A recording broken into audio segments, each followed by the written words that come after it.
Well, good evening. Thank you so much for your patience as we run a little bit late today for our closed session. My name is Mayor Erica A. Stewart, and I'm here to say that there are 4 of us available for today's City Council meeting, and Councilmember Marks is not available. So we'll go ahead, and Councilmember Shoresman, will you lead us in the Pledge of Allegiance?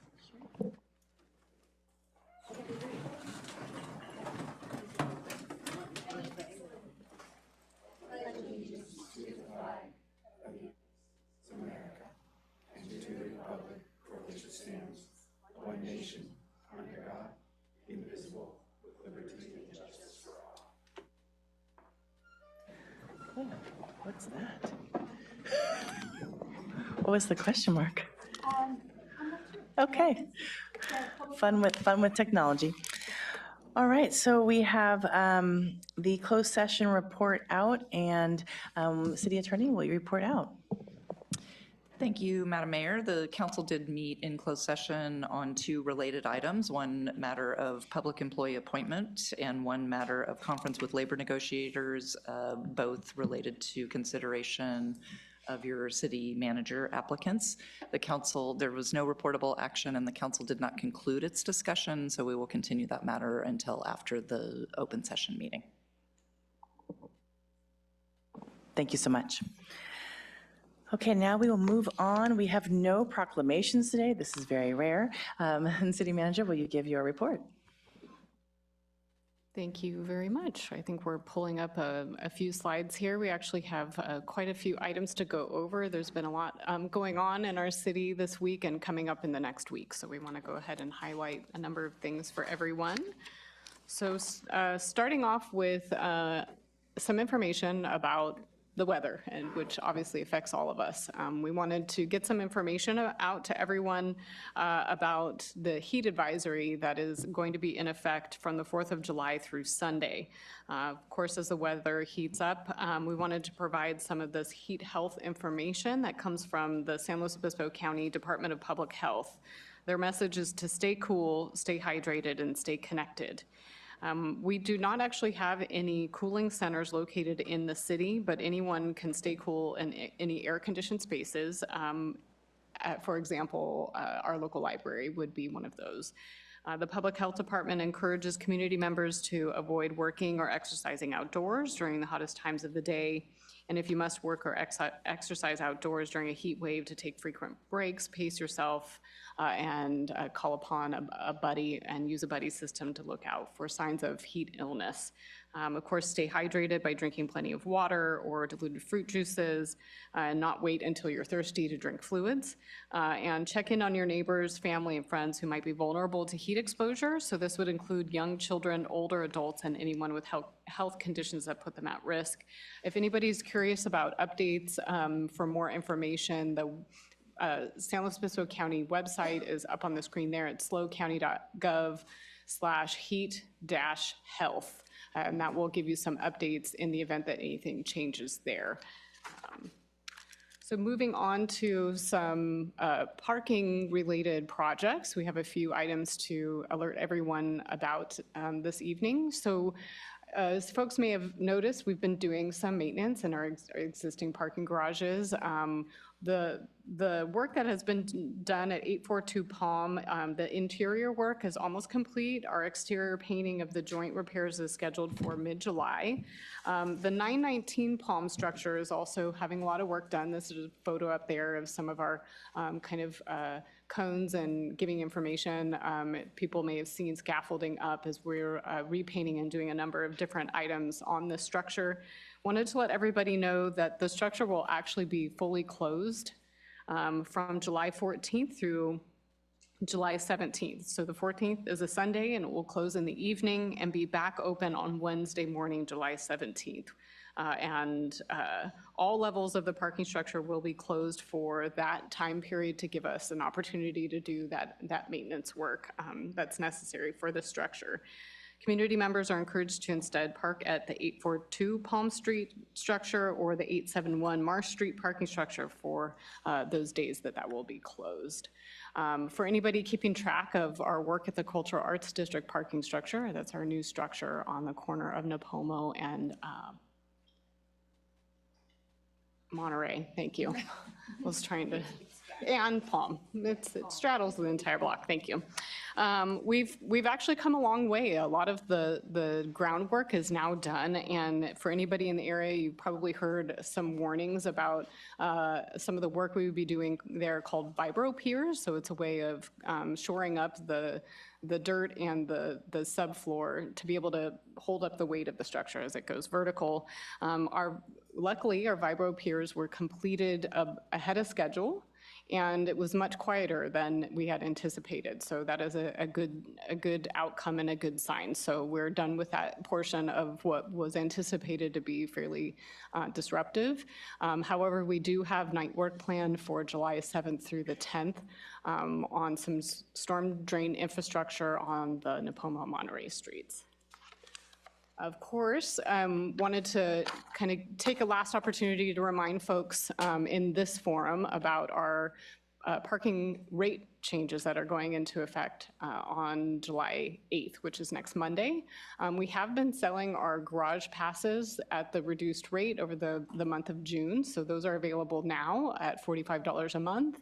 Our on-street time limits are shifting from 2 to 3 hours on the street in our downtown core. Our validation rates are reducing to essentially $1 an hour for 100 hours worth of tickets.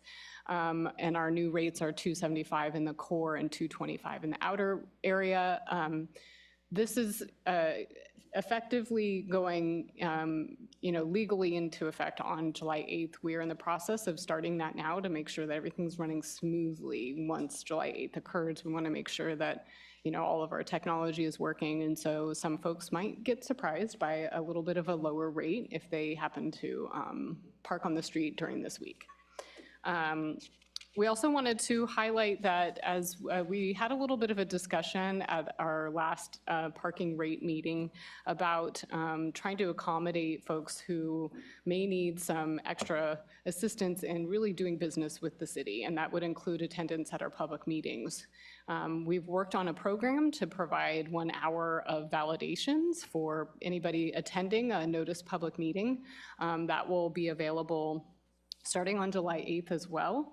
That because we're talking about public meetings that are occurring within City Hall here, our target is at the 919 Palm structure. We understand that unfortunately our next City Council meeting is on July 16th. The 919 Palm structure will be closed at that time. However, our parking lot behind the building here is also available to the extent that there are spaces that are free. That's allowed open for the public. But this will be an opportunity for the public coming to any noticed public meeting to get that 1 hour validation. Just to kind of note, all of our programs that hold public meetings are actually reimbursing the parking fund for that cost. So we're maintaining, our parking fund as we've been discussing in the past. Next, we wanted to highlight a program that's occurring in our downtown to further support our downtown businesses during this shift in our parking rates. Our team in the Office of Economic Development and Tourism has pulled together a brand new program, which is called the Downtown Summer Spending, which will launch also on July 8th. So lots of fun things occurring on July 8th here in the city. Whether you're shopping, dining, getting a personal service, or taking a class, you will have an opportunity to win essentially a prize. Simply visit any participating downtown business, scan the QR code, and enter to win. Each week, one lucky winner will be randomly selected to receive a prize package valued at $200 and will be announced on the city's official tourism Instagram at ShareSlow. At the end of the promotion on August 31st, one local supporter will be chosen to receive a grand prize package that includes a 2-night package at Hotel San Luis Obispo. We have nearly 100 businesses signed up to participate in the program. We expect to receive more participation once we launch on July 8th. So please take a look, come back and take another look to see who might have been added to the program. And you can head on over to slowcity.org/summer spending to learn more. Next, we wanted to give everybody an update on where we're at with our Laguna Lake Bike Park project. Our ranger staff, along with some dedicated community volunteers, have nearly finished phase 1 of the Laguna Lake Bike Park. This includes the mountain bike loop trail, which is pictured on the right side of the screen, and the kids bike pump track, which is pictured on the left side of the screen. Over the next week, the finishing touches will be made on the kids bike pump track that will include installing some signage. And then phase 2 will kick off pretty soon here too. It will incorporate an intermediate to advanced level jump line track.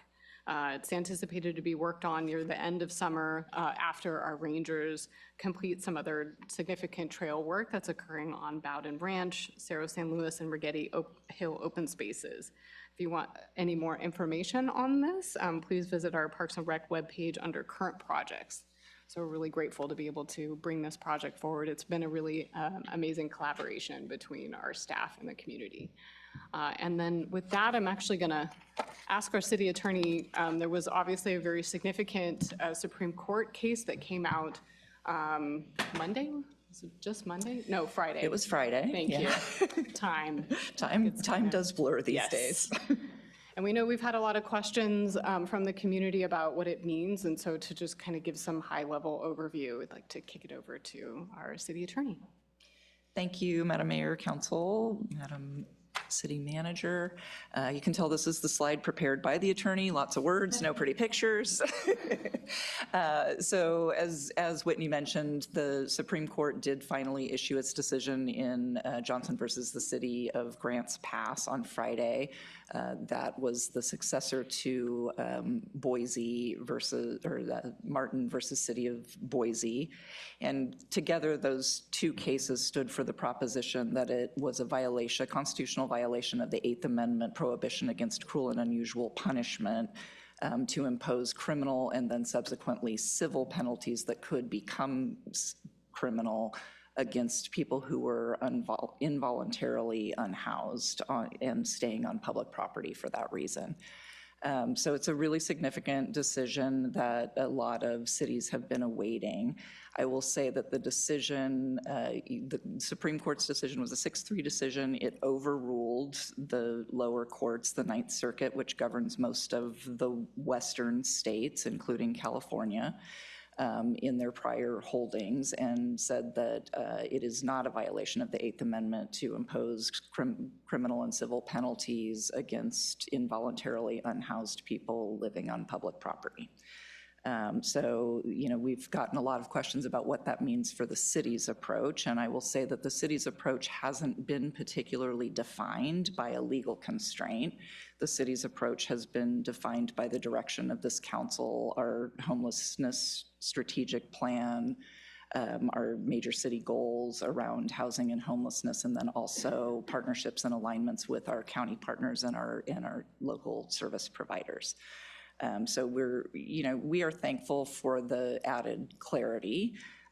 We think that clarity validates and is consistent with the sort of balance between compassion and accountability that the city's really consistently approached this issue holistically with. And so we don't expect the decision to result in dramatic changes in the city's approach to how we're implementing the council's major city goals and your strategic plan, and how we're partnering in our community. This is a really complex social problem. We are absolutely clear, and I think this council has been absolutely clear that we're not going to enforce our way out of that problem. I think we have seen that fail other places and are not, interested in replicating that failure. But it does really clarify and elevate the ability to effectively communicate conduct, community standards conduct in public places, and to have that conversation in a way that was previously sort of fraught with ambiguity and legal threats. So I do think that it's helpful clarity. Again, the city's focus will remain on supporting positive progress and transitions out of homelessness, focused on this council's objectives and this community's values. And if there's other questions about that, happy to answer those for the council. And obviously, this will be an ongoing communication with the community, and we will be also reviewing our camp standards, our compassionate assistance and mitigation plan, which is the framework under which we have been approaching homelessness issues and working with our unhoused members of our community for some time now. So happy to answer any questions the council may have. Thank you so much. I think a lot of people are wondering what's next, and I think we still have to learn a little bit more. So I think it's going to be really important. Appreciate that. City Manager. Thank you. We have just a few more items we wanted to highlight tonight as part of this report. One, of course, we are headed into the 4th of July holiday, and as we approach, we wanted to remind the community that using fireworks, including safe and sane fireworks, is prohibited within the city limits, even if those items might be purchased legally in another community. Fireworks do pose a significant fire danger due to our increasingly dry conditions, and penalties for setting off fireworks in the city do include fines of up to $2,000. Of course, as an alternative to using or possessing fireworks, community members can enjoy safe fireworks shows within the county in a number of different locations. Of course, that does include the San Luis Obispo Blues game at Sinsheimer Park on Wednesday, July 3rd. This fireworks show is permitted by the city and can be enjoyed by all. Of course, there are a number of other fireworks shows around the county on July 4th, including in Cayucos, Paso Robles, and Pismo Beach. Just also wanted to note, of course, fireworks can cause significant stress for our wartime veterans and for our pets. And so to help make our Independence Day enjoyable for all, we really ask everyone to really stick with our rules and avoid using any fireworks in our city. Community members can report any firework usage by calling our non-emergency dispatch line 24 hours a day. That number is 781-7312. Our departments ask that individuals only use 911 to report emergencies such as observed smoke and flames or injuries. So of course, if any of that's happening, 911 is your best bet. Next, wanted to highlight just a few changes that folks might notice over at 919 Palm in our community development building that also has a number of our public works staff as well. Our community development department has been undertaking an effort to enhance messaging and really make our services more accessible to the public. Last week, the department launched a new webpage, which is slowcity.org/community development. It provides information on how to access all of our services and contact information for the different kind of divisions within the department. It also includes information on our hours of operation. So the building is now open to the public anytime that we're normal operating hours, although that is Monday through Thursday, with Fridays being closed for the time being. However, our walk-in counter hours are continued to be set on different days. So Monday and Wednesday from 1 to 4, Tuesday and Thursdays from 9 to noon. Really, if you have a question or have a need, you could come to the counter hours during that time, and get your answers question then, or you're always available to make an appointment or give us a call. Staff will be available to make those appointments for anybody outside the walk-in counter hours. So we wanted to let everybody know that there is a shift occurring over at 919 Palm. Our homepage has also added buttons to access our new e-review permitting system. This allows our customers to submit building permit reviews online anytime. Customers can also schedule an inspection, request services, or report code enforcement violations from the buttons on this revised homepage. Our ComDev team continues to work on our web pages and really looks forward to if there's feedback people have and have questions about accessibility, please give us a call. Just a couple other items of note. One, we know we've received questions and inquiries about the status of a tenant protection memo that we owed the council and the community. That memo has been completed for the public today. It is available online. It's currently under our major city goals page, but we will be looking for a way to add it to our housing page as well. We know folks have been asking about that, and so it is available and live at this time. And then finally, just wanted to ask our police chief, Rick Scott, up to give a little update on the incident that occurred last night over on Madonna. Okay, did we mention no fireworks? Thank you, Madam Mayor, members of council, for allowing me the opportunity to brief you on a critical incident that we had last night here in the city. About 5 p.m., the police responded to an armed person with a gun that was using it in a threatening manner. Our patrol officers responded very quickly to get there and isolate the scene. This is about the 1500 block of Madonna Road, Madonna Road Apartments. As soon as we were able to effectively isolate the scene, we called in the regional SWAT team. You'll see that on the agenda here in just a moment. But we're able to call that unit in, of which our team makes up a large, our members make up a large portion of that team. We're able to get there, isolate the particular apartment, and then begin crisis negotiation with the person. That was very important to have those resources there as quickly as possible. It also allowed us time to evacuate approximately 25 apartments that were in the affected area. So we're able to remove all those occupants to safety. Crisis negotiations continued for a number of hours. It went about 5.5 to 6 hours to allow the scene to stabilize, and then ultimately resulting in the person coming out and giving up peacefully to the police, which we are very grateful. The suspect was arrested for felony charges for discharging a weapon unlawfully. But I'd like to take this opportunity to really express our appreciation to all of our SLO PD officers, 2 of which are in the room here, as well as our regional partners, to include of course, SLO City Fire was out there supporting, California Highway Patrol, San Luis Obispo Sheriff's Office, as well as CAL FIRE. And so we could not do what we do without the regional partnership and having that immediate support to safeguard our community. So we're very, very grateful.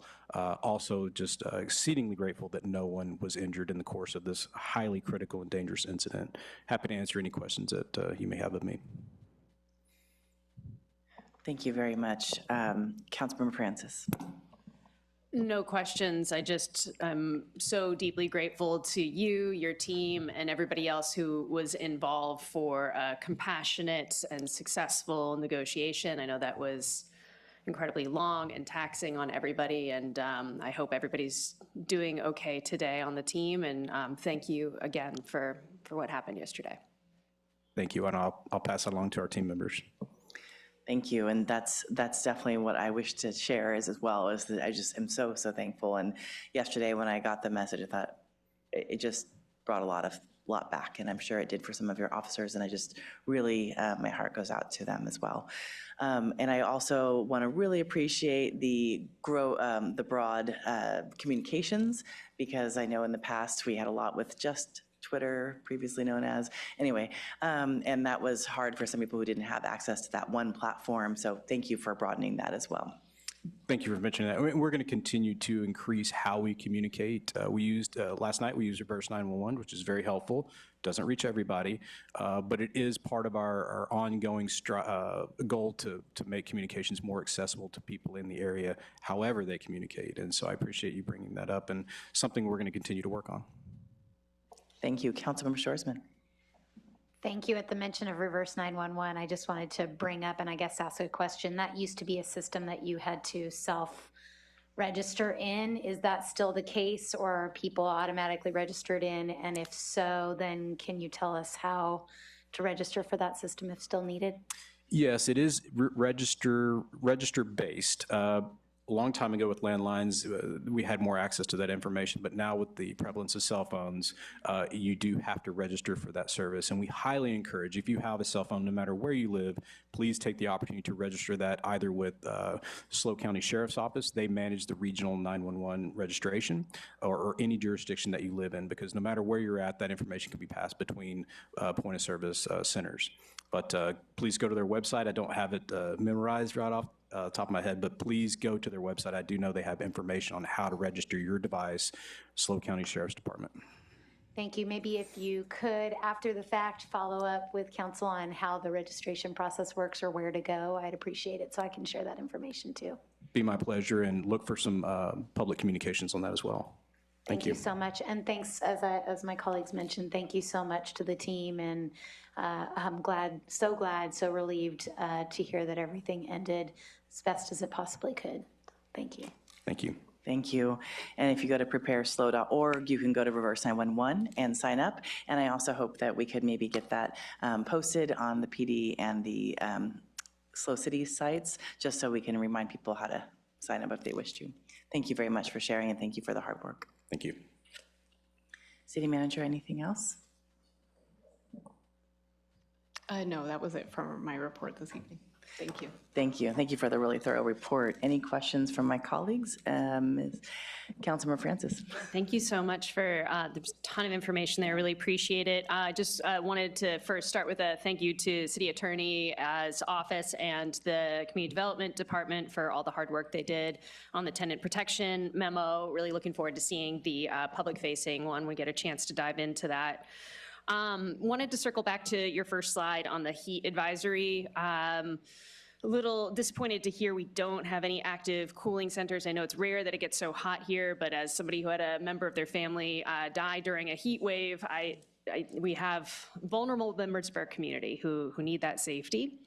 And I would love for us to maybe compile all the resources for where people can go during this incredibly hot weekend up ahead so that we can make sure we're protecting folks. Thank you, Councilmember. And I also just really appreciated the update also on Grants Pass. Sorry, my brain was in a lot of places at that moment. On Grants Pass, this has been a long time coming, and just really appreciate, I know you have a lot more work to go. And I also thank you, City Manager, for going ahead and putting that on the housing page as well in the future, the Tenant Protection Act. Sorry, not Tenant Protection Act, sorry, the Tenant Protection Memo on the housing page, because I think if I was looking, I would go to the housing page. I wouldn't go to that page we put it on. So just really appreciate that future plan as well. All right, without any questions, we are going to move on to public comment in just a moment. We're going to take a 5-minute break. As you see, we have a random question mark that shows up at moments on the screen. So we're just going to take care of that and then get right back to you. See you in 5 minutes. It fixed itself. Oh, it did? Fantastic. Never mind, we're back. Okay. So we have a few people who've already put in their half slips of paper saying they'd like to speak. If you have an item that is not on the agenda you'd like to speak about, please put that slip of paper right now, either with the city clerk or right out front from Kevin Christensen from the City Clerk's office also is out there. I'm going to remind us of our civility code before we get into the public comments. Also, if you are representing a group, that you'll make sure and share what group you are representing, if you're a lobbyist, et cetera. So our goal during public comment for everyone is that we listen first, we respect different opinions, we show courtesy, we criticize constructively, and we debate the policy, not the person. If you are supportive of a comment that is said at the podium, please do the thank you, the ASL clapping. But also, if you are disliking something, you are welcome to boo it, but just not verbally. We don't shout and clap. So that's just our process. We'll move forward to City Clerk. We have 6 speakers. The first one is Andrew Gould, then Jackie Garza, and then Robert Skinner.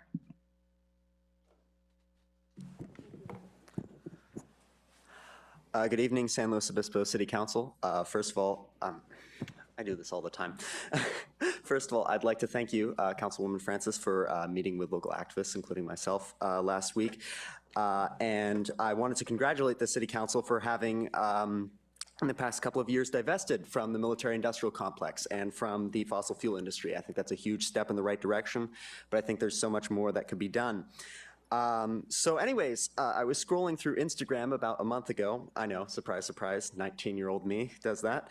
And I happened upon a comment underneath a Mustang News post from June the 5th about a pro-Palestine demonstration at Cal Poly.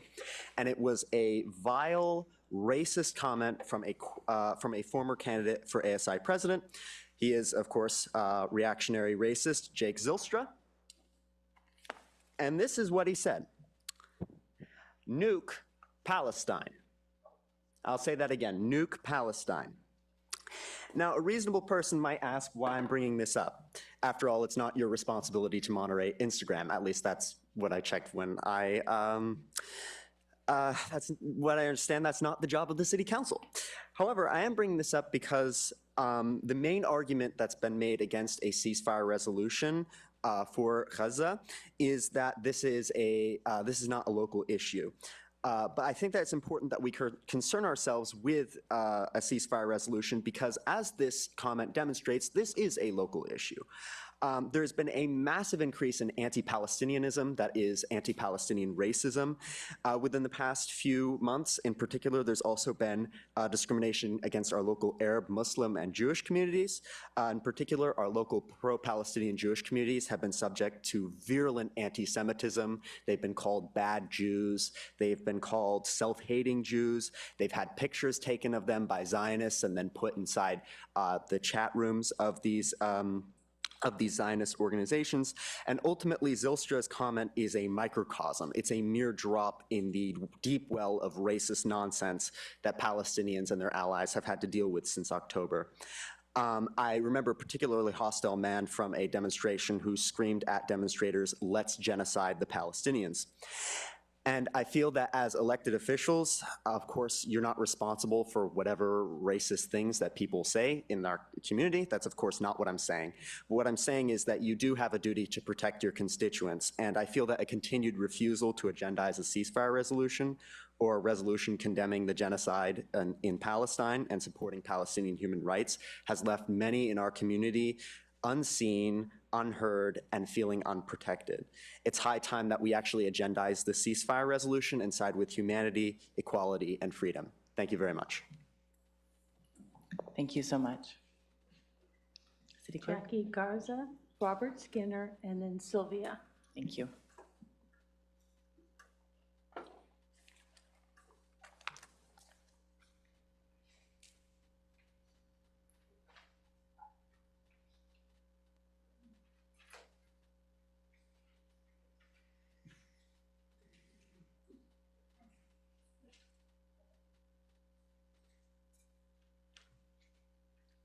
I do have more, actually.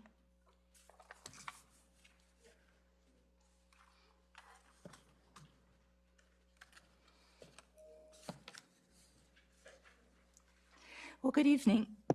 Good evening. I'm so glad to be here, and thank you so much for agreeing on a weekly, or on a frequent basis to let us in the audience speak. Thank you so much. Tonight, I'm going to be talking to you about the history of massacres of Palestinians by Israel's army, 1947 up to today.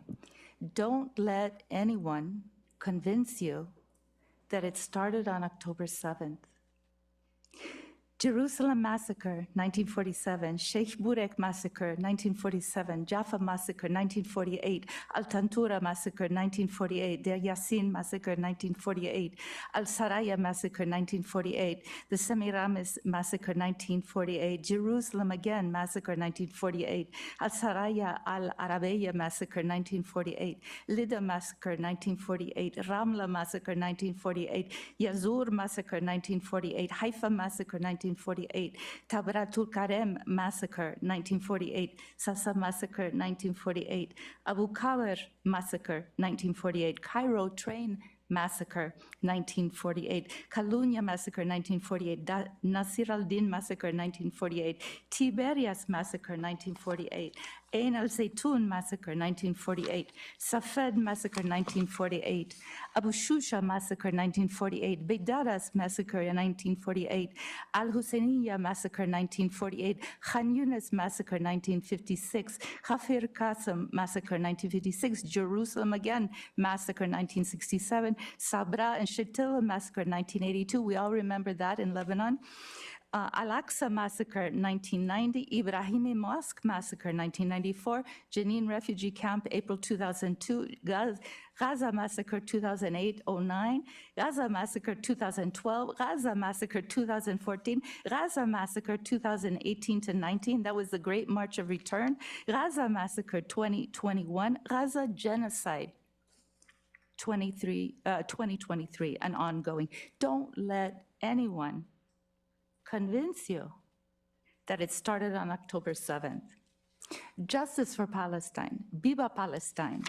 I do have a few more things since I have time. I really like to recommend that you all watch on YouTube Tantura, the untold story of 1948 massacre. It just came out in 2022, and it's archival footage, it's a documentary, and it's eye-opening.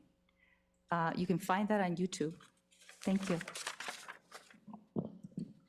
Thank you. Robert Skinner, Sylvia, and then Bassam. Good evening. My name is Robert Skinner. At the last meeting, there was an Instagram post that basically demonstrated that Mayor Stewart posted a congratulatory and acknowledgement of the May 14th Israel Independence Day. That day occurred in 1948. And if you were listening to the to that list that she said, the majority of those massacres occurred before and during the Israeli independence.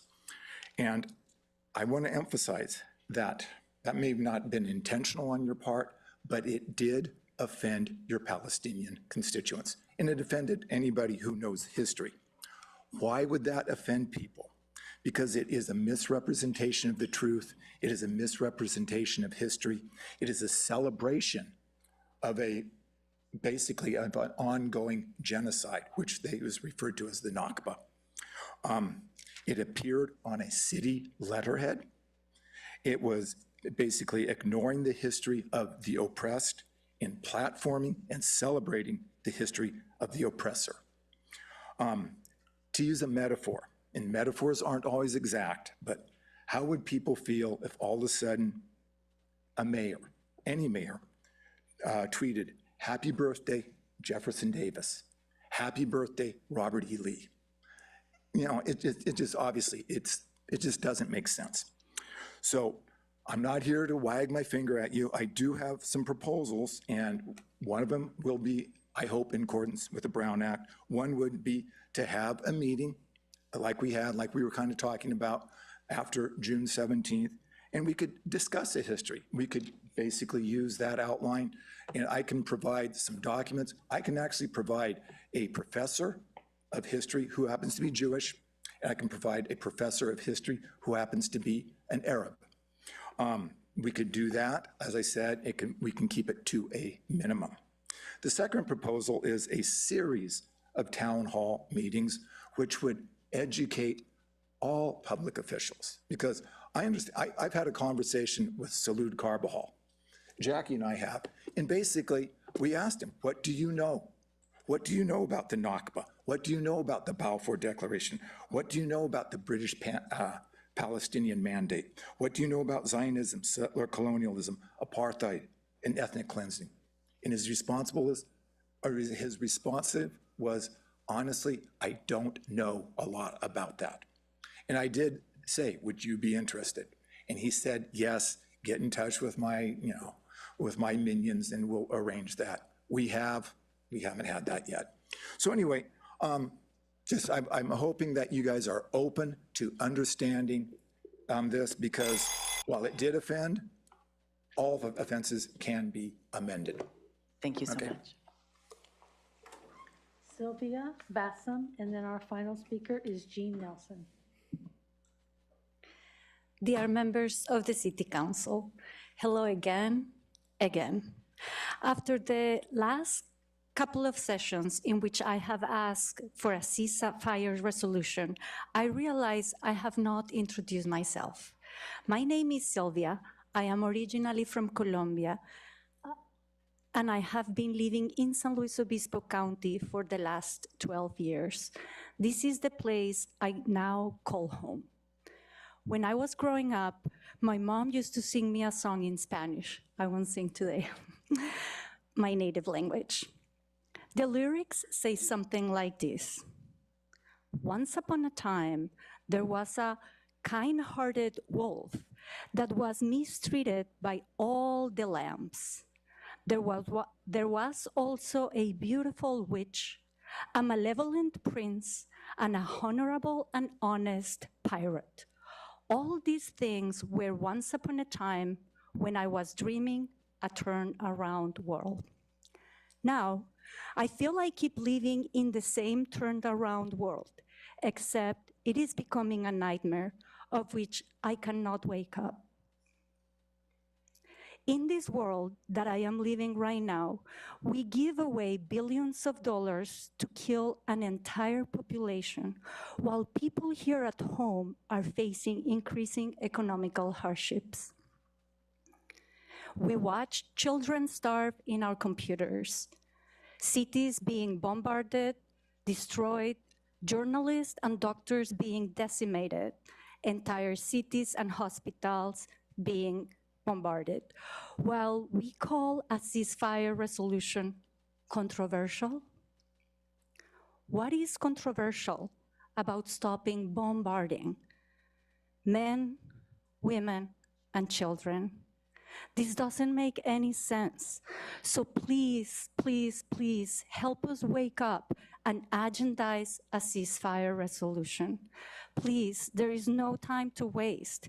If you care about Palestinians, agendize a ceasefire resolution. They are being killed. If you care about Israelis, please agendize a ceasefire resolution. This killing is not making them safer, and they are protesting at home. If you care about the US, agendize a ceasefire resolution.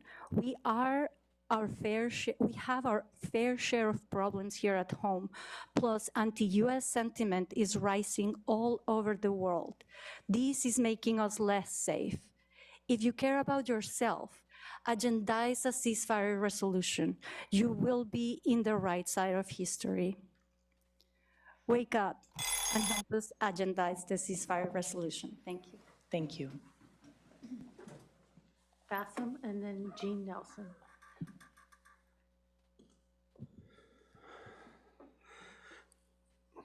City Council, I want to thank you for these opportunities for us to address you. Even though it seems like we are rambunctious at times, I do hope you understand our passion and resilience as we are under the most incredibly of dire situations with what is happening in Gaza right now and the extreme pain and suffering of our fellow brothers and sisters in that area, as well as all Palestinians and Middle Eastern people around the world. So I want to convey to you that we approach you on friendly terms and yet those of desperation. I want to recognize Mayor Stewart's good efforts to cooperate with our community organizations, as I saw you present at the NAACP Juneteenth documentary, The Cost of Inheritance. I actually want you to know that one of your remarks was quite brilliant, and if you may allow me to paraphrase it here real quickly, but it basically showed the importance, or talked about the importance of a continual dialogue and collaboration from the grassroots level, people in the community, us here, to social activist organizations and nonprofits, to local government, and that a network of communication has to work itself up and down the corridor in order for legislation and other items to be approved at the government level. I hope I did a good job in paraphrasing what you said. I think it's crucially important for us, the Middle Eastern community, as well as the greater community, to understand the importance of that and that things do not get resolved in a snap of a finger. It takes quite a bit of effort and continuity in working these projects at hand to get things accomplished. I still feel as if there is one item of discussion that needs to be properly understood, and that is I am not a foreign or international issue. I am present in the here and now. I am a Palestinian American. I consider myself a person of color. I am a local resident. I am one of your constituents. As there are hundreds of us of Middle Eastern heritage in this city, our issues of human rights should be given equal consideration, as well as issues surrounding us Palestinians and Middle Eastern people. As people of color, it is your own legislative action plan of 2024 that I just read that states within it that you would be supportive of legislation helping people of color. So I am here now, respectfully, asking your cooperation in these matters, and that at some point, the culmination of these endeavors will result in a ratification of a resolution that acknowledges the rights of existence and equality of us Palestinians, our sovereignty, autonomy, all of our civil rights, and our liberation movement, just like all other people of color are seeking. Thank you very much. Thank you so much. Our final speaker is Jean Nelson.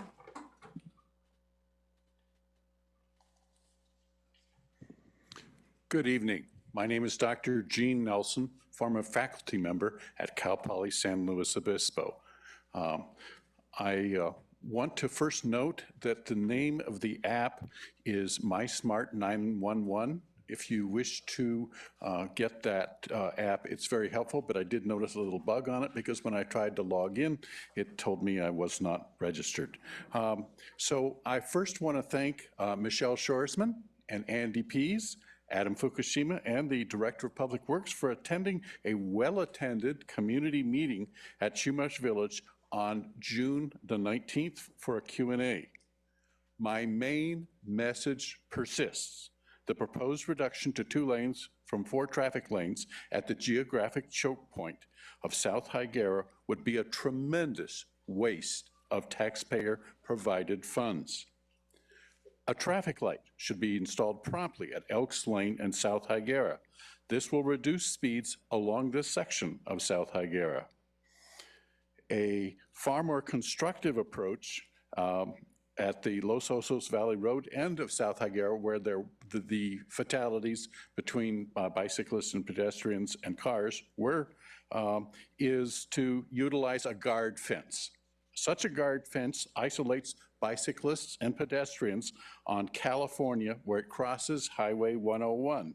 This is the section, this should be installed along the section from Bridge Street to near Chumash Village, probably on the east side of the road. Both directions of pedestrian and bicycle traffic are separated from traffic by this guard fence. As a former Cal Poly professor, I think this is the kind of thing we need. Arterial roads are a scarce resource in San Luis Obispo, particularly in light of the SLOCOG projection of substantial population growth between now and 2045. The growth is almost the current slow city population. Please keep South Higuera at 4 lanes. Thank you very much. Thank you so much. The final speaker. Okay. That was a lot of information. Anything that my council members would like to add? Okay. We'll move forward to our consent agenda. Anything you'd like to pull? Okay. I just want to thank very quickly before we get to voting, Councilmember Jan Marks and Councilmember Emily Francis for being willing to be the voting delegates. I very much appreciate that at Cal Cities. Also, I really want to appreciate all of the TBIDS staff and volunteers. Really appreciate all of the work that you are all doing on this as well. And couldn't have had a better time to know that the regional SWAT team and how thankful we are to have this coming onto our agenda today. So with that, I'll go ahead and move the consent agenda. Do I have you're right, thank you.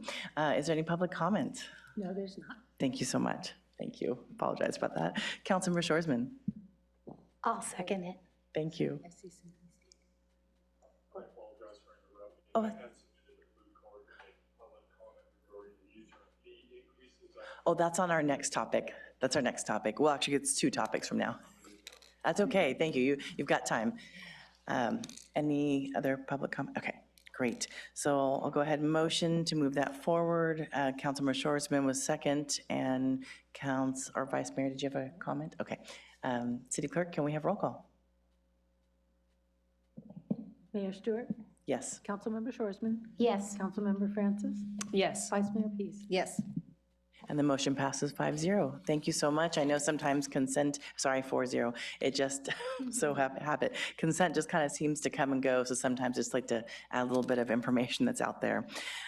We are reordering today just a little bit. That's why I mentioned it was two items from now. We have a quicker item, which is 7B, the public hearing to determine existence of a public nuisance at 205 Casa Street and 1067 Murray Avenue and order abatement. After that, we'll move forward to the user fees. So if anyone has any public comment on 7B, the public nuisance, please go ahead and get your forms in now. And I'll call to the front here, Michael Lowe and John Mezzapezza.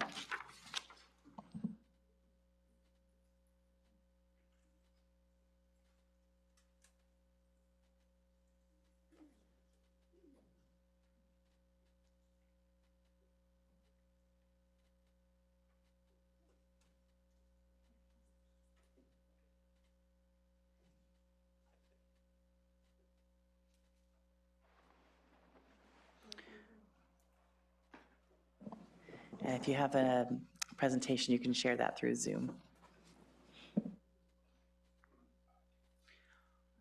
As we're getting the presentation pulled up here, I'll go ahead and introduce ourselves. Good evening, Madam Mayor and City Council. I'm Michael Lowe, Chief Building Official. I'm accompanied this evening by our Deputy Building Official, John Mezzapezza, as well as Code Enforcement Supervisor, Stephen Sheets, who's in the audience. This evening, Mr. Mezzapezza will be delivering the bulk of the presentation. But before I hand it off to him, I'd like to share that our general code enforcement approaches are motivated by the intent to ensure public safety for the community and to assist property owners in achieving compliance through educating them about our local codes and standards. In this case, our preliminary efforts have been unsuccessful, and tonight we are asking the council to formally acknowledge that there is a public nuisance that needs to be addressed at the property known as 205 Casa and 1067 Murray. I want to assure you that this process does not change our enforcement approaches, and it is our intent to still work and help the property owner to the best of our abilities. By declaring this property a public nuisance, it affords the property owner an opportunity to remediate as many of the violations as he can, while also authorizing staff to ensure that the property is appropriately abated. It is with this context that I will turn it over to Mr. Mezzapezza.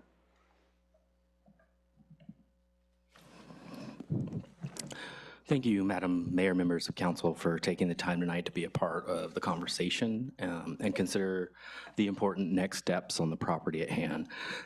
Tonight, I'm going to hopefully swiftly give you some background and details regarding the property at 205 Casa and 1067 Murray for consideration to declare the existence of a public nuisance. Staff recommendation tonight is that council declare that a public nuisance exists at the subject property based on the conditions that have been outlined in the agenda report in this presentation. And as part of the nuisance declaration, council would be ordering abatement of the identified violations and providing the property owner 30 days to complete cleanup as outlined in the draft resolution. I just wanted to take a moment to look at the involvement that council plays in this nuisance abatement process. As you know, in May, council was provided a brief report describing the conditions at the subject property and ultimately adopted a resolution that set the date for today's public hearing. Tonight, we will be taking a more in-depth look at the condition of the property and the enforcement timeline that has led to this hearing. You will hear from myself regarding condition of the property, and then hopefully the property owner will have the opportunity to discuss the situation from their perspective. If after tonight's hearing, council decides that a public nuisance does exist, the associated resolution will outline the abatement expectations, including the expected work to be completed and time frame for compliance. If abatement of the property is not completed by the property owner within the designated time frame, the city then has the option to pursue an abatement warrant from the courts and move forward with abatement in the manner set forth in the adopted resolution. And all costs incurred as a result of the abatement performed by the city will be recorded, compiled, and ultimately brought before council at a future meeting for confirmation, possible modification, and approval to file a lien on the property in the amount approved by council. The property owner or other interested parties will have the opportunity to voice any objections or protests regarding costs at that time. The parcel in question is located at the corner of Costa Street and Murray Avenue. And as you can see in this aerial image, Santa Rosa Park sits just south of the parcel, and Sierra Vista Hospital sits just to the northwest. The property is zoned office and is immediately bordered by mostly residential uses. However, there's a commercial building across Murray Avenue as well as the hospital. The lot measures just over 6,000 square feet. And is developed with a duplex consisting of a single-story residence and an apartment over a two-car garage. As I will discuss, the property is currently vacant, and until the city moved forward with emergency measures to secure the structure, it did meet the city's definition of an abandoned building, as it had not been occupied, used, or secured for a period of 12 months or more. I did want to briefly take a minute to touch on the authority in which the city is able to declare and abate public nuisances. Both the state civil and government codes have provisions that allow for a public body to declare the existence and order the remedy of a public nuisance within the city jurisdiction. The California Government Code states that a city legislative body may, by ordinance, declare what constitutes a nuisance and provide a summary abatement of any nuisance at the expense of the persons creating or maintaining it. The city has had some provisions for abatement of public nuisances since 1955, but the current iteration of the ordinance outlining the public nuisance process was adopted in 1991 as Chapter 8.24 of the Municipal Code. As part of the ordinance outlining the nuisance abatement process, there are specific scenarios in which council may consider the existence of nuisances. Section 020 of 8.24 designates the public nuisances and includes instances such as unlawful encroachments on sidewalks and streets, and multiple occurrences of unruly assemblages. But tonight, we're going to be focusing on letters A and B as the nuisances on the property in question.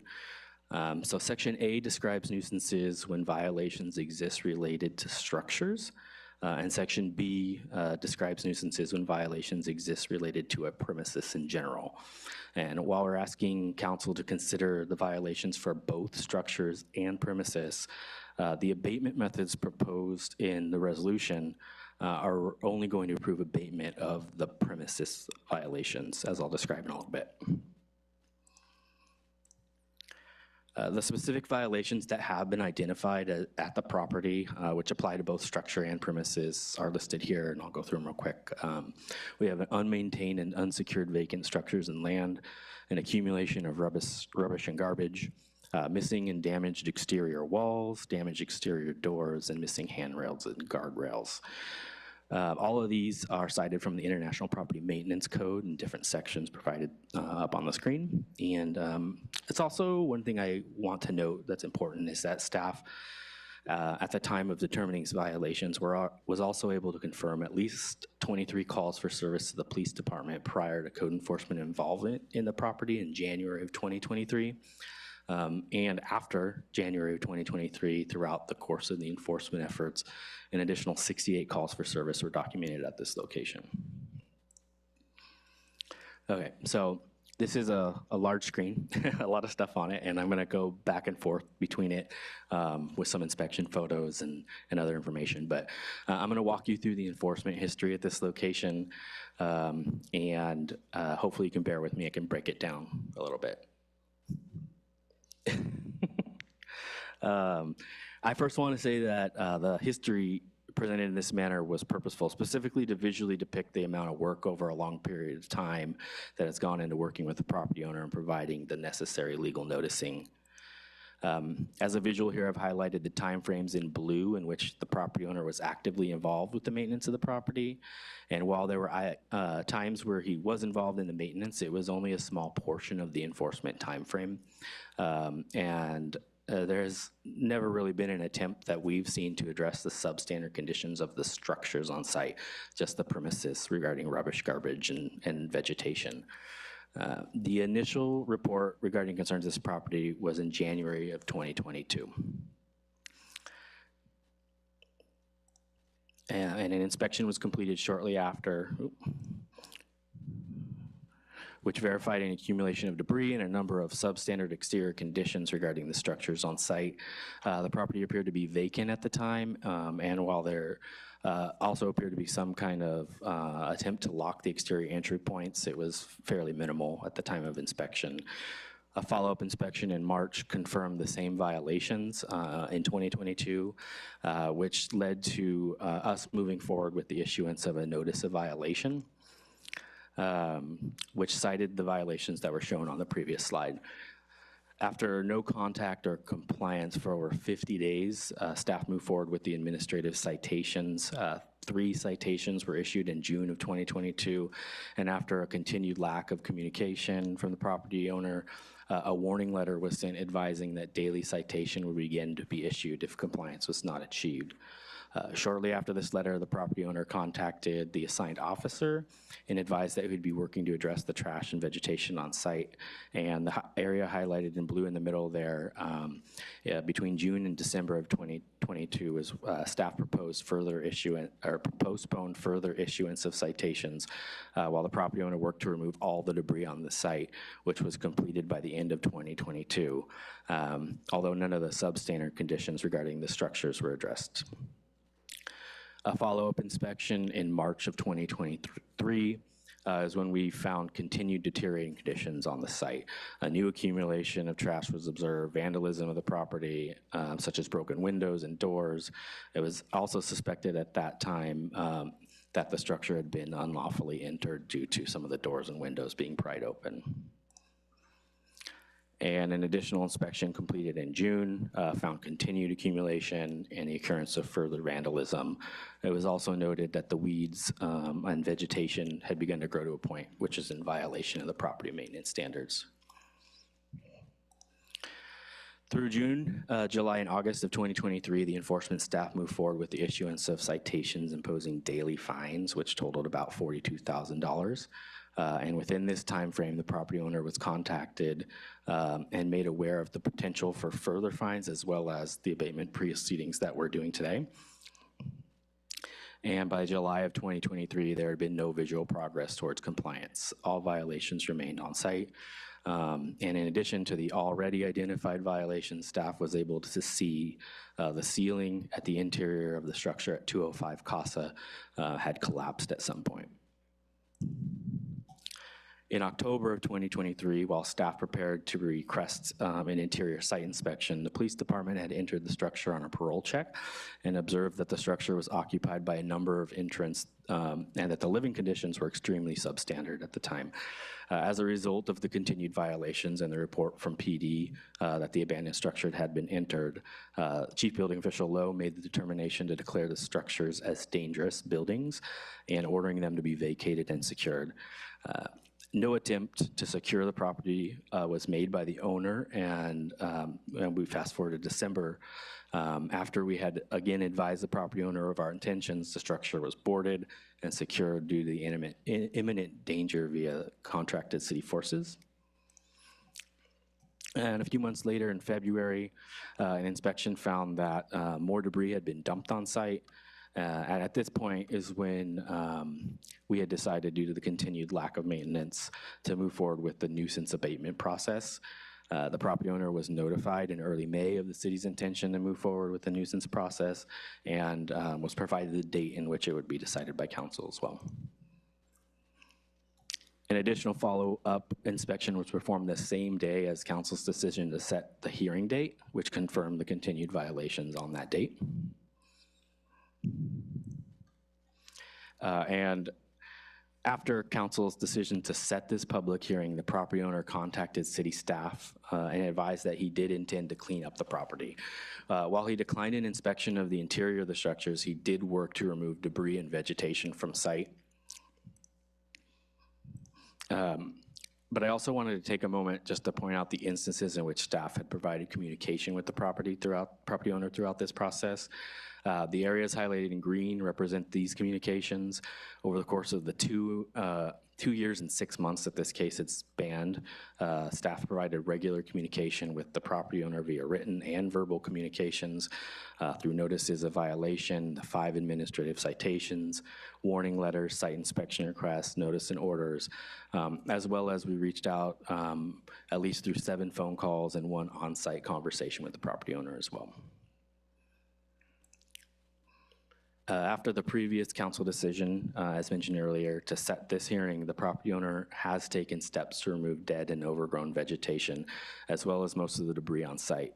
The exterior areas of the property remain unsecured, which do leave it open to dumping of various items. And in fact, since the initial removal of debris performed by the property owner in June, furniture has been dumped on site and subsequently removed by the property owner. And there still haven't been any attempts to repair any defects with the structures on site that we're aware of. So the adoption of a resolution by council tonight will help to address the immediate concerns on site and set the stage for future abatement options as well. The abatement requirement within the proposed resolution calls for all trash and debris to be removed from the property, as well as further removal of all overgrown and dead vegetation. While these items have been mostly resolved by the property owner, we anticipate that there are going to be ongoing issues that require not only reassessment at the end of the 30-day compliance period that's set forth in the resolution, but there also is an element of prevention with the installation of perimeter fencing to deter future dumping and access to the property. If the property owner fails to maintain the property free of debris and overgrown vegetation and install fencing by the end of the 30-day period, city staff will then coordinate the completion of these items. Additional proceedings to address the structure will be considered through a potential receivership process as facilitated by the city attorney's office, while we will continue to work with the property owner. If he is willing to make progress toward compliance, the appointment of a receiver will guarantee the necessary repairs occur to ensure the structure does not pose a threat to public safety. And while council will be apprised of any progress toward receivership, this process is completed through the court system, to which we will be required to present evidence of its necessity. And we do believe that the declaration of a public nuisance tonight would aid in showing the necessity should we move forward with the receivership process. So in closing, the recommendation to council tonight is again to adopt the resolution declaring the property at 205 Casa and 1067 Murray constitutes a public nuisance and ordering the abatement of a nuisance. The current draft of the resolution does provide a 30-day compliance period for the property owner to remove all debris and vegetation, as well as to install the fencing. But council does have the option to modify that timeline for compliance if you guys see fit, determining after all the evidence that's presented here and hearing the testimony of the property owner. You also have the opportunity to determine that there is no public nuisance on site as well. Thank you so much. I appreciate the great detail that you have gone through. I know you mentioned that there's the 30 days and we have ability to change that if we wish to. With that 30 days, I know I asked this question on my agenda review, but I just want to ask it in public. If actual movement is happening but completion is not done by 30 days, do you need additional guidance from us to say you have the ability to make your own decision and say, we'd like to extend this because work is being done?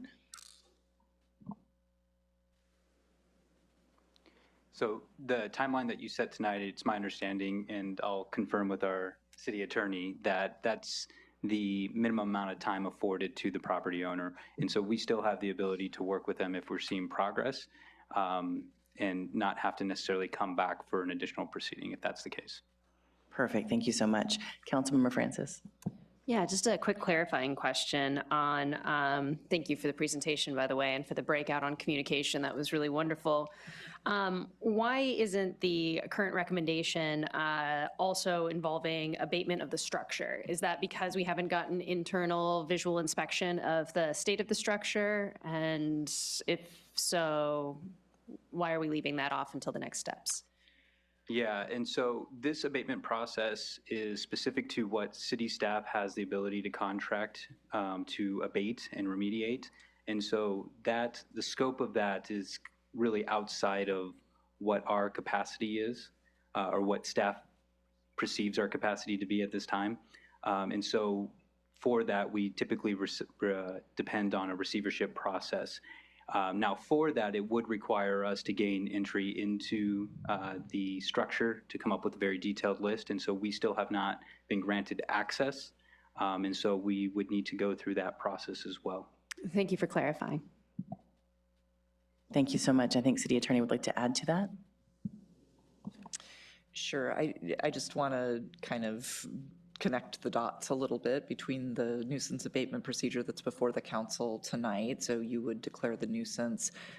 Typically, in my prosecutorial discretion, we have pursued receiverships under the Health and Safety Code, and that would be preceded by an application to the court for an inspection warrant, so that we were, unless the property owner grants us voluntary access, if that access is denied, we would proceed to seek an inspection and potentially abatement warrant, and then we would file a petition for the receivership.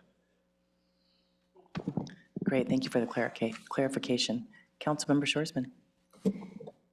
Yeah, so am I understanding correctly? Maybe this is, I don't know who this is to, but so the receivership is the only way that we can ensure gaining access to do the further inspection? Or, I mean, unless he opens the door, the owner opens the door and lets us inspect the building.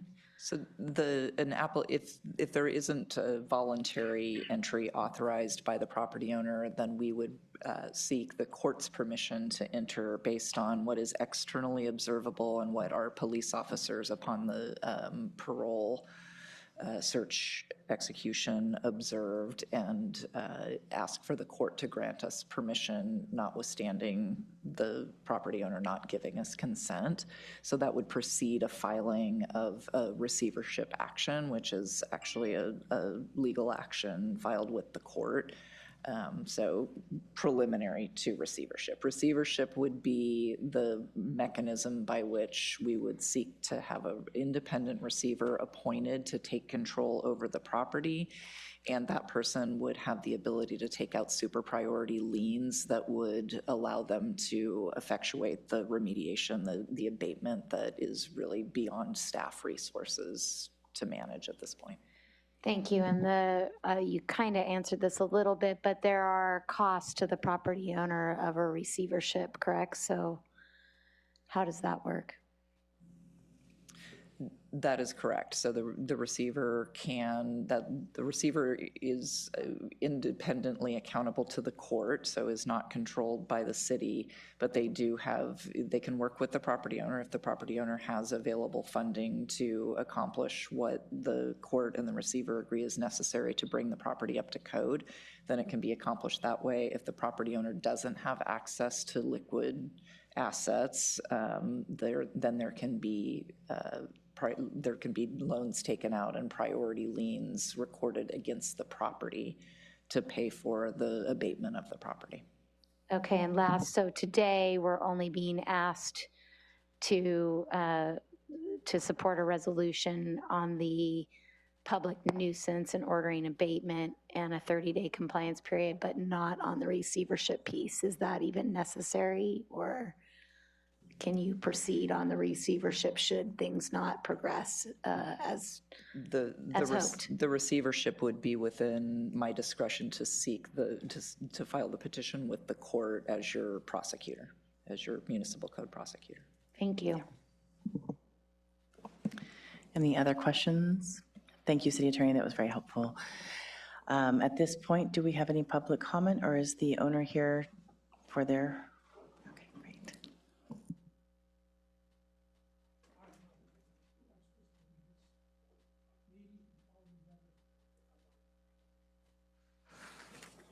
Boy, it's nice to meet everybody, but it's unfortunate I'm meeting under these circumstances.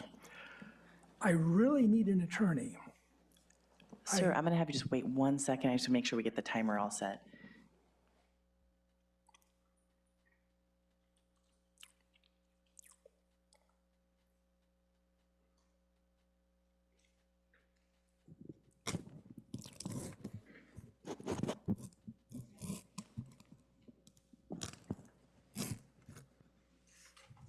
Sorry, I didn't want to cut you off at the inappropriate time. So you have 10 minutes to speak, and if you want to introduce yourself, that would be great. Oh, I'm sorry. Thank you. I am Dillard Ryan, the owner of this property. Is the timer going to go up there? The timer is getting started. So I really need an attorney, and I've tried. I've talked to people, and most significantly, I tried to use LRAS, the County Bar Association legal referral service, and they have not come up with one name. And I'm thinking that maybe attorneys had seen this in the news, at least the way I saw it in the New Times, which really looked bad. But who knows? So anyway, I gotta say, I am totally helpless in this contesting this presentation because it's like shock and awe. This was a very professional presentation and research and report. And Mr. Lowe, I gotta say, and Mr. Sheets are both extremely knowledgeable and considerate, but they're absolutely deadly serious about their job. And I hope I don't strike the wrong chord here, but it's almost like in a couple of particular instances, Mr. Lowe advised me that we are Borg. Well, I shouldn't say Borg. I should say we are the city of San Luis. Resistance is futile. Inspection for code violations will be done voluntarily or not. Now, he didn't quite use those exact words, but that was the sentiment. He's very serious. But I'm kind of wondering, on this particular item, why do we need to inspect for code violations after, in effect, a bombing has occurred in the house? Of course, there are code violations. I don't think they're structural, and the boarding up has pretty much removed possibility of entry. So, in the history, there's no question on ownership. I've owned this place for over 50 years, and all this time I have had the possibility to do things, and I have not, in this most recent case, provided effective prevention. I have been guilty of poor yard maintenance. I think now it should be okay, but I don't know the standards. I've actually asked particularly what more do I need to do. So I think there are some mitigating circumstances. First, I gotta say, my complaints, and I think most of these complaints mentioned were me complaining. I've been complaining about, among other things, a attempted break-in through my open second-story window while I was there, a drunken knocking at my door in the middle of the night, I believe, porch pirate parking in my driveway and disposing of happened to be a female, disposing of a computer box from Amazon in my yard, in addition to many, many parking violations. They park across my driveway, they park in my driveway. They block access to my garage when they're in my driveway. So, first, there was in this process, most recent, since about 2020, when I moved out, there was an initial probe, I'm calling it. Somebody fooled with my phone system, I think possibly to mess up my security system, which happened to be dysfunctional at that time. It had been broken. Then, shortly thereafter that, there was a break-in. Not too severe. There was stuff stolen, but I had removed most of my valuable belongings and kept only records and a bunch of sentimental items. At this point, though, there was no investigation and no suggestion of a future threat or the secure doors, which I believe finally prevented the break-ins. I actually asked the officer on the first break-in whether he was going to investigate. He went next door and he said, and the resident there said, oh, there were some kids running around. I don't know. Anyway, then there was a full-on assault. It was like a battering ram. They cut multiple padlocks with high-speed grinders. They smashed things. They smashed windows. And then to add the final insult to injury, a portable toilet showed up in my yard. I don't think that was something that the homeless carried around their backs, but I don't know. So I think the final mitigating circumstances is that I'm not making money on this. I wasn't renting it to substandard renters. I wasn't selling sleeping spots in my yard. It wasn't like Mr. Duvall at Sunny Acres. And I believe there was another situation like that on Prado Lane. So, oh my gosh. I don't think the only alternative is the fence or receivership, as initially mentioned. As I said, they could cut through the fence. The homeless people were breaking in. I have made attempts at security and maintenance. I have boarded up fairly well several times, and they just smashed through. I became familiar with the attackers or invaders, whatever, and I know them. I made a very foolish attempt at appeasement one time. This is just a minor point out, I'm running out of time. I had contacted a professional hauler who didn't show up. He called me to say he couldn't. Shortly thereafter, some of these homeless people showed up and offered to help. I was in a rush to get out of there, so I gave them some money and said, do it. Came back, job wasn't done, and they didn't come back. A couple of days later, I found out they had been dumping. They advised me that they had a professional relationship with a housing complex and they could use their dumpster. It turned out that they were dumping my leaves next door. I have spent nights there watching the place. I have met these invaders. I've talked with them. And one particular time, Halloween 2 years ago, I saw a party assembling about 10 o'clock.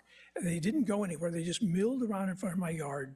I stayed there all night, and eventually they disappeared without much of a party. I think they were maybe planning on having it in my place.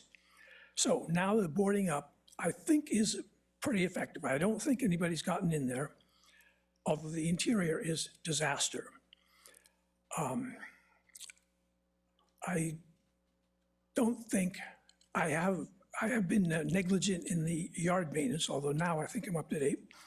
I don't think the yard maintenance is a reason for receivership. So what are the effective solutions? The fence. Now, initially, I disagreed with that because they were cutting with grinding tools. Maybe now it would prevent the dumping of furniture and all. And that's not the homeless, I don't believe. That's Cal Poly students. It's possible that at one time a resident in that place would have been a securing means, but it's too dangerous. So I bypassed that. There might be a security service that could help, and I maybe don't think, I mean, I do think that would be a possible avenue of protection, probably not worth discussing in public. I have received just recently, well, I received all along throughout the years, offers of purchase, interest in purchase. Just recently, I received a bargain basement offer mentioning the staff report and these violations. I don't know really how they got all that information. I can clean up, I would like to clean up, do some repairs, and make an assessment as to what I eventually want to do. But I would like to mostly stop the bleeding. So I ask you not to declare a nuisance and at least delay the efforts at receivership. Please let me bury my dead and lick my wounds. Now, I'm not indigent, I'm not incompetent, and I'm not a recalcitrant curmudgeon. I think I'm a victim. Thank you. Or any questions? Thank you. No, that's good right now. Thank you. Do we have public comment? No. Okay, thank you. At this point, before I call on my council members, just wanted to ask if there's anything, any clarifications you'd like to share.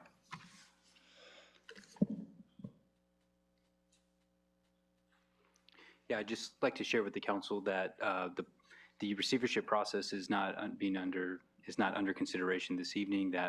That lies within the city attorney's office, and staff will exercise that at our city attorney's discretion. We intend to continue to work with Mr. Ryan throughout this process and assist him in any way that we can. Part of what we've done with this resolution is gone through and collected quotes for from contractors that we have available to us through our Public Works Department. And Mr. Ryan has, expressed concern about being able to find resources or find people to do some of this work, and so we can assist with that as well. Great, thank you so much. Vice Mayor Pease? Oh, okay, Councilmember Shoresman. Thanks. I guess just still one more question now after hearing from her, it's not an applicant, from the property owner. It sounds like the recommendation is for a 30-day compliance period, if you will. Is there any, looking at the pros and cons, both for the property owner and in our view, is there any reason that we wouldn't want to consider a longer one, or that it matters? It sounds like you are all willing to work with him even if it takes longer than 30 days. So I guess I'm weighing the value of directing, a longer period of time to give the property owner some more leeway, and whether or not there's value in that if you're going to be able to work with him anyway. So we did contemplate that as well, what that time period, that recommendation is, and the 30 days is the minimum due to the objection period that's listed in the municipal code. We decided to move forward with that recommendation just based on the history of the property and the inconsistent communication that we've had with the property owner. And so while we'll still be here willing to work with him, this is just us meeting him halfway and having that level of accountability built into really a nuisance that's occurred in our city for several years now. Thank you. Thank you so much, Vice Mayor Pease. Thank you for the presentation. There's a robust history within the report, and again, received here. Seems very clear, although we're, super delighted to have the owner at the table now. Absolutely seems to me that the public nuisance declaration should go forward. I feel like staff has already bent over backwards and backwards and backwards to try to work with this individual, and it's just super upsetting and dangerous, and all kinds of things have been going on. And the lack of consistency in communication that you've cited, I think it's absolutely appropriate to move forward. And frankly, I'm disappointed that we are having to spend all this time, even that we bumped it up on the agenda.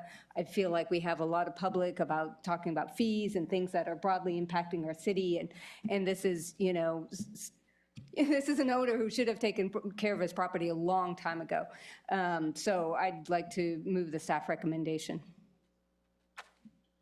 I have one more question going along with that. So I guess maybe it's not really a question, I guess it's just more of a expansion on Councilmember Shoresman's comment of just, personally, I want to encourage you, if there is continual, consistent conversation or communication going forward, that you utilize that discretion in the attorney's office and your office to be able to keep moving. I personally know that getting contractors to actually make appointments and keep them and get it done in a quick time is difficult. So while even if you have some wonderful resources and they're called, sometimes it takes a little bit longer. So I just want to make sure that is encouraged, at least from myself. I don't know if that is something that my council members would agree with, but I hear you on the 30 days was the minimum, and you have that discretion. So I trust you in that.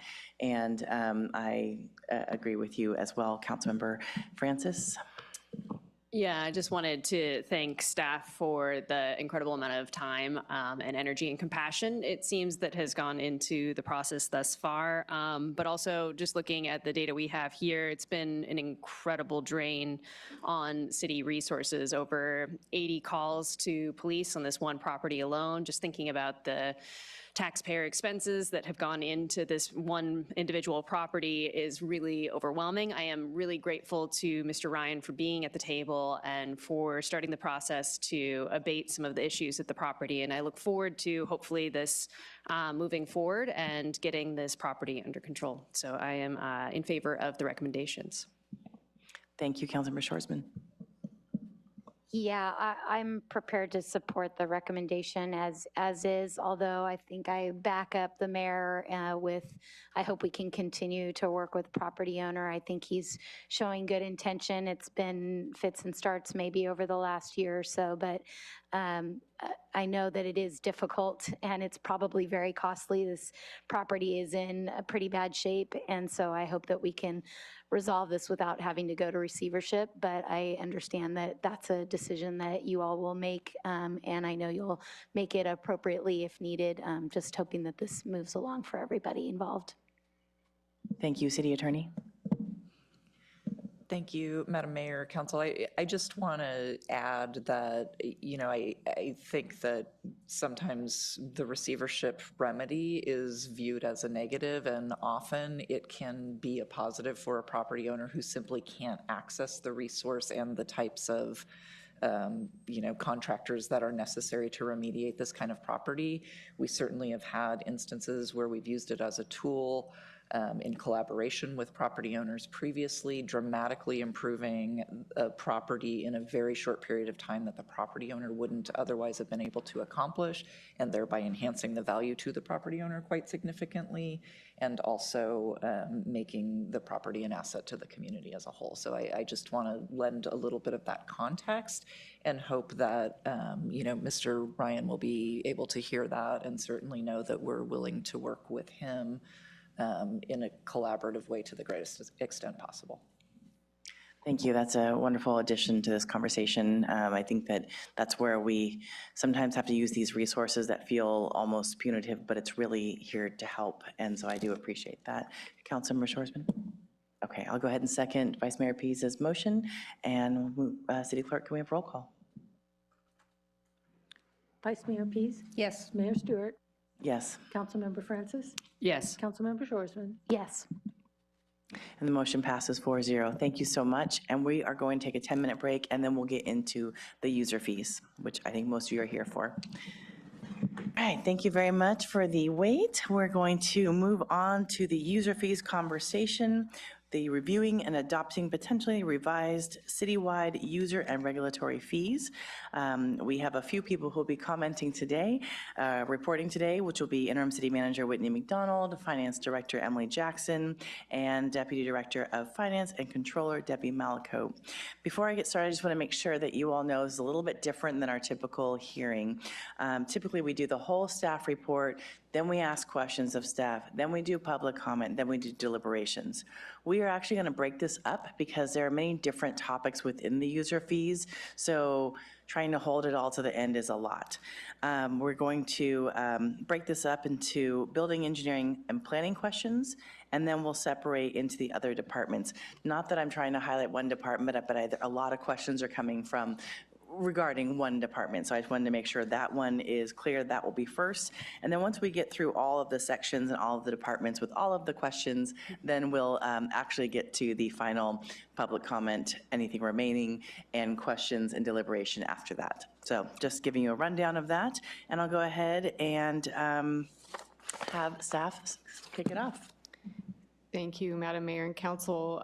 I will go ahead and kick things off, do a little bit of background of how we got here. You'll be hearing from a number of different staff and as we go through the conversations. And so thank you for breaking down the way the presentation is going to go because it will be a little bit different. We do have all of the subject matter experts from each department available to answer questions. And so while not everyone will come up originally to talk about their department, they are all here in order to go into more detail wherever that might be needed. Also with us tonight are our consultants from MGT. We have Jamie Radcliffe and Patrick Dyer. They are available online as panelists, and so they'll be available to answer questions. We're thinking if you do have them, they may be in the area of methodology for the fee study, and we can ask them to come online and answer any of those questions as well, but you'll largely be hearing from staff this evening. One other kind of item logistically, we printed out some hard copies of the fee schedule itself, which is Exhibit 1 to the resolution. We have some up front in front of Greg Kerman there, and we have some out in the hallway as well. Just knowing that the numbers can be kind of difficult to read online or even on the screen. So this way, if anybody has a need to get a hard copy, they're there for anyone who might need them. Okay, so a quick recap of kind of how we got here. Our fee study kicked off last May in 2023 through our consultant who is helping us with both the user fees and our development impact fees. We have a sub-consultant to MGT who's working on the impact fee study that will be coming back to council in a few months, really the early 2025 is what we're looking at there. So this is really focused on our user and regulatory fees, not impact fees. We did hold a study session back in February to kind of orient council and the public to what are our user and regulatory fees and how do they compare and contrast to other types of revenue measures, fees, taxes, rates, things like that. And then, of course, we're here with our public hearing tonight. The fee study itself has been available to the public for several weeks here. It was published online along with the staff proposed fee schedule itself at a dedicated webpage at slocity.org/cityfees. And so that's been live. We'll get into some more information about how we've conducted outreach in a later slide. So basic purpose of our fee study is to develop our updated schedule of fees that accounts for our true cost of service for these the services covered by the fees outlined in the schedule. Studies like this are typically conducted every 3 to 5 years, and it's really to help us account for costs that are not otherwise captured through an ordinary CPI adjustment. And to be noted, that can include both ups and downs. So if our services get more efficient through things like technology or changes in the way we do services, then they get captured through these fee studies. Same with any increases in our overall overhead costs or staffing costs, that gets captured in these studies as well. Our last fee study was completed more than 5 years ago, back in 2017. Notably, our building and safety fees actually have not been updated since 2011, so we have quite a bit to catch up in there. In the meantime, we have been adjusting our fees annually by the Consumer Price Index. And of course, we've been impacted by cost increases and inflationary pressures like labor, materials, and supplies. So briefly, user fees in California are required to conform to statutory requirements, as well as the California Constitution, Prop 218, and the Code of Regulations. And we're required to adopt them either by fee ordinance or resolution. And so this evening, you have a resolution being proposed for adoption. So what is a fee study? It's a review of our fees for services. It doesn't exclude our water and sewer rates. So importantly, that's subject to a totally different process governed by Proposition 218. It also excludes our parking rates, of course, which we've all been familiar with, as well as our transit rate based fees. It includes a number of different departments to identify our reasonable cost of providing our services. as our city staff currently provide them. So it's really looking at how much time and dollars does it take for us to do the services that are encompassed within the permits or the type of application that somebody is making. It also provides an opportunity for us to add new fee recommendations. You'll see those in a few places if there's new laws or new processes that we've needed to put in place to kind of help us catch up there, or to remove some outdated fees. And you'll see that as well through a number of our simplified processes, or at least that's a lot of our goal, is to help make them a little more user-friendly, although we understand it is a pretty complex process. So a little bit more on the background. The basic concept of our user fee study is to determine that reasonable cost of service.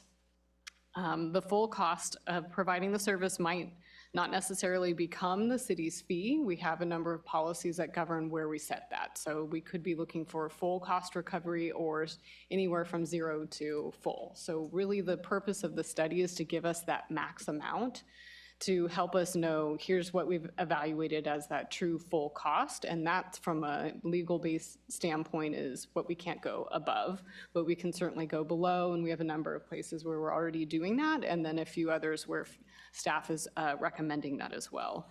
Our cost increases, of course, as mentioned, we have labor, materials, and supply increases and inflationary pressures.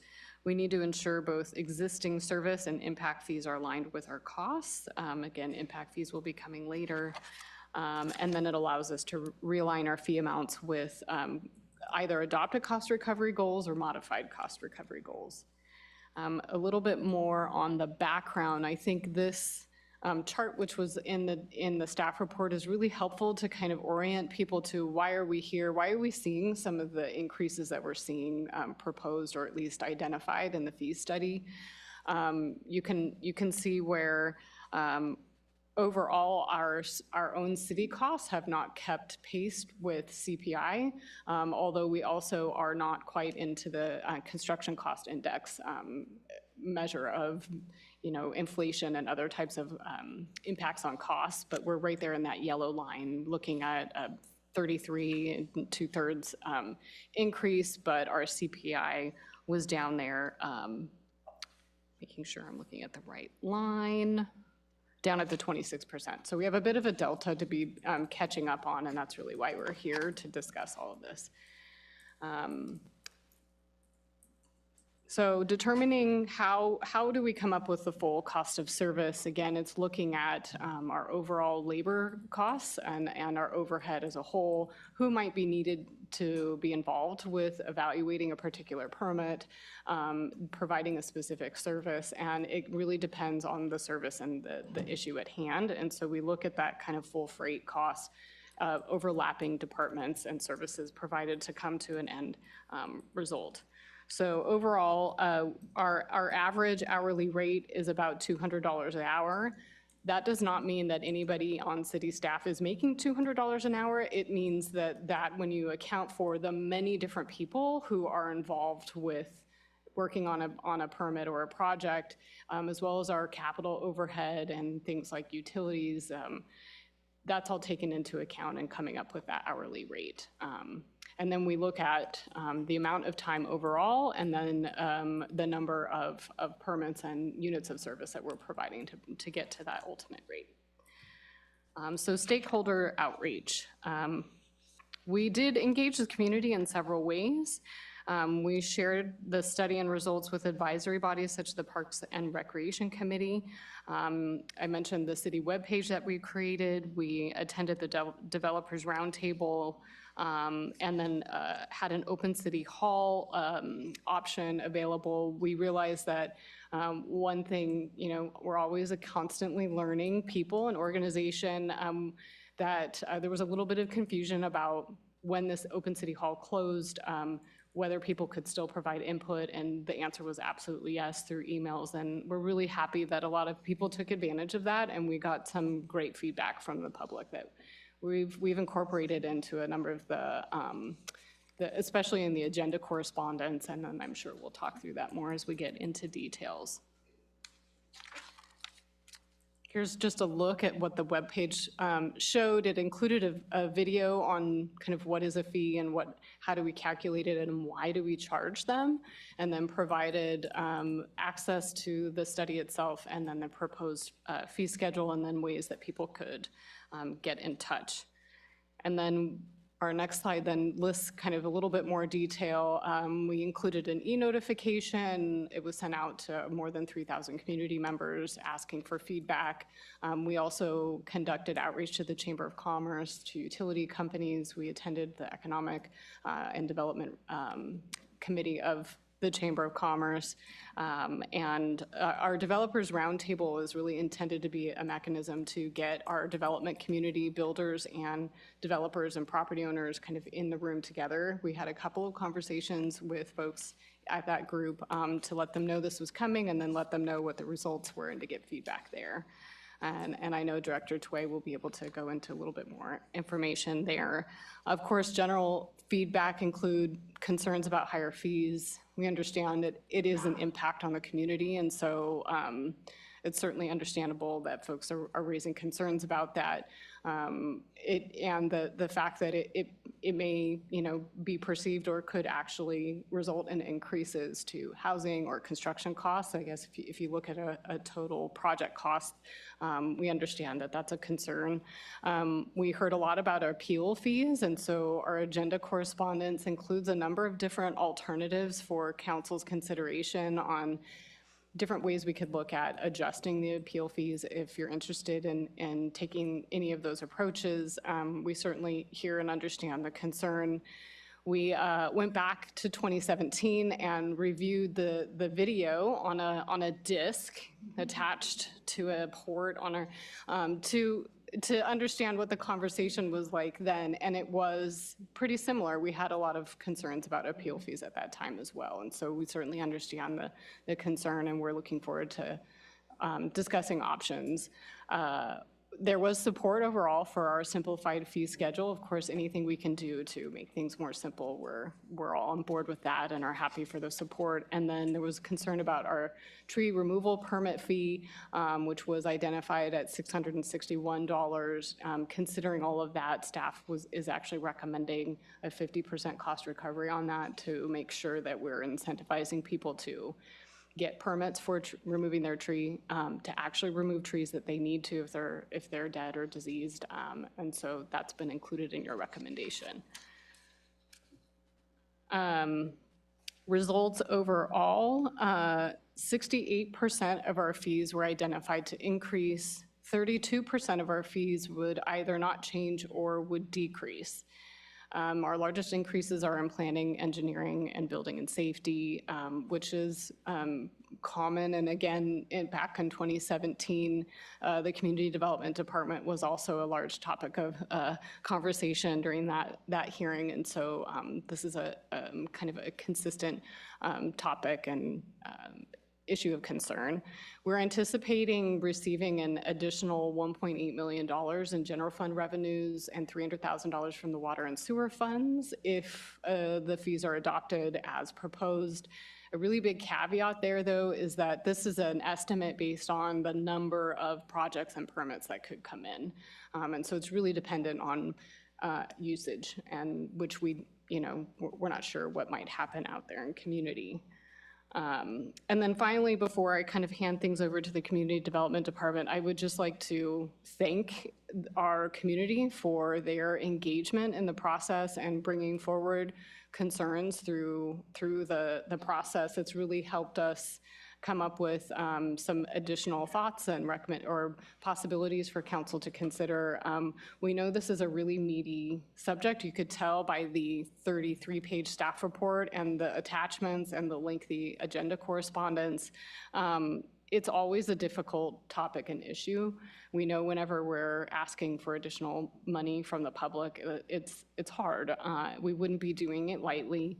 And so we're really grateful for everybody's participation, and staff is here to really facilitate the discussion and help you all with the decisions that are facing you, which we understand are difficult. So just wanted to, from there, then hand things over to Director Tway to give us some more information on community development fees. Thank you so much. Good evening, Mayor and council members. Community development includes building and safety, engineering, and planning, so I'll briefly cover some of the highlights from the staff report and happy to dig into details if you have questions. Before I start, I want to provide a little bit of context about fees in community development, and City Manager McDonald mentioned that we did talk with a lot of people about our fees, including Developers Roundtable, which also includes nonprofit housing developers. I just want to note that as well, and architects, a number of various types of professionals and interested parties in the city. And one of the things that we heard was, we talked about fees, and we also heard concerns about process and people wanting to help us understand how much the process that we have in community development impacts timing of their projects and how that impacts the cost of projects in addition to fees. So we are well aware of that, and I want to thank everyone for those valuable conversations. I think they spurred a lot of thinking in our department about things we can do in the future, and I wanted to highlight a little bit of what's happened already that the City Council has done to facilitate the process, especially of housing projects. And so on this next slide, you'll see the council and the city has undertaken a lot of efforts to streamline projects, both related to fees and also process. So you've established zoning and permitting practices that allow more projects to be by right. They do not involve discretion. And so there's an entire section of the code that talks about multifamily and mixed-use projects that if they provide a certain amount of affordable housing and they meet certain standards, there's no discretion and there's no planning process. You go straight to building permit. There's also a new section in the code that is streamlined review for housing projects that aren't exempt. And I wanted to call this out because what it does, and you can see under B up on the screen, the minor review level was changed to be from less than 3 units to less than 10 units. The moderate was changed from 10 units to 49 units, and the major was changed for 11 or more to 50 or more units. That's a little bit confusing. I think I messed that up a little bit. I'm sorry. But essentially what happened was in 2021, the City Council said, we want projects to be considered at a lower level of review. So projects that used to have to go to Planning Commission now are considered at the director level. And so that's important to consider when we look at the fees. While the fees are going up for these levels, the types of projects that exist now in the major category are much bigger projects than existed in that major category in 2017 when the fee study happened. So I just wanted to provide that context as you consider the fees. We've also implemented our e-review process to allow digital building permit and plan review, which hopefully improves transparency and streamlines the process. We've already seen this become effective, and we're hoping to roll that process out for both engineering and planning as we can in community development. And I also want to note that the fee structure generally encourages smaller units inherently. So our building permit fees are based on square footage, and so smaller units tend to pay smaller fees. And future actions, we're always thinking of ways we can continue to improve the process.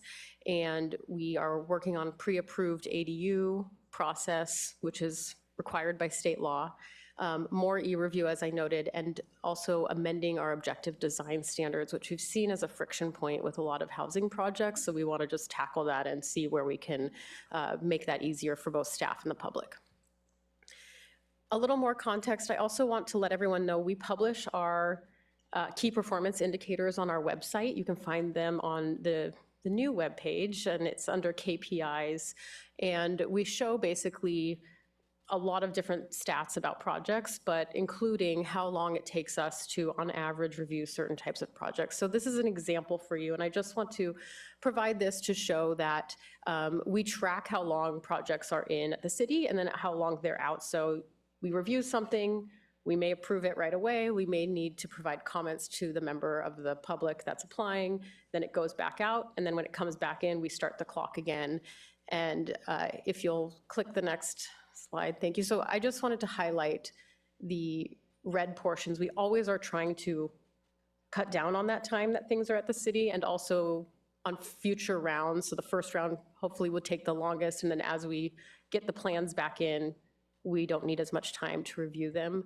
And I wanted to highlight for everyone that when we hear about projects taking a long time, there's both factors involved here, and we are only charging fees for the time that we are spending on the project. So there was a little bit of, I think, a misunderstanding that if a project takes longer, it's costing more, and that's not necessarily the case. Sometimes that time is because architects are working through challenging issues or people put projects on pause, but we really only are charging for the work that's being done on our particular project. So that's what we took into consideration when creating these kind of average fees, if that makes sense. And now I'll jump into the results. So briefly, I'll go over these. Building and safety overview, we have fixed fees that there were some changes to reflect current work types. 80 fees went up and 20 fees went down. And then with our construction permits, there was a change in our model to simplify the fee structure. And this would we hope to enhance transparency, simplicity, and ease of use in our permitting system. And so you'll see on the next slide that the current, you are not meant to read this, but this is the current building and safety fees for construction fees, and it's based on project type, construction type, tiered square footage levels with a base and additional square footage amounts. It's almost impossible to read. I think Mike Lowe can figure it out and a few people, but it's not easy for the public to understand. And so our team worked really hard with the consultant to figure out how do we streamline that, and it hopefully will result in more transparency for everyone involved. You'll see on the next slide, that has all been boiled down into a construction type, so type of projects, single family, commercial, whether it's an alteration or new, and then a per square footage fee. So no more tiers, no more whether it's structural or not. We've kind of refined the system to be a more simplified matrix. Next slide, please. We also received some questions about what building fees are specifically related to sustainability topics and goals in the city. And so we've highlighted that. They're up here on the screen, and we've also highlighted that in your agenda correspondence. So I just wanted to bring your attention to that as well. Happy to come back to this if needed. For engineering, there are some fees that are going up and some fees that are going down. Improvement plan check and construction inspection fees, these are for large public improvement projects. They're private projects, but we review them to make sure they're compliant with all sorts of regulations. They are based on estimated cost of construction of the project, and the remainder of the engineering fees are flat fees. So you just pay one amount for one unit of work. We are proposing to change the improvement plan check and construction inspection fees, again, to simplify the structure, and very similar to the building permit fees.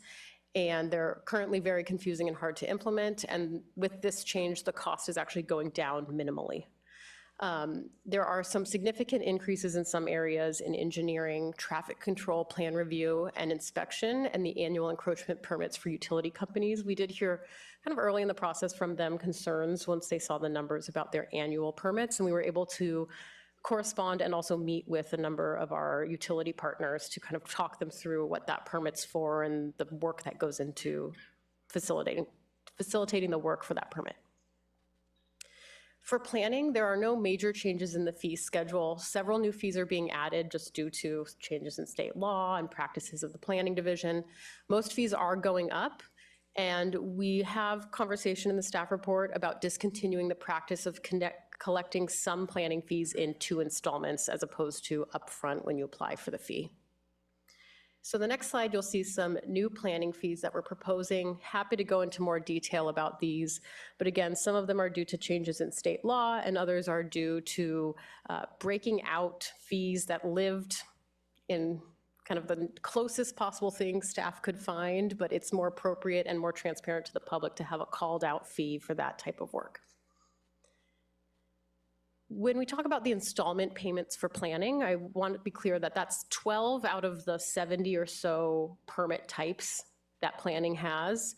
12 were established previously as being able to pay in 2 installments. So the applicant can pay 1 installment upon application. That's when staff will start the work. And then the second installment is due upon completion, approval, or denial of the project.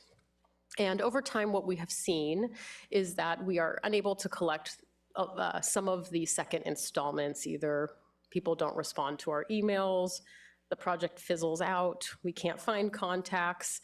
We do attempt to collect them upon building permit application. Some projects either don't need building permits or never make it that far, but the planning work has been done. And so there's a discussion of that in the staff report. And I also wanted to clarify that we do issue refunds for entitlement projects. So the intent of this 2 installment process was for projects, you know, that maybe didn't make it all the way through, and to make it easier for people to pay for the project up front. And I also want to let you know that if we get a project in and within the 30-day review period, we work with the applicant, we say this is not a viable project, or you can't even apply for this type of permit, we will issue a full refund. If we get a little further down the line and we've worked on it a little bit, we work with the applicant and they want to withdraw to estimate the reasonable amount of time that's been done and try to issue a refund so they're not out the full cost of the permit. Planning appeals, this has been a very popular topic with public correspondence, which is understandable. So the purpose of the study is to illustrate full cost for appeals. The table that you see in the staff report and on the screen shows the fees at the current policy level. So in 2017, there was quite a long discussion about appeal fees. And at that time, the council came up with the scheme that you see on the screen, which is that you would pay 20% full cost, 25% full cost, or 50% full cost of different appeal fees based on both the tier of the project. So that's kind of the intensity level of how much work it takes to process both the type of project and the appeal, and also whether you are a applicant or just an interested member of the public. So what we have provided is the now current cost of an appeal with the current policy set by the previous city council that discussed this. We also have provided alternatives in the staff agenda correspondence, understanding that these fees are much higher than they currently are, and there's a need to balance accessibility to the appeal process and also cost recovery. And so those can be found in the staff agenda correspondence, and we also provided a list of other neighboring jurisdictions and what their appeal fees are, so that can be considered by the city council when calibrating the appeal fees. And that concludes my presentation. So I am here with a number of community development staff to answer any questions that you may have. Thank you. A real quick one, I think, is how many appeals do you have per year or in the last 5 years? Yes. I think the staff report maybe said 15. We've actually gotten 2 in the since the staff report. And there also have been some questions, I think, from the public in the correspondence about how many of those are applicant-driven versus neighborhood or neighbors or interested parties. And from what we could find, and this was just a quick look at past meetings, it was about 7 applicants and 10 non-applicant appeals. Great, thank you. And that was in the last 5 years, sorry. Yeah, that number seemed to change quite a bit, so I just wanted to make sure, so thank you. At this point, do my colleagues have any questions so far? Councilmember Shorsman? Thank you. Yeah, a couple of things. One of the last times before you talked about appeals, you talked about the installment payments for those 12 planning fees. And I just wondered, when you did your public outreach and heard from people in the planning professional realm, were they concerned about a change that we might consider having all of these payments made up front? What was the general temperature of the group? I know nobody probably wants to pay the fees, and nobody wants to see them increase, but what was the general temperature of paying them all in advance versus paying them in installments like this? The installment topic really wasn't much of a topic of conversation. We talked a lot about process and the fees themselves, and we brought this up as something we would bring up to council, and I truly didn't hear much back about it. And in your past experience or what you know about other jurisdictions that charge these types of fees, is this common to do this sort of installment payment process, or is it? I have never seen it. Okay. I usually see something where there's a threshold of providing a refund at some point. You know, if staff doesn't do up to 50% of the work, you get 50% of the money back. But I think probably for these reasons that it's difficult to be a collection agency, I generally haven't seen it for community development permits. Thank you. And then on the appeals,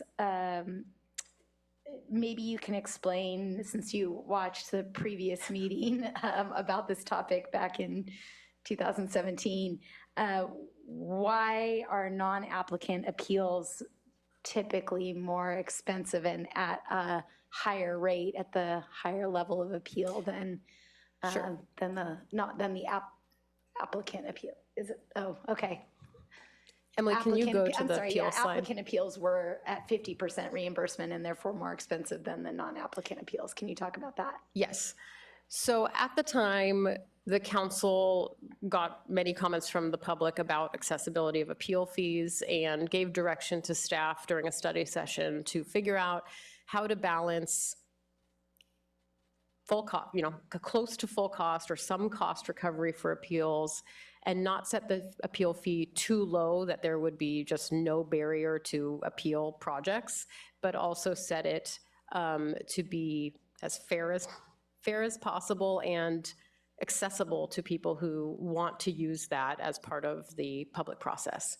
And so staff came back with this recommendation that council ultimately adopted to separate out for the Tier 1 and Tier 2, which Tier 1 is appealing to City Council, Tier 2 is kind of appealing to Planning Commission, separating those out to be higher for the applicant than a neighbor, and the lower fees being the same. There wasn't a lot of discussion about why that differential, and I think probably the thinking was, you know, the developer is getting something out of the process, and a neighbor, you know, it's a project that is happening that they didn't have anything to do with starting, right?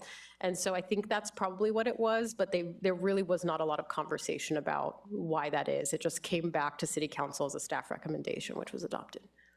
Thanks, and just one more on this. I can see the reasoning behind the Tier 3 and Tier 4 costs being lower. It's a lower level of appeal. What I'm not understanding too, and this for the sake of simplification, is the difference between the non-applicant Tier 1, Tier 2, and then the 25, the difference between the 20% and the 25%. Do you know why? Was there any discussion about the 20 versus the 25% for the Tiers 1 and 2 and 3 and 4? Okay. Just curious how that would have evolved. It seems logical to kind of stick with one rate, but I guess we'll talk about that more later. Thank you. Vice Mayor Pease.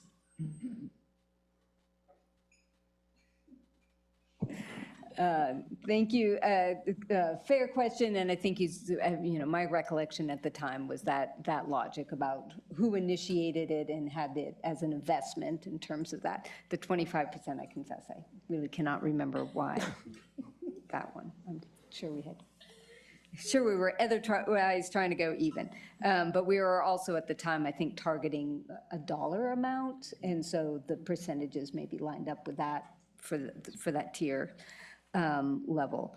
And so I guess the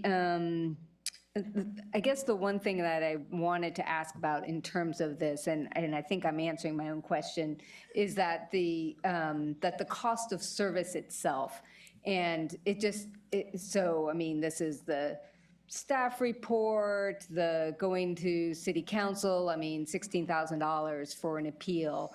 Do you see that there is opportunity as you're kind of, you know, working through all the processes? Do you think that there might be some either streamlining or maybe is there incremental steps within that in the future? Like if we settled on a rate for tonight, and then like, hey, let's check in on it in a year to see, is there a way for that appeal process to cost less in the first place?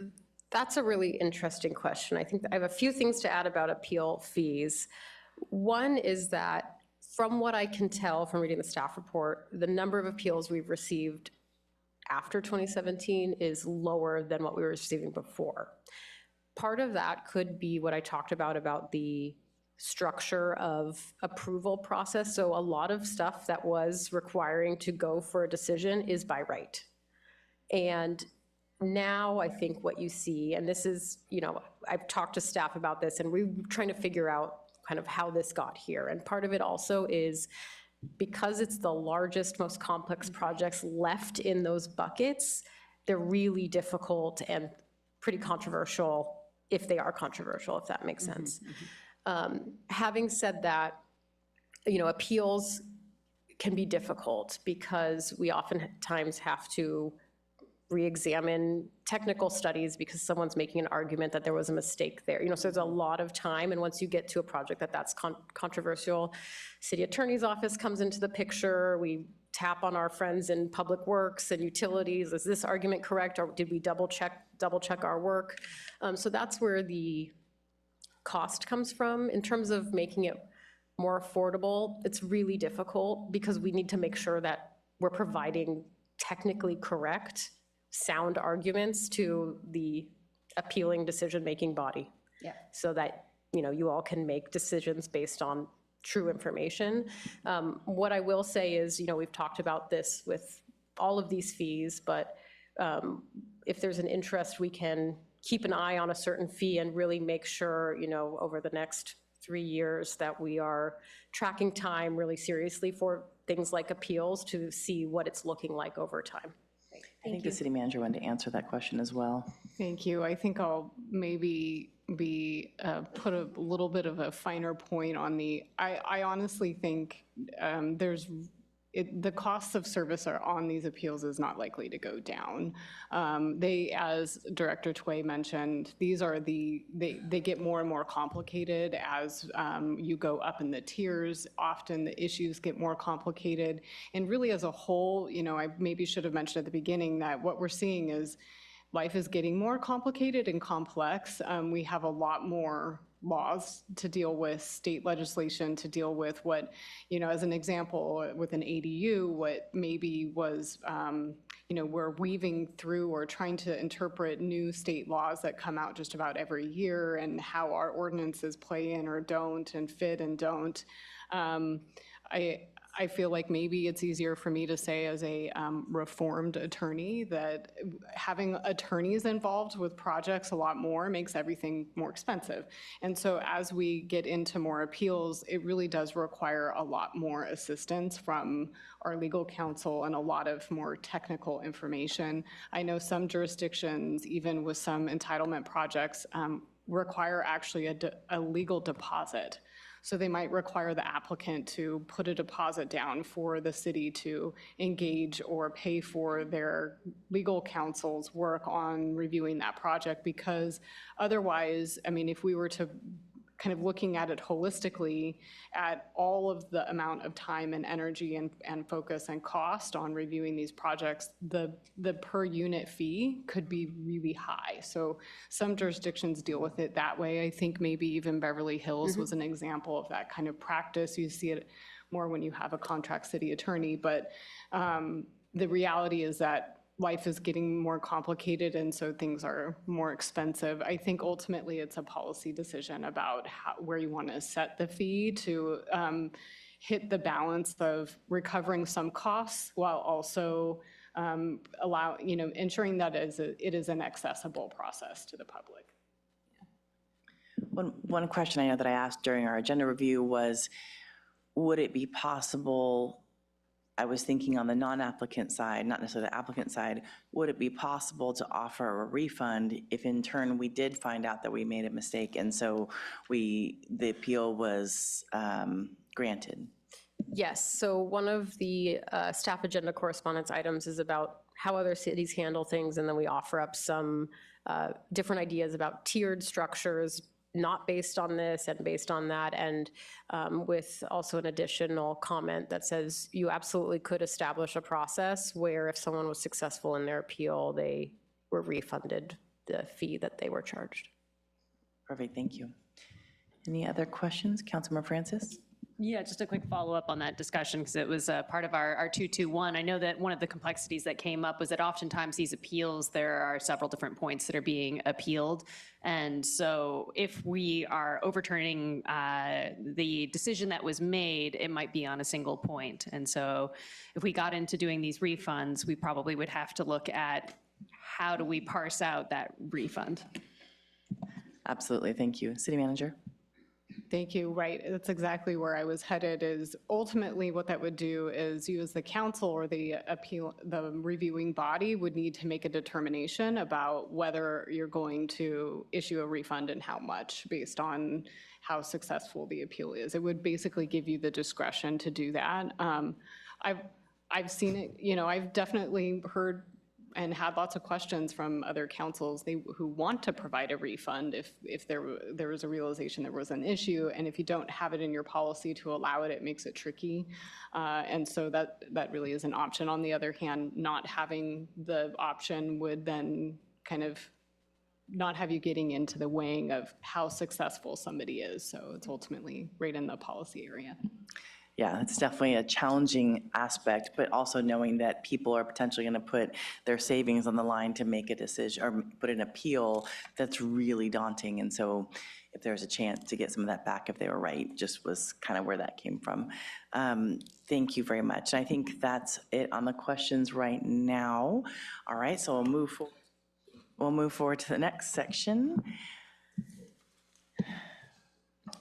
Parks and Rec. Good evening. Director Choi did a fairly deep dive on community development related fees, understanding that that's where the bulk of the conversation and public input we've gotten has been. I'm going to provide a much higher level look at the fee schedule and what our recommendations are for all of the other categories. We've got one slide for the remainder of the categories. These are intended to not be a comprehensive discussion of all of the fee recommendations. That's all provided in the staff report and the agenda correspondence that was put out over the last couple of days. But the intent here is really to highlight certain things that we want to make sure your council and the community is aware of in each of the additional categories, and then we'll turn it over for any questions, just like we did for the community development fees. So the first up is Parks and Recreation. Parks and Recreation fees, importantly, like all of the other fees, are driven by cost recovery in large part, but in some instances, Parks and Rec services are driven by market considerations. So in setting fees or proposing fees, we did do some surveys of other agencies who provide similar services, other cities, the county, golf courses in the area in some cases, just to get a sense of what other agencies or organizations are charging for similar services. And the reason for doing that, of course, is we want to make sure that we're not pricing other local businesses out of the market, and that we're not getting priced out of the market either. Parks and Recreation obviously provides a number of really important services that enhance the well-being and the health of the community. And so some of the services that Parks and Recreation provides are heavily impacted. We draw people not only from our own community to enjoy some of our recreational opportunities, but from other nearby communities as well.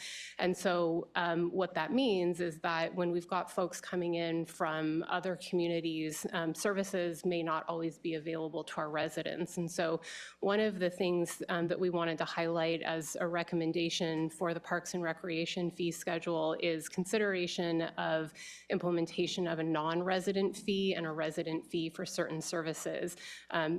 This is largely for services where registration is required in advance. The reason being that if people are registering for certain services in advance of actually taking advantage of them, we have their residency information, we know where they live, and it's more administratively feasible to offer a certain discount to them compared to somebody who may not live in the city limits.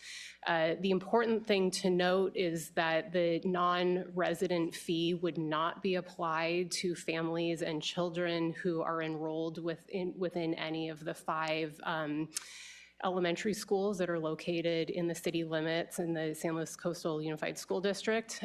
The reason for that is obviously because there are child care sites at each of those 5 elementary schools. We provide after-school care over the summer months and on certain holidays throughout the school year, and so didn't want to disproportionately impact non-residents who are attending San Luis Coastal schools within the city limits and treat those similar to residents.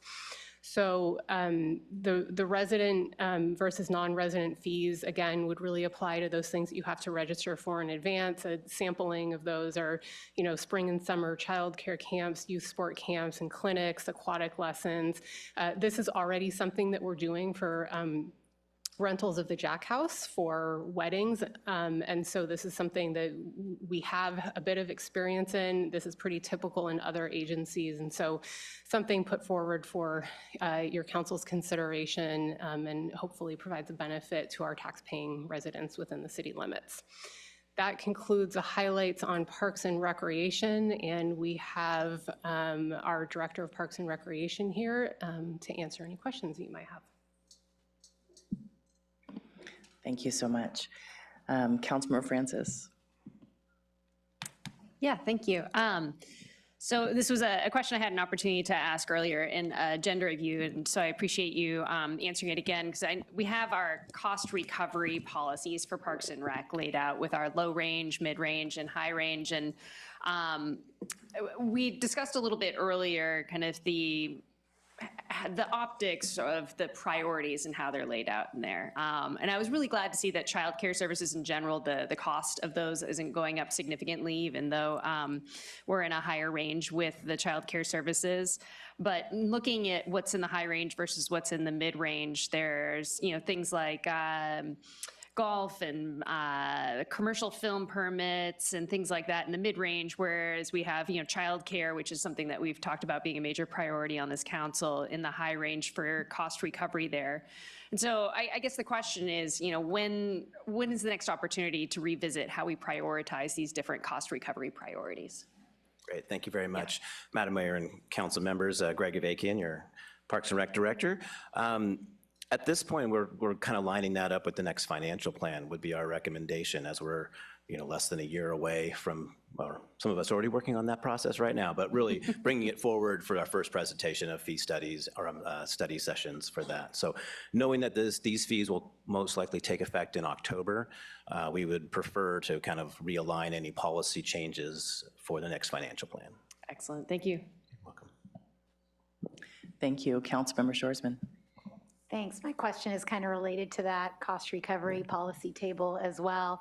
And appreciate Councilmember Francis's notice of the childcare being in the high range, and then also conversely, and maybe strange to me, but maybe you can clarify why, that the major commercial film permit application is in the mid-range category. Yeah, we actually had some discussions on that internally, and it kind of helps promote travel and tourism as well, and it's sort of a processing fee necessarily, and we also would add fees if it's like a street closure or an event that would incur other impacts to our other departments. So right now, it's really just more of an application and a review fee that's more of administrative. Okay. Is there any, in the process of determining fees like that, are there any, besides just looking at the actual cost, are there any opportunities to look at like comps from other areas or that sort of thing to kind of see if the price that we're charging is not only covering our cost at a certain level, but are we competitive with other areas that we might be, that film creators might be looking at for their films as well?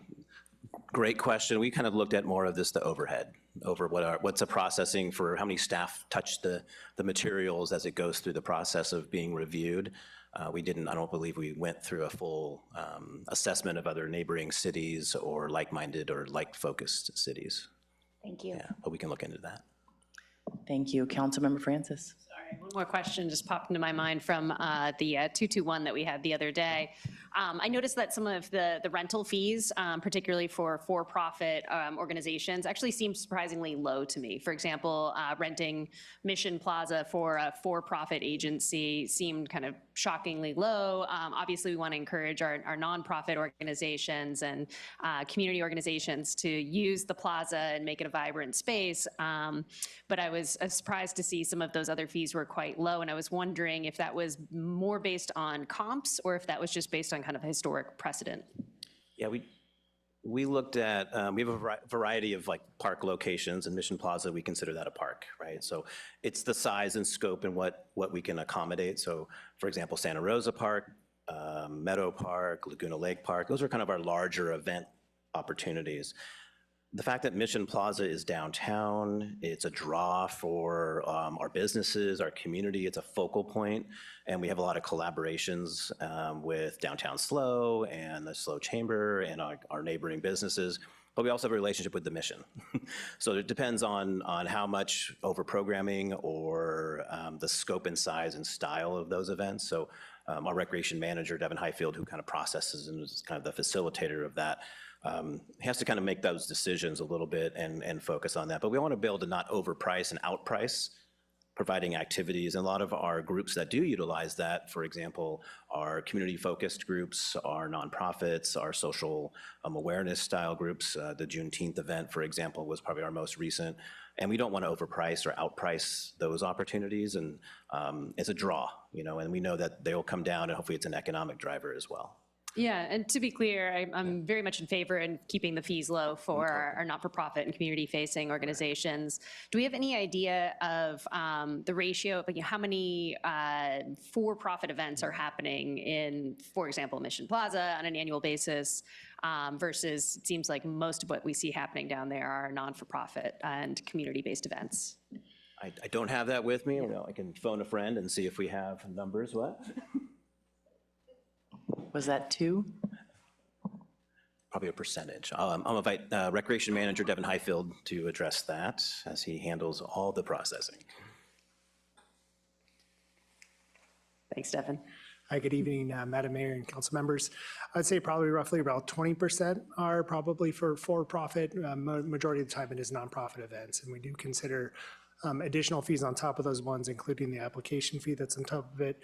Vendor fees are also part of those fees as well. And if there's any street closures or encroachment permits, those are also factored in there as well. Excellent. Thank you so much. Yep. Great. Thank you for the questions. Keep them close by just in case. Good idea. Good idea. No, I don't see any other questions, so I think you're off the hook at this time. All right. Thank you very much. Thank you. And I'll turn it back to Ms. Francis or Ms. Malakote. Or City Manager. Yes, Ms. Jackson, sorry. Sorry, I was in a side conversation. No, that's okay. so I I'm didn't calling you notice. Councilmember, so it's, Yeah. Frequent. So the next section of the fee schedule that's up for overview and questions from your council is utilities.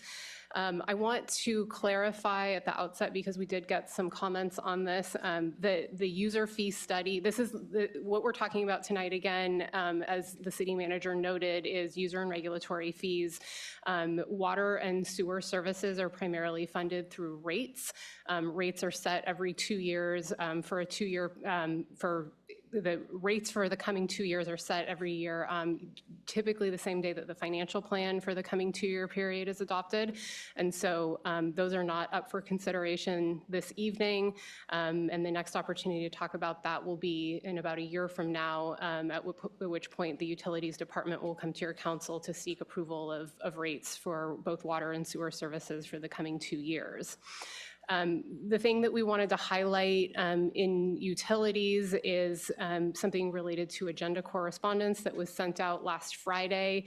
That is that we are proposing, based upon early feedback from the council, and in our attempt to continue to simplify and refine the fee schedule, we're recommending a more simplified fee structure for recycled water construction permits compared to what was initially included in the staff recommendation.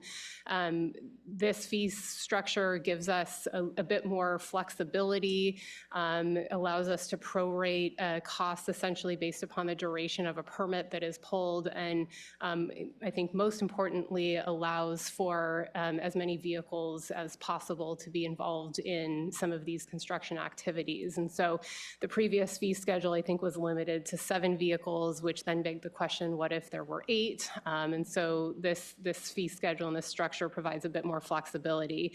The other thing worth noting is that in simplifying the fee schedule and the fee structure for this one, utilities staff noted that there was an error in the calculations. And so as described in the agenda correspondence that went out last Friday, the fee that you see on this slide and what's included in the revised Exhibit A, the fee for the half-year and quarterly permits are decreased compared to what was initially recommended. So that concludes the highlights on utilities, and our Director of Utilities and his Deputy Directors are both here to answer any questions you might have. Thank you so much. That was quick. Any questions from, okay, that was a simple, clear cut. So thank you very much. Moving back to you, Ms. Jackson.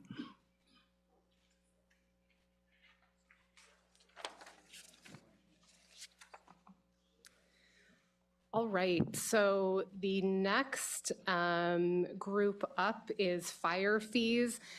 Fire fees, happily there's not a whole lot to highlight here. Fire fees really represent kind of a continuation of some of the fee types that are included on the community development fee schedule. These include development-related fees for things like plan review and inspection, based largely on square footage of the inspection to be done. The intent here with fire fees, just like Director Tway noted, is to continue to refine and simplify the fee schedule. And so that's what you will see as a part of the staff recommendation, is something that's hopefully easier for staff to administer, and more importantly for the community to understand and follow and understand what their fee obligations will be for certain types of services. That concludes the fire portion, and so I'll turn it back over to council if there are any questions. I think I have a quick question. I cannot remember, and I should have asked this ahead of time, the cost recovery for fire to Cal Poly. I believe we were not at full recovery there as well. Do you happen to have that percentage? Or Chief Tuggle, sorry. I'm going to phone a friend on that one.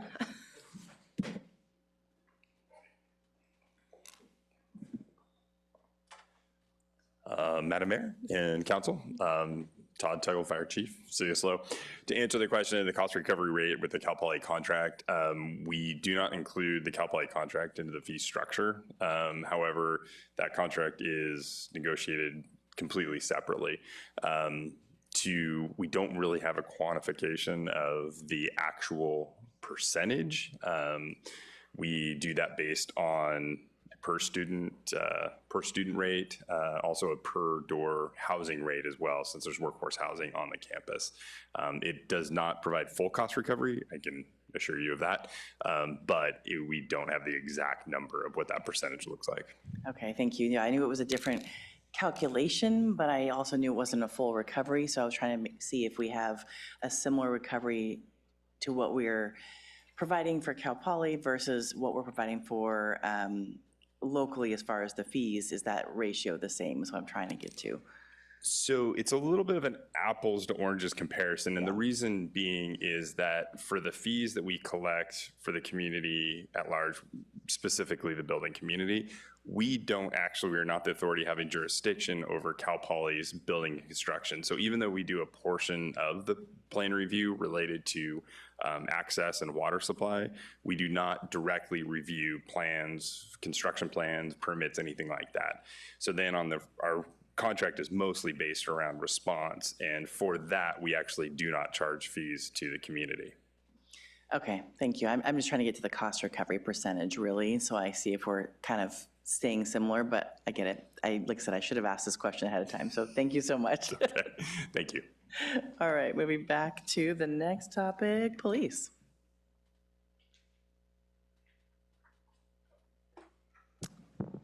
Yeah, so the next section of the fee schedule that is up for council questions is the police section. There are no substantive changes on this fee schedule to highlight except for the change to the concealed carry weapons permits and false alarm fees. The concealed carry weapons permit fee change is largely recommended due to legislation that was recently passed that amended various laws related to concealed carry weapon permits and how licensing agencies can charge those fees. As a result of that, we're now able to recoup more of our cost for issuing those types of permits. The permits, as a result of the analysis that was done, are recommended to be at 50% full cost recovery. And the reason for that is really to encourage compliance with permitting requirements. The other thing to highlight on the police schedule is false alarm fees. Those are proposed to incorporate both a cost recovery component as well as an added penalty to discourage repeat false alarms. This is something that we have an issue with that creates a burden on municipal public safety services. And so that's the intent for recommending that fee where it is. That concludes the overview, and our police chief is here if council has any questions. Great, thank you. Councilmember Francis. Yeah, thank you, Mayor. Thank you, Chief Scott. So this came up during our 221, and I'll be honest, I struggled a little bit with the 50% cost recovery on the concealed weapons permit, since we've talked a little bit about, values and how we're trying to encourage certain behaviors. And I get that we're doing the 50% in order to encourage people to comply with the law. But something that was discussed in the 221 was kind of the new territory that we're in. And I was hoping you could maybe get in a little bit into that, because that helped me understand why we were doing 50% cost recovery at this stage. Yes, thank you, Madam Mayor, members of council. Appreciate the question. And part of that conversation earlier today was many of our fees, as you will see in the schedule, are capped by legislation and statute. So we're kind of fixed to whatever the lawmakers say they will be. Historically, when we talk about concealed carry weapons permits, those have always been capped. And if you look at what our previous rate was, those were the caps that were legislatively put in place. Just recently, this last session, they eliminated those caps and said that agencies can charge a reasonable fee to accomplish permitting.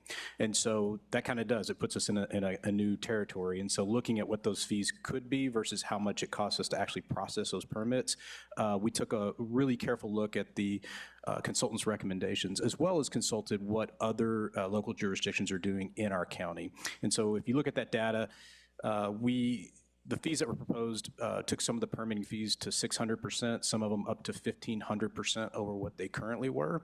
And then we looked across the county to see what others were charging and picked an area that put us in a better position in reference to what others were doing, as well as where we perceive others going. So now that the cap has been released, other jurisdictions will be going through their fee studies in the near future, and we expect changes in permitting fees all across the county. So is it my understanding that we're the first municipality to raise those fees on the concealed carry permits in this region?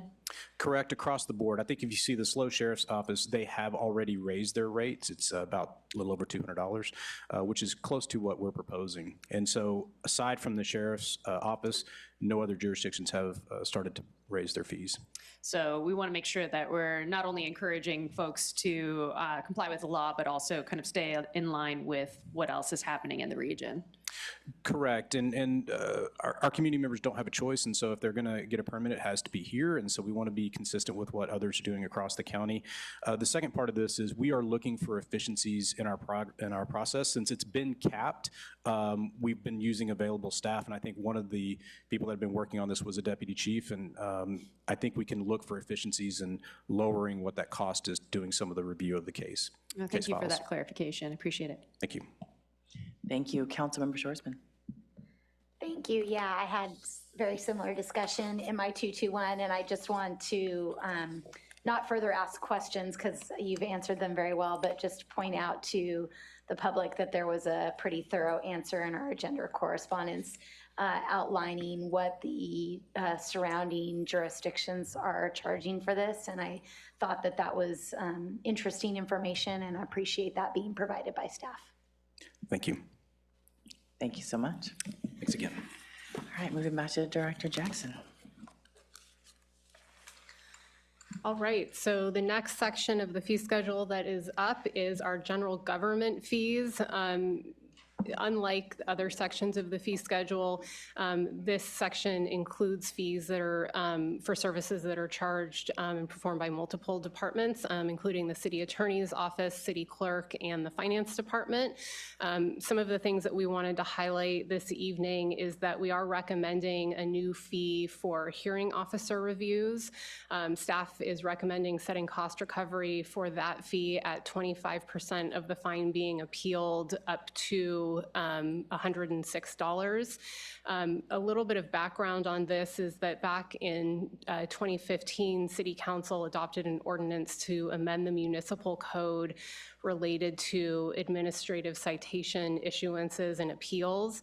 At the time, unlike other appeals that we talked about throughout the city, there was no fee implemented for expedited review by a volunteer hearing officer. And so as a result, appellants are still not charged to have a valid administrative citation appeal reviewed via this appeal method.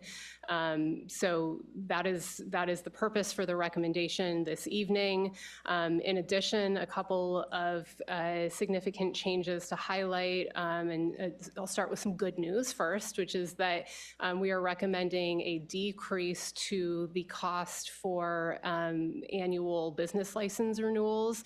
The reason for that is because we've increasingly been using technology and pushing our customers, local business owners, to renew their business licenses online.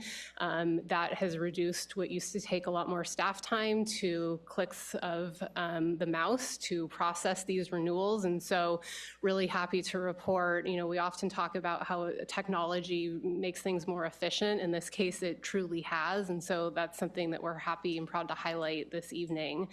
On the flip side of that, though, we are recommending that the business license application, so that's people who are starting to do business in the city limits or have been in the city limits and are now starting a business for the first time, have to pull a new business license. And so that process is a little bit different. There's more boxes to check, and this fee is recommended to increase really because of a more accurate accounting of the time that it takes to do it. And so that fee is recommended to go up from about $68 to $95. That's something that new applicants have to pay one time only, and then assuming that they continue to operate their business in subsequent years, they would just be required to pay the annual renewal fee. So that concludes a highlight of general government fees. Myself, our city clerk, city attorney, and others are here to answer any questions you might have. I think it's a simple question. Just looking at that technology that is helpful in renewals, is that technology not also helpful in speeding up the process of the business license application? It is. One of the things, though, that's a little bit different is that there's, cost and a time associated with taking what is often a paper application and putting it into the system. And so that's why you don't see that same reduction because of the technology for new business licenses. The renewal is just much more heavily impacted by the use of technologies. So the employee still has to put in everything for the business license versus the applicant? Correct. Okay, got it. So it's not an outward-facing technology. Yeah, I mean, one of the barriers to having new businesses apply for a new license is that you need to have specific access to the system, and so there's staff time involved in taking the request and then providing access for applicants to and existing businesses to use the system to renew. Got it. Thank you so much. All right, moving forward to Public Works. sorry, shouldn't have turned off my microphone. Public Works, I believe, is our last category this evening. Important to note, similar like I did for utilities, is that parking rates, consistent with what the city manager mentioned, are not included. This, again, is a user and regulatory fee study. We've obviously had quite a bit of conversation over the last several months about parking fees and addressed those in large part a couple of months ago. There are not any substantive changes recommended on the Public Works fee schedule. One thing to highlight, however, is that we are recommending a reduction for final inspection approvals for very large site disturbances. So large site disturbances, it was a term that was unfamiliar to me, and so what that essentially means is that we're decreasing the fee for final inspection for non-single family residential projects. So these are larger projects. This is a sort of a tiered approach as well, in that there are different fees charged for different sizes of projects and the square footage that they take up. So that is the highlights for Public Works, and our Public Works Director is also here if you have any questions. Great, thank you. I don't see any questions. All right, moving forward.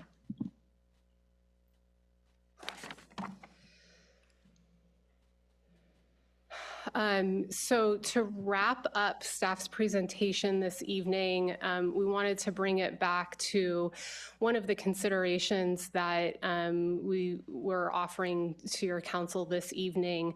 Obviously, like the city manager covered, we have not done a comprehensive fee update for user and regulatory fees since 2017. And then, like we noted, building and safety fees have not been updated since 2011. And so, of course, what that results in is some pretty significant increases to a number of fees before your council this evening.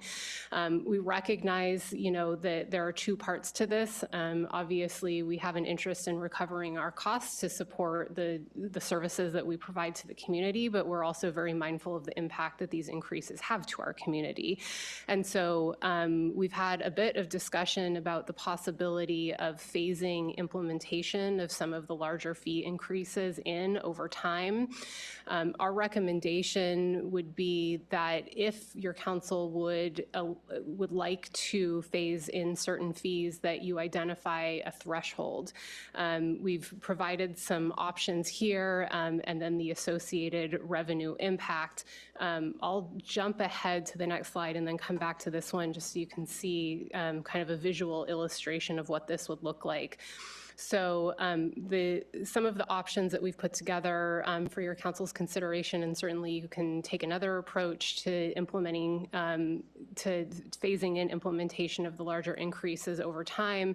But some of the options that we've provided is consideration of just setting a threshold for how much is the fee going up. And so our initial recommendation was that council consider phasing in fees that are increasing by more than 50%.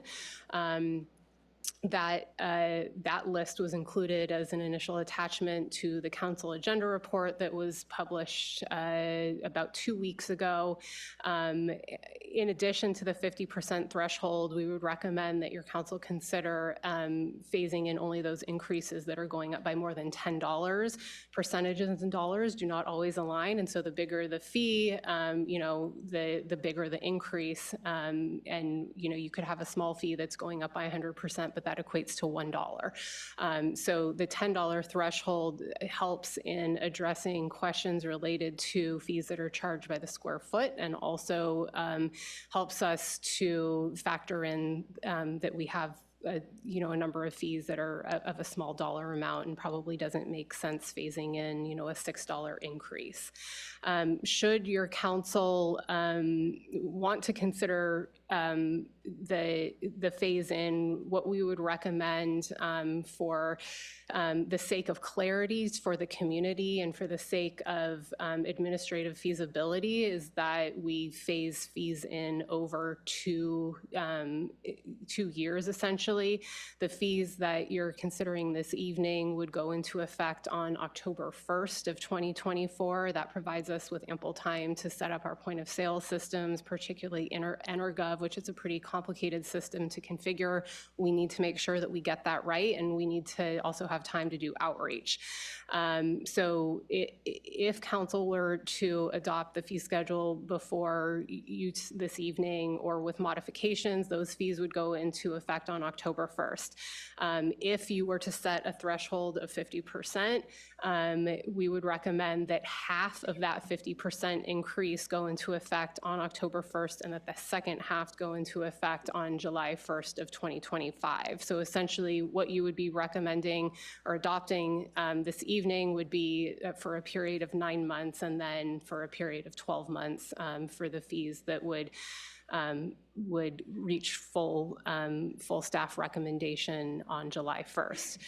Importantly, for those fees that would be phased in, we would not recommend applying a CPI in July of 2025. The reason for that is that the community will be seeing an increase, and so in recognition that the impact that can provide to the community to see fee increases, we would not recommend increasing a CPI. For those fees that are increased entirely as of October 1st, we would recommend that the CPI do apply next July 1st. Like I said when I began, obviously one of the considerations that we make as staff is the impact that fees have to the budget. And so we wanted to highlight what the estimated revenue impact would be if council would like to phase fees in. In addition to the 50% phase-in approach, which would result in a estimated revenue loss of about $632,000 over the first 9 months of implementation, we're also providing options, and we provided some attachments to the agenda correspondence that went out yesterday that would demonstrate to council and the community what it would look like if you were to elect to phase in increases that were going up by, or that phase in fee increases that were increasing by more than 100%, as well as more than 150%. So obviously that whittles down the list a bit. There's quite a few more fees that are going up by more than 50% than 100 or 150%, and the associated estimated revenue impacts are included on this table.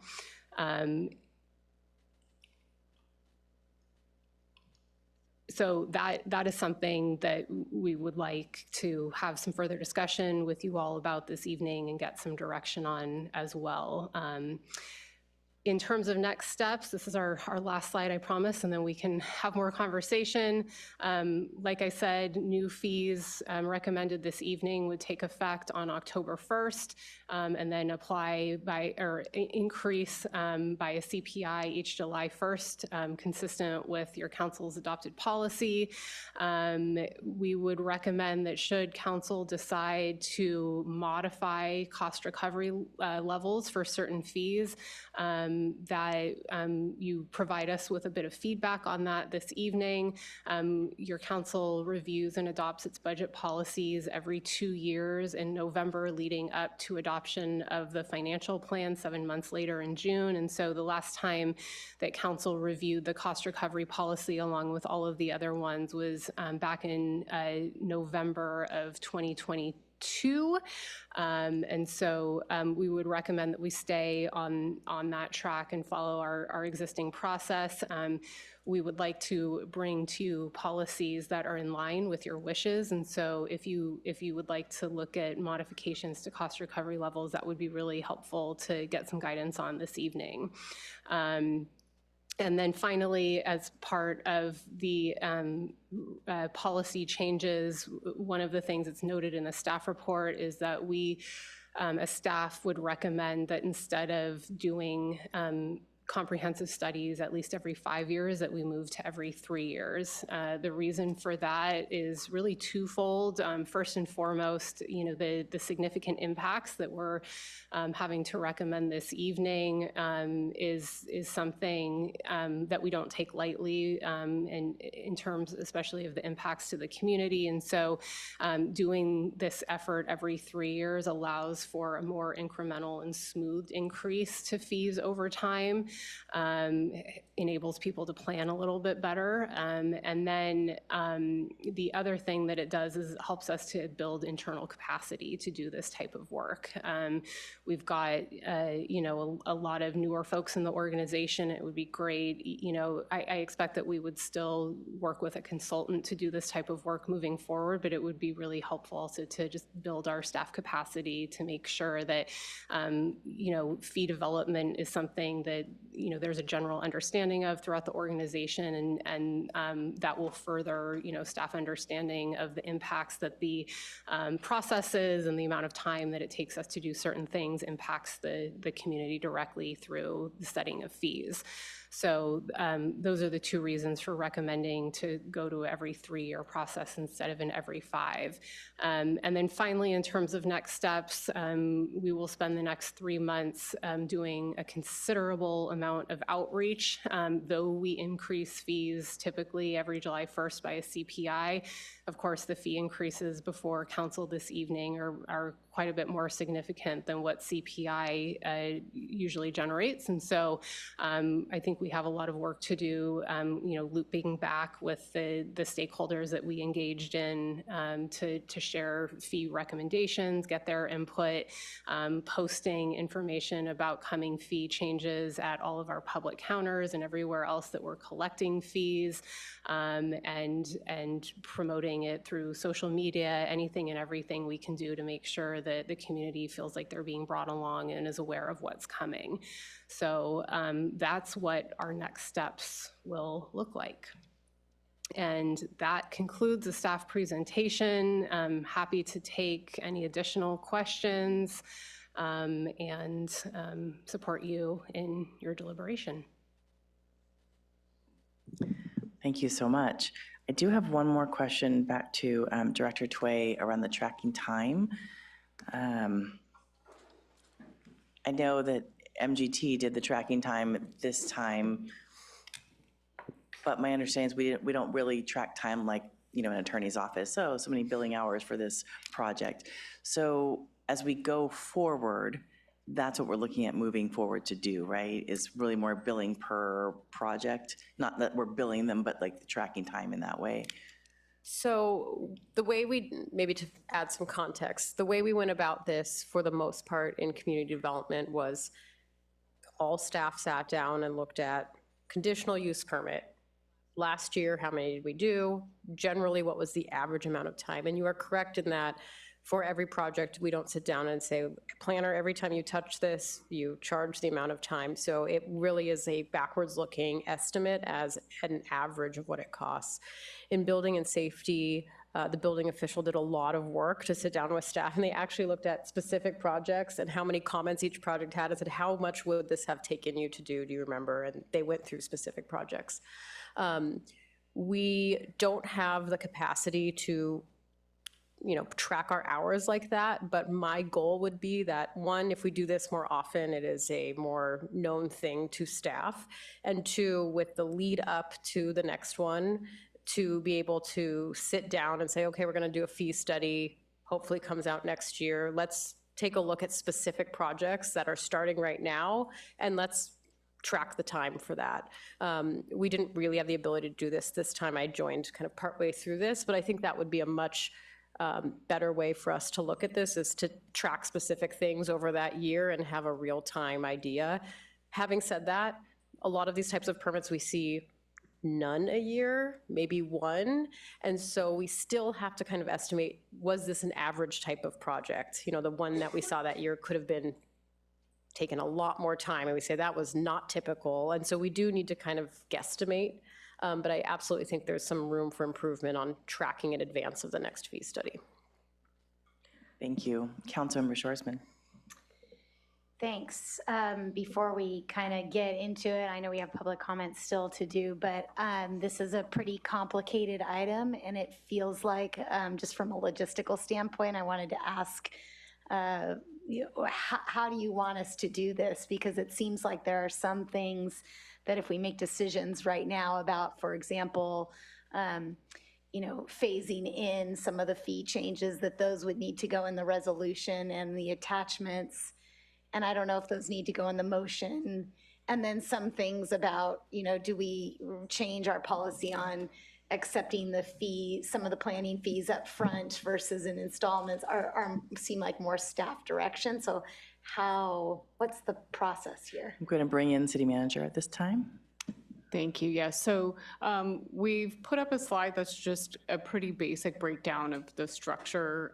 So really, conducting the public hearing, receiving public comment, giving us direction on revisions to the fees that are provided in Exhibit 1.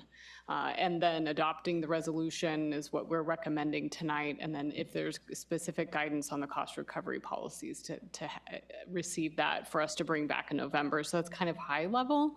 I think if we move forward to slide 46, we've included a list of, these are the questions that we've seen come up in the public that we think would be helpful. I think this is really kind of like, that's number 2 in the list of recommendations. These are sort of subcategories. So would you like to make changes to the appeal fees? We've provided a number of different options. Is there one of those that looks like the approach you'd like us to take?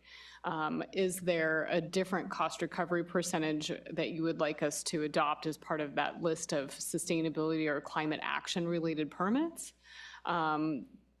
That was in the agenda correspondence. So a lot of these are kind of keying off of those issues that we walked through in the agenda correspondence.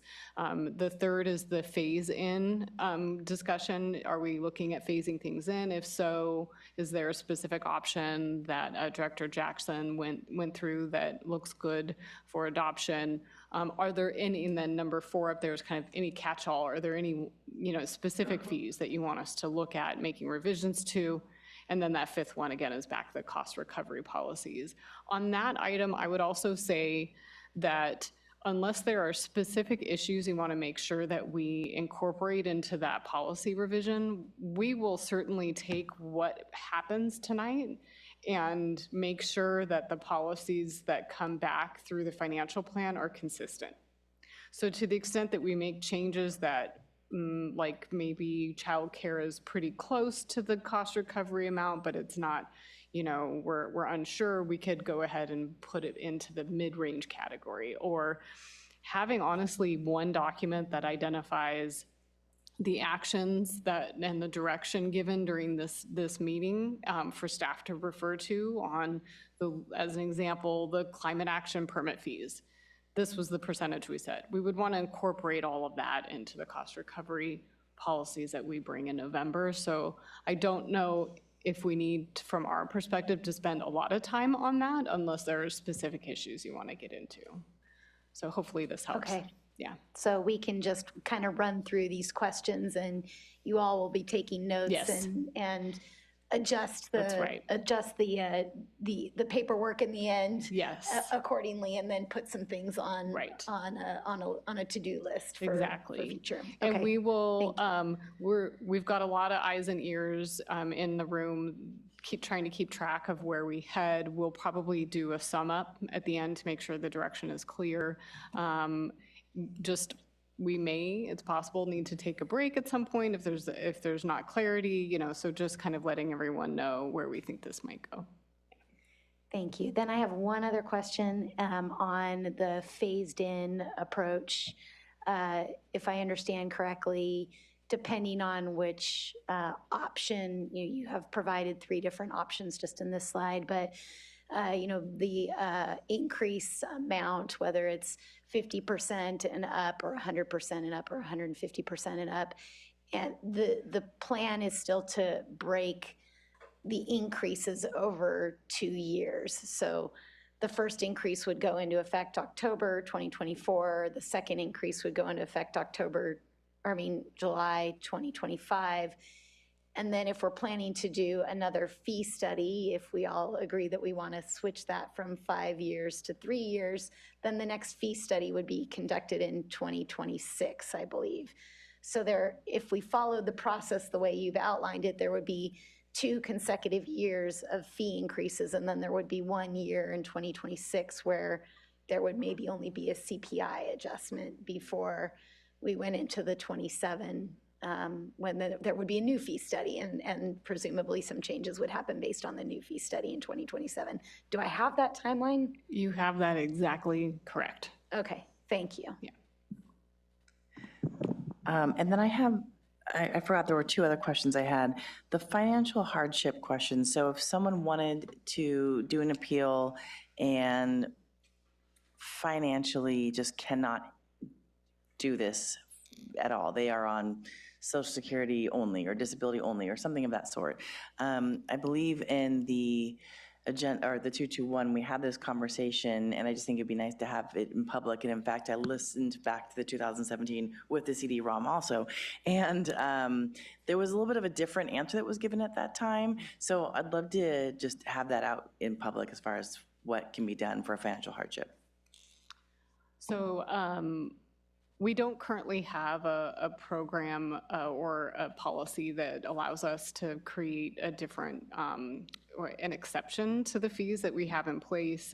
So we would be creating essentially a new program that we would need to administer. And then in terms of ease of administration, we would recommend, if we ended up going down that road, of looking at really relying on another program that already kind of qualifies folks. So as an example, we're a utility provider, and we have people who may be qualified through other utilities as well. So say Southern California Gas, somebody's income qualified through that program.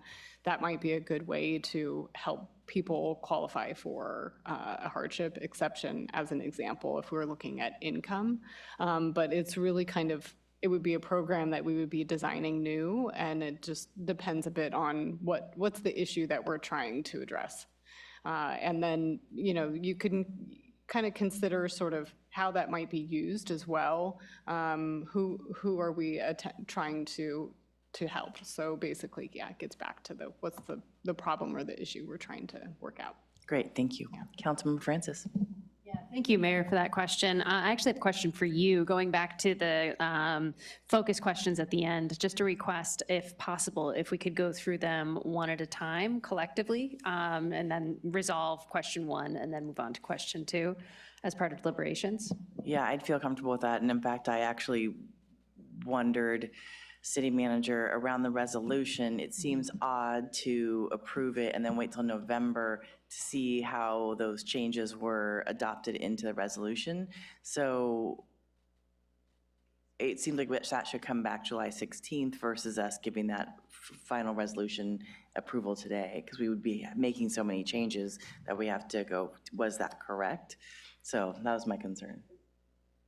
That's just So the goal, and our attempt as well in the agenda correspondence, is to provide as much of the actual fee numbers that we can give everyone, so people know this is the amount that the fee would potentially be set at if we go with this alternative. So that was part of the thinking as well on the climate action or sustainability related fees. We made sure that we had that information in there.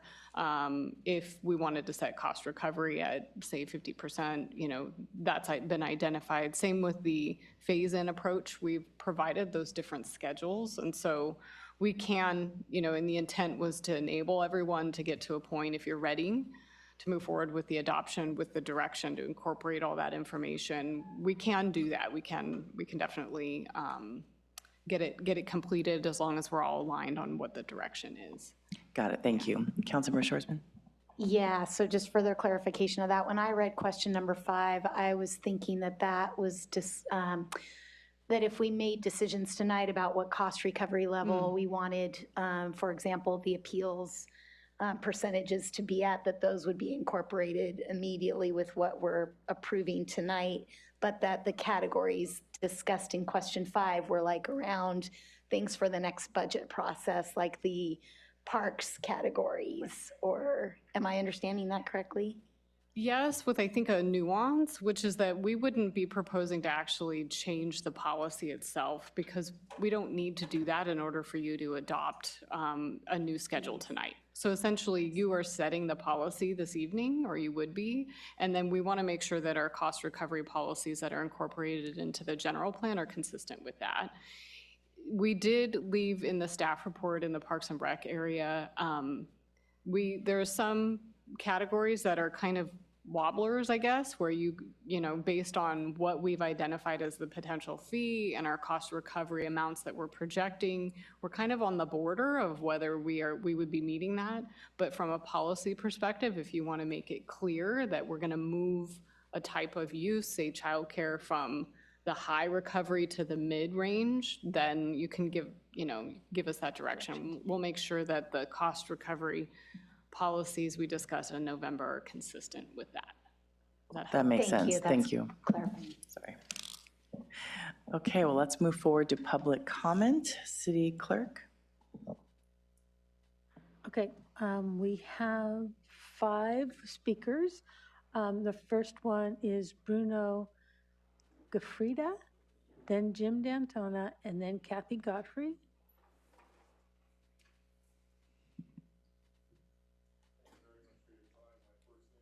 Hold on one second, we're gonna get that microphone on and the timer on and get you all ready. It doesn't say 10? No. Thank you. Thank you very much. I appreciate the effort. My name's Bruno Gafrida. Just quick intro, I work full-time as a major airline pilot. Before that, when I first began my career, I was a public prosecutor, spent 12 years as a deputy district attorney for the county of San Diego.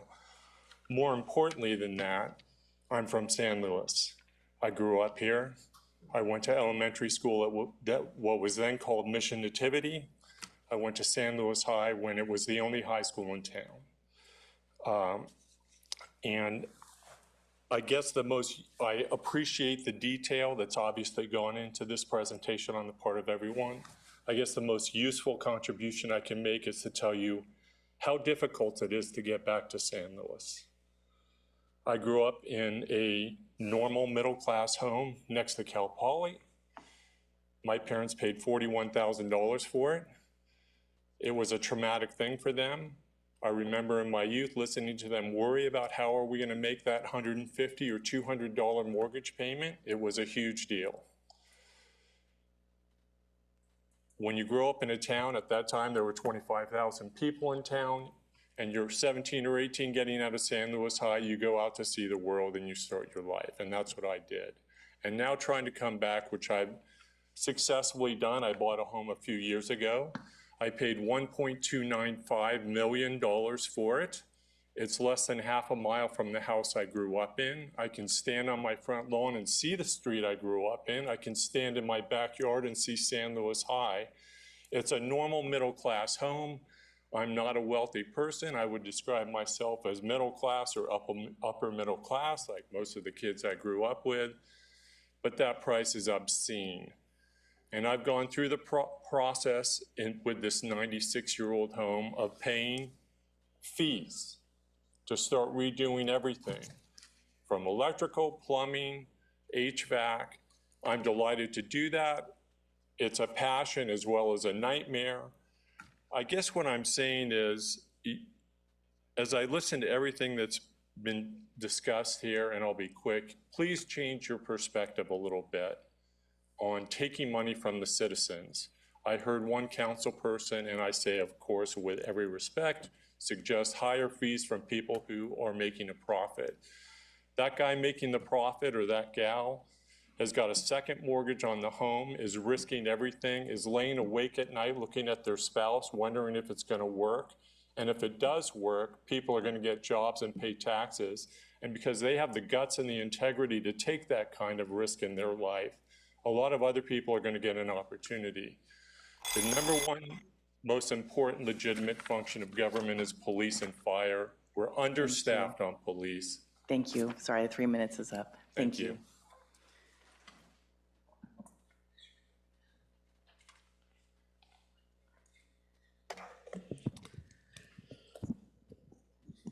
Good evening, council members, Madam Mayor, staff. I want to thank City Manager McDonald, Deputy Director Tway for coming and joining our committee, sharing all of what was going into this and all the detail work that went into it. Obviously, one of the key points of this is the discussion of time and money that it costs to provide the service. Unfortunately, one of the pieces that is not in this study and this report is kind of the compensation study of how much are we paying our people. How much, some of the things that don't exist even in, I think in many governments, is what is the right amount of time a process should take.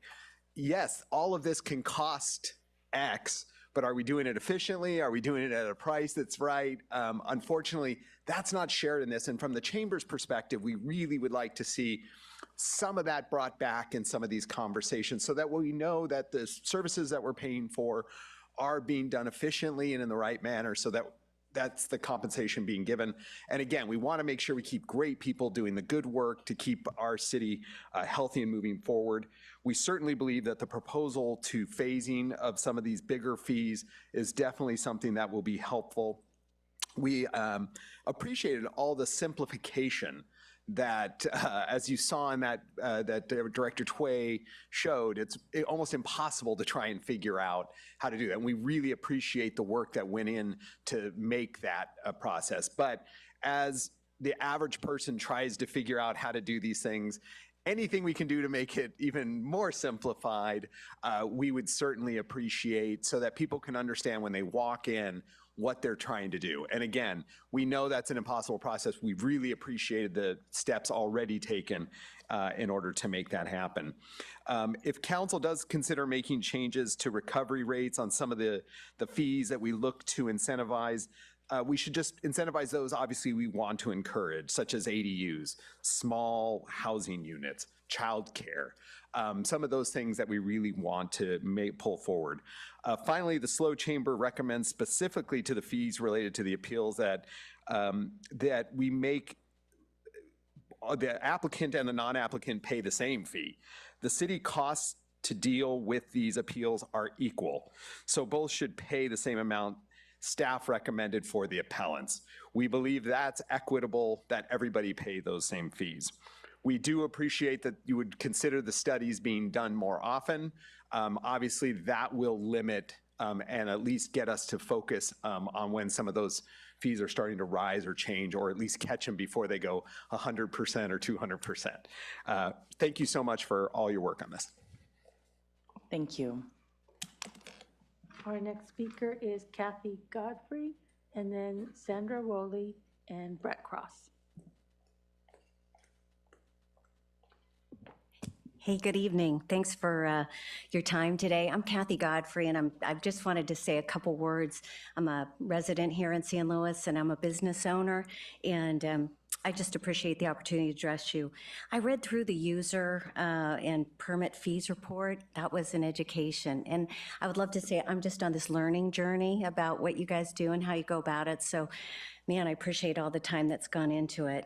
I guess I'm sharing a view that has been echoed a little bit previously, that I'm just not sure I'm confident that the city staff or the consultants are tasked or motivated with really prioritizing around efficiencies and effectiveness of what they do, kind of like the chamber leader just said. You know, how much time really went into all this, and are we really being transparent about the costs that are going in and just analyzing all these fees? My humble impression is kind of sometimes our staff, as hardworking as they are, they can be kind of blissfully embarking on their work and studies, but without a really cognizant idea of how that translates to the taxpayer.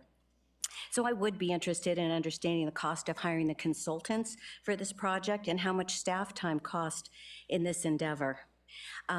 During this evening, I'd like to compliment Chief Scott, who referenced looking at their own efficiencies in his department and lowering costs across the board there. I loved hearing that the business license applications were going down because of technology, so I've been learning a lot, and I think that's awesome. I did look at that report, and I saw that ADUs, utility increases for ADUs were going up 90%, or was it gonna cost $300 for a permit to replace a water heater? So those are just small examples, but I wanted to encourage the council and the staff to think about the everyday community member, just like the first gentleman was talking about. It costs a lot of money to live in San Luis Obispo. And oftentimes here at the council, we're talking about affordable housing and we're talking about unhoused. But we also have a community full of people that are working 2 jobs and trying to pay for their kids to go to school and to pay for a mortgage, and everybody's working so hard. So I think we have to be really sensitive when we think about the permits and the fees. We can't just talk about raising revenue, because that revenue is taxes and that impacts the community. Thank you. Thank you so much.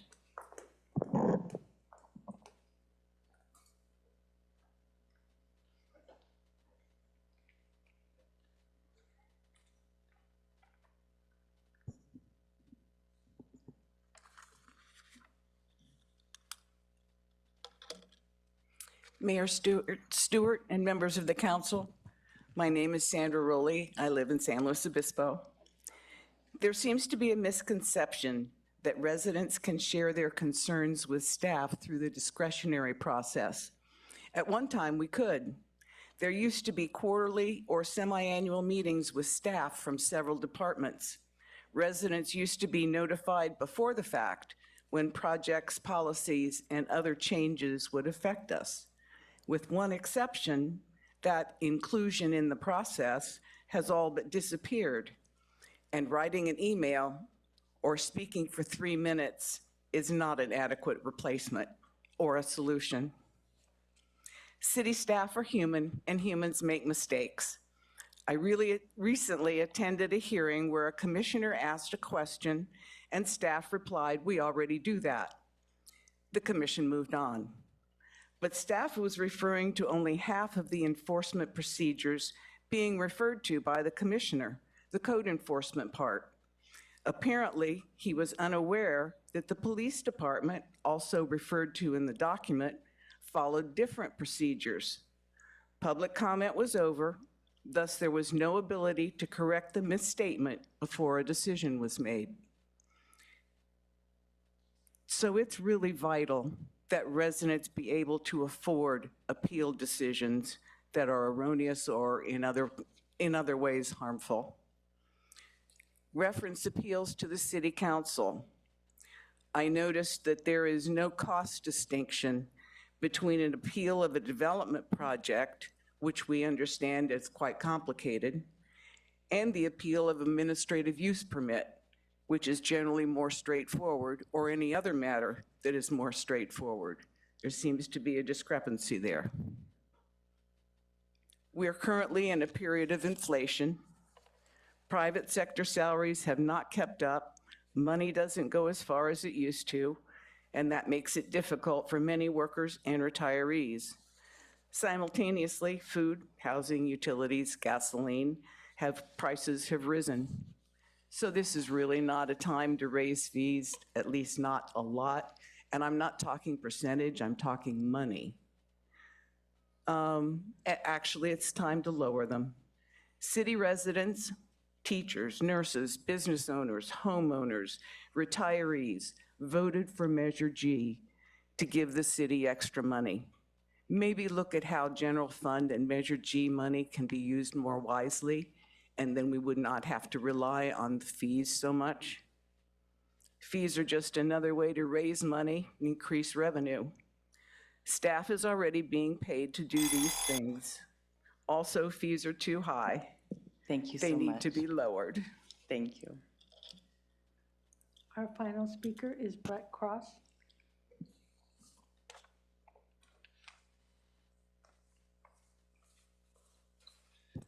Good evening, Council.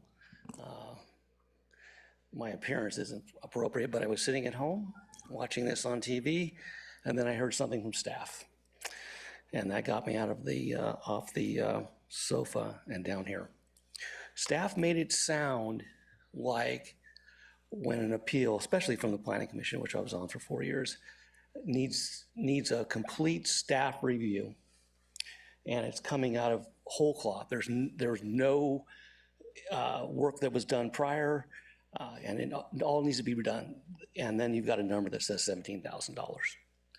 That's not the type of appeal that you get from the Planning Commission. It's generally almost always on an interpretation of a element in the general plan. And that's why those appeals come to you. They're not appeals with technical issues saying that, oh, you know, the traffic analysis is off, it needs to be redone. So that's not the type of appeal you have. And I'll just give you a quick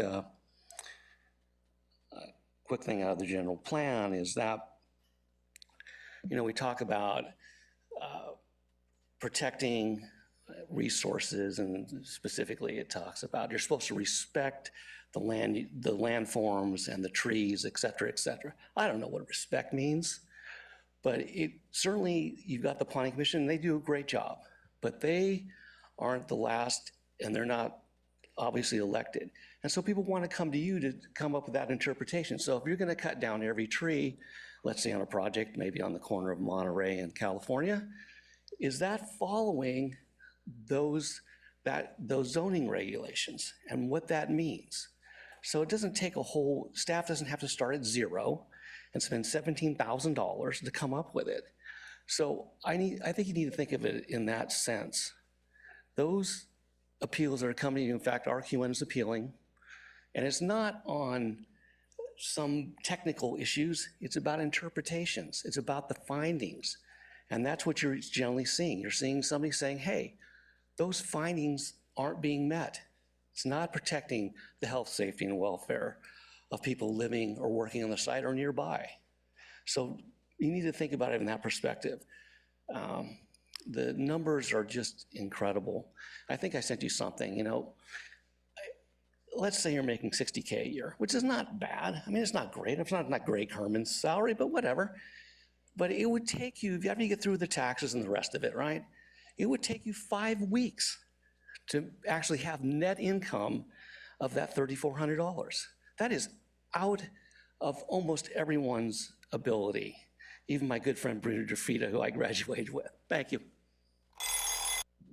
Thank you. Any other public comment? No, we do not. Okay, thank you. Just for the comments that you heard, was there any clarification that you would like to provide? City Manager? Thank you. I think maybe just one thing that we've certainly talked about a fair amount internally related to time and process. I may ask our Community Development Director to talk a little bit about our KPI process, that we do have mechanisms to identify targets, as well as actually tracking whether we meet those targets and then providing that information to the public. Great, Thank you so much. Just briefly, we talked a little bit about KPIs and the importance of, key performance indicators. So we have set goals for processing times for every type of permit we have, and those are published online and published at our front counter. So when someone does come in, they can see, if you're doing this type of permit, the goal is that we are processing it in 8 weeks or whatever it may be. And then we do track every single permit and make information available online to see per month, per year, how many of those permits are we hitting that goal. And I regularly talk with community development staff if we're seeing some type of permit or a specific staff member that isn't consistently meeting that goal, if there's a reason or something we can do. And so we really do take those seriously and also use them for process improvements and issue spotting. And I encourage everyone to go online and take a look. It's kind of a cool thing. You can play with the date or the type of permit or the type of review and see where we're hitting our targets and where we're not. And we definitely use that to refine our system. Great, thank you. You might want to stay close. Councilmember Shoresman. Yeah, just something that one of the speakers said reminded me to ask for a clarification on something. We looked at the one slide with the table of the different types and amounts and costs of the appeals. And I know that there are lots of different types of appeals, and not every appeal costs the same amount or is scheduled for cost recovery at the same amount. So like a minor administrative appeal right now, the way we've historically done it is less expensive to conduct the process of, and it's also a smaller charge to the individual or to the person who's filing the appeal. So could you just clarify how that works a little bit? Yes, so the previous format that the City Council adopted is a 4-tiered system. And in the staff report, we've defined what those tiers are, and it varies from, I think, fence exception is kind of tier 1, all the way up to something that would be appealed to the City Council, so a major development project review. And they absolutely take a different amount of staff time based on the complexity of the project and the types of kind of arguments that tend to be made. We tend to see a lot more legal challenges with very large projects as opposed to, I disagree about the interpretation of how to apply that fence regulation. And so I think that also plays into it. In some of the alternatives we provided in the staff correspondence, we've provided one that's a flat fee, not based on cost recovery, but trying to get close to our neighboring cities that retains that 4-tiered structure. And then another alternative that, again, is trying to retain the idea that smaller projects just inherently cost less and take less staff time, but it's divided into 2 tiers, which you tend to see at other cities, which is things that are appealed from staff decisions, so a director decision, to, for example, the Planning Commission, or things that are appealed from an advisory body or commission to a council. So you see a lot of that 2-tiered system that attempts to capture that, but simplifies it more than we have now. Thank you, appreciate that. There's also other types of appeals within the city that are not planning related, so it doesn't cost a couple $1,000s or even close to it to appeal for a parking ticket or something like that, right? So I just want to make sure that that's clear to the public. Correct. Thank you. And I think the last question for you, Director Tway, is I promised you to stay close. Kind of going along lines of what you were sharing just now about the key performance indicators and the time it takes to do things.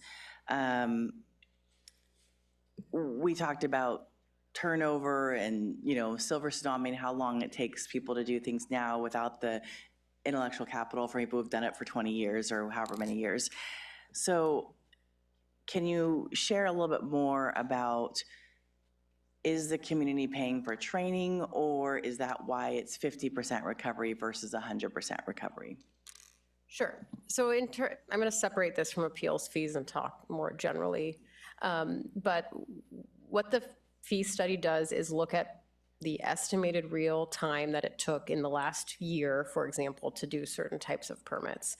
And in talking with staff about what some of the differences were that we saw from 2017 to this year, we did note that, we talked about this with the planning staff, that in 2017, you had staff that had been there for decades.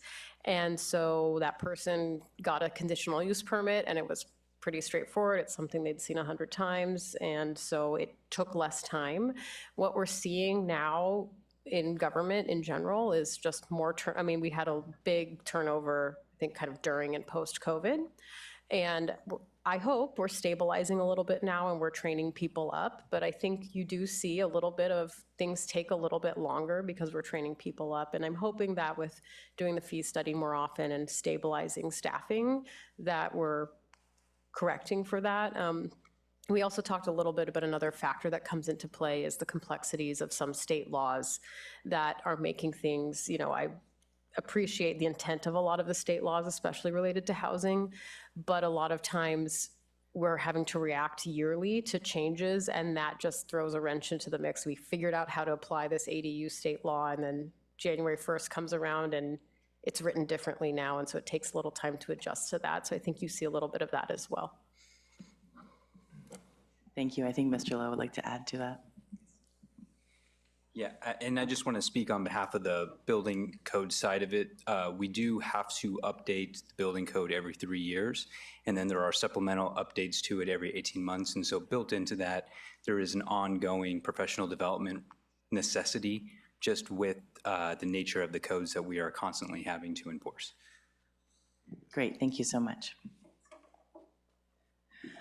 All right. Before we start with deliberation, 5-minute bio break. Hello, everyone. Thank you for a quick break. We'll get into deliberation of these focus questions. Okay. The one thing that okay, never mind, it's number 4. Okay, never mind. All right, so the one thing that we'll go ahead and start off with first is what alternative does council wish to adopt for planning appeal fees? And I wonder if my council members have an answer to that right now, or do you want to answer one of the other questions first? You know, that sounds wild, but sometimes we're ready for one versus the other. Councilmember Shoresman. I was going to say, let's do that one after. That's what I kind of had a feeling. I think there's some of the other ones that we could probably, pardon the pun, knock out a little bit quicker. Perfect. But, which one would you like to start with? I'll start with number 2, I Great. suppose.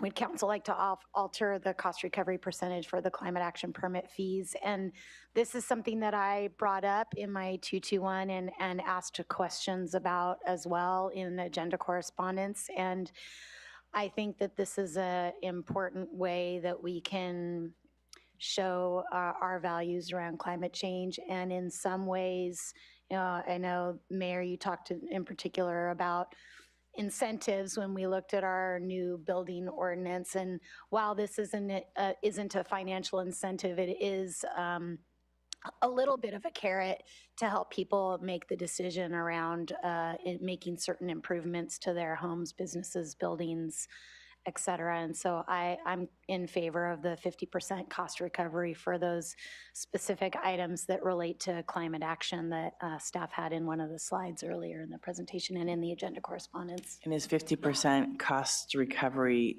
too much? Would you rather see a lower cost recovery?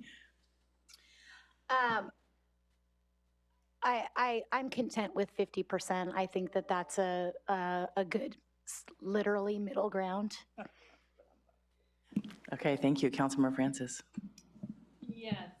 Thank you, Councilmember Shoresman, for kicking this off. I agree. This was something that came up in my first go-through of the fees as well, kind of putting our money where our mouth is, quite literally here.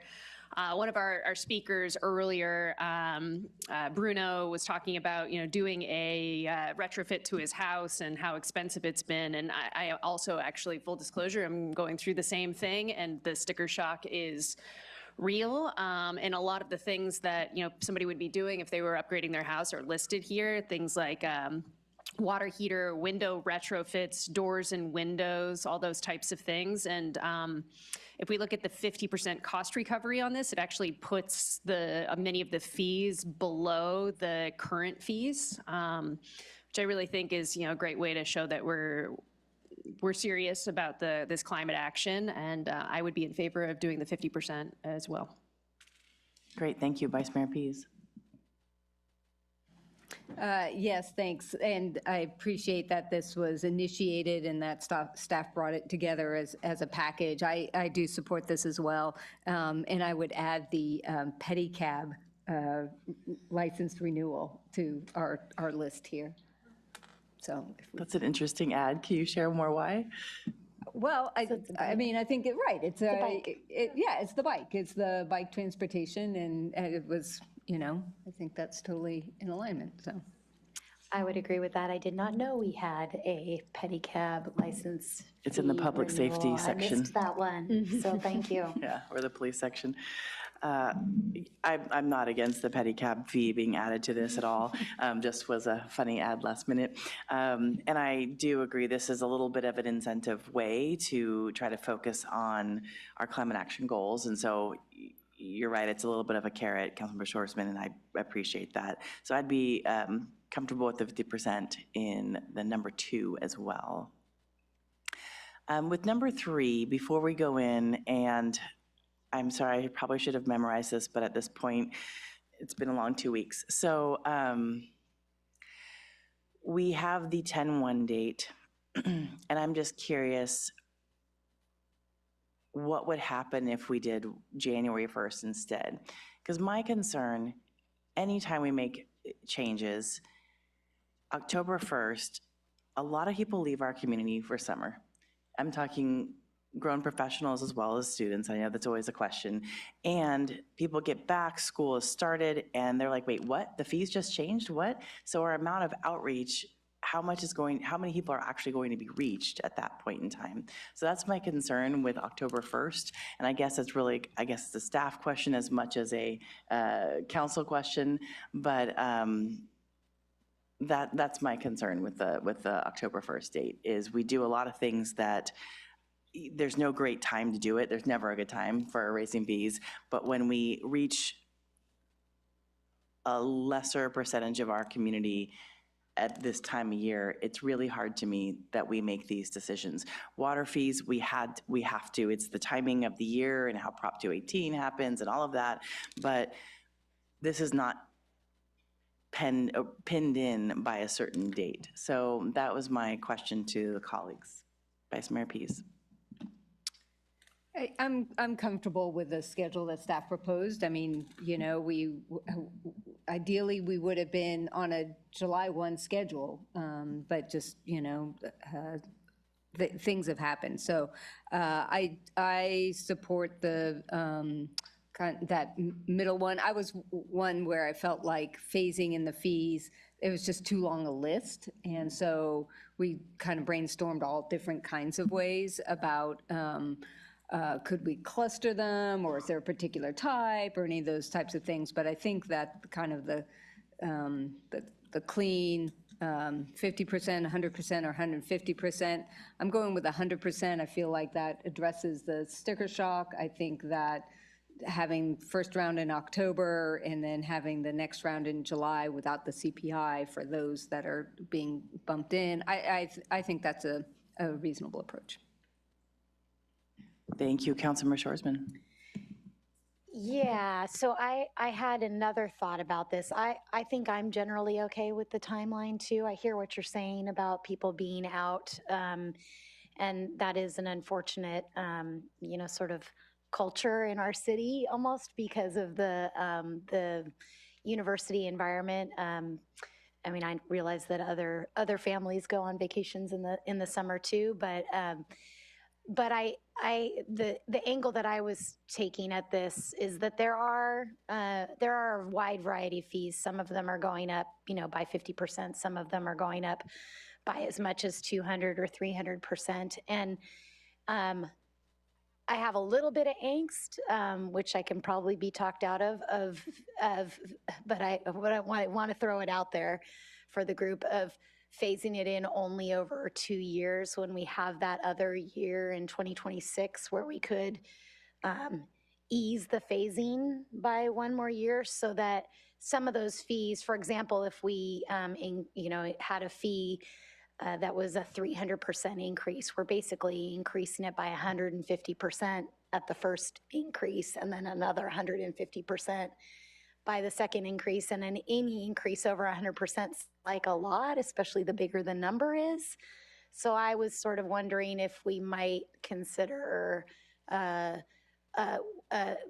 it in over 3 years instead of over 2, just to kind of ease the shock a little bit more. But again, I'm open to discussion. I think I'm generally supportive of phasing it in to make it a little bit easier for our community to see those fees go up. But it's the duration that I have a question about. Vice Mayor Pease would like some clarification.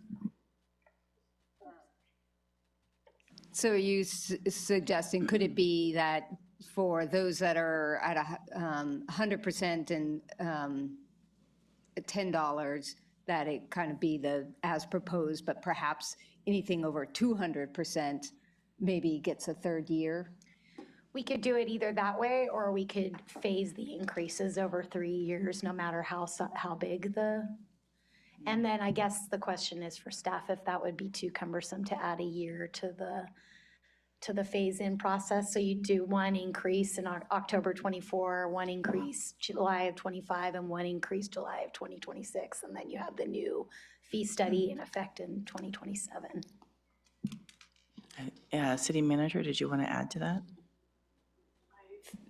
Thank you. I think we haven't broken it out that way. I think if we just got direction on which fees, so basically, are we at anything that's more than 100% and $10, you know, or are we looking at a higher category or breaking things out separately? As long as we get that direction, I think we could do the third year. We would also need to be clear on, are we doing, it would then be a third, a third, a third. The math will That's get a what I little was bit thinking. wonky, but I'm trust in our team to be able to do the maths properly. So I think we can accommodate that. Yeah, the only other kind of big picture is we'll get kind of farther behind then when we come back again with a new fee study. We would not be doing CPI adjustments. At least that's our recommendation, is to not include CPI adjustments. So for those fees that are already looking at a big adjustment, it's just going to get a little bit more behind. So the next time we come back around, we're probably talking about the same fees again, at least to some degree, right? There's still going to be a gap, most likely. That's a valid concern I can see. Thank you. Councilmember Francis. Yeah, I'd actually like to ask one more follow-up question of Councilmember Schwarzman, if you'll permit me. What threshold are you thinking about? Because I'm kind of following along with the spirit of what you're saying, and I very much am in favor of phasing in at a certain level. Some of the phase-ins seemed really low, some of the dollar amounts we were talking about, and so I think I'd want to look at a slightly higher threshold, but I'd like to hear where your thoughts are. Can I tie into that question before you, and you can throw in your thoughts to both of us? I think it was that anything over $10 too, right? So there was the lower fee plus $10 so that we wouldn't be like looking at $2 and $3 or times. Yeah, I understand the $6. $10 threshold, but I would say that also feels some of the things that were going to be phased in at, you know, a $10 increase also felt like maybe they didn't need to be phased in at that level. Yeah, I'm just wondering if maybe, so if that $10 went to a little bit of a higher limit, then that way it's 50% plus $20. I don't know, whatever the magical number is, but is that kind of what you're thinking? Right, and I was wondering if, I know we're asking a lot of variables here for staff, but raising that lower bar, that $10 threshold felt like a low threshold to me when thinking about what was going to be phased in. Does that complicate things if we raise that threshold to, say, $50 or? My recollection is that we landed on the $10 because there was a pretty obvious break there. What the $10 essentially does at the end of the day is it means that lower cost fees, primarily in Parks and Rec, would not be phased in. And so, you know, our rationale, our thought process was there is a bit of an administrative difficulty in phasing in at all, but understanding that that's, you know, likely an important component of this, given how significant some of the fee increases are, you know, wanted to find opportunities for your council to do the phase in, but not do it on some of the fees that are already pretty low from a dollar standpoint. Thank you for that clarification. I think at this point I'm leaning towards Vice Mayor Pease's threshold of the 100%, but perhaps with the caveat that that fees that are going up over 150% are phased in over 3 years. I know that's kind of splitting the baby and making things really complicated, but be open to a conversation around that. I think it's less necessary to phase in over 3 years if we raise the threshold to 100%, if that makes sense. I think when the threshold was 50% and you have some fees that are increasing by 300%, then it seems like more thoughtful to the community to spread the increases out over a longer period of time, but I think it's fine. I can thank you for allowing me to like think through this with the group, but if generally, and I'm okay with either the 50% or the 100% threshold. I think both of those are reasonable to start with. So would it be 100% and $10 still, or? Yes, I think definitely. Then rather than overcomplicate it, I would just say, let's just stick with the 2 years then, unless someone wants to talk about it further. Well, I don't mind about the 3 years. I think I would have been open to that, but I think for me, the 50% phase in makes more sense. While I know we're behind because it's been 7 years, we are talking about jumping in to much higher fees for people. And so I think when we talk about our community, we just went through all of this with the parking fees, and people are saying it's a lot of money and we can't always handle it. So to me, I would like to see down to 50% be the phasing in, because I know that in the end, I think it was like $200,000 in change versus $600,000 in change. Is that correct? Sorry, unfortunately, I can't flip to all the different slides. 600, I think. Do you know what slide I'm talking about? Sorry. I know.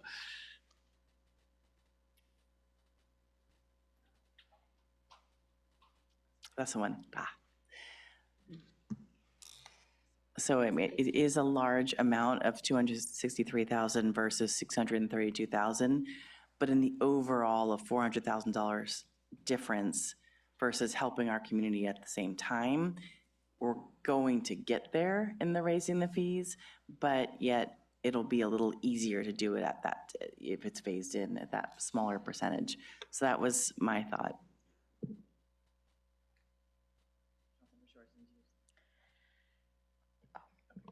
Vice Mayor Pease. I'm sticking with 100. I think it's, yeah. So.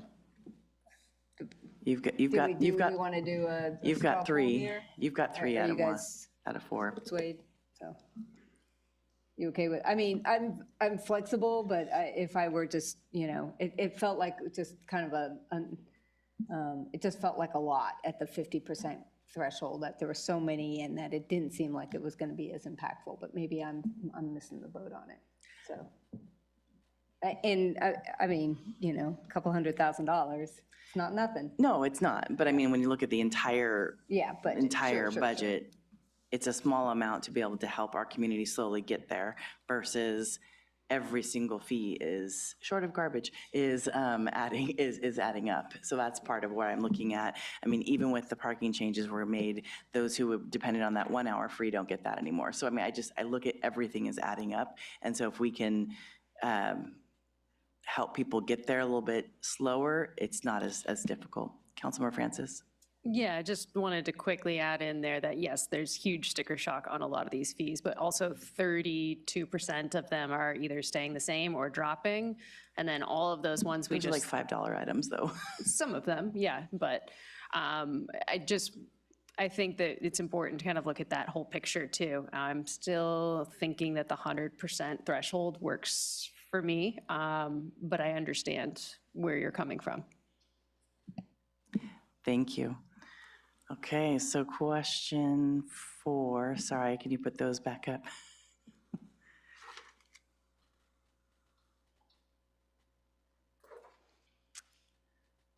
Are there other changes to the recommended fees shown in Exhibit 1 to Attachment A that council wishes to adopt? Vice Mayor Pease.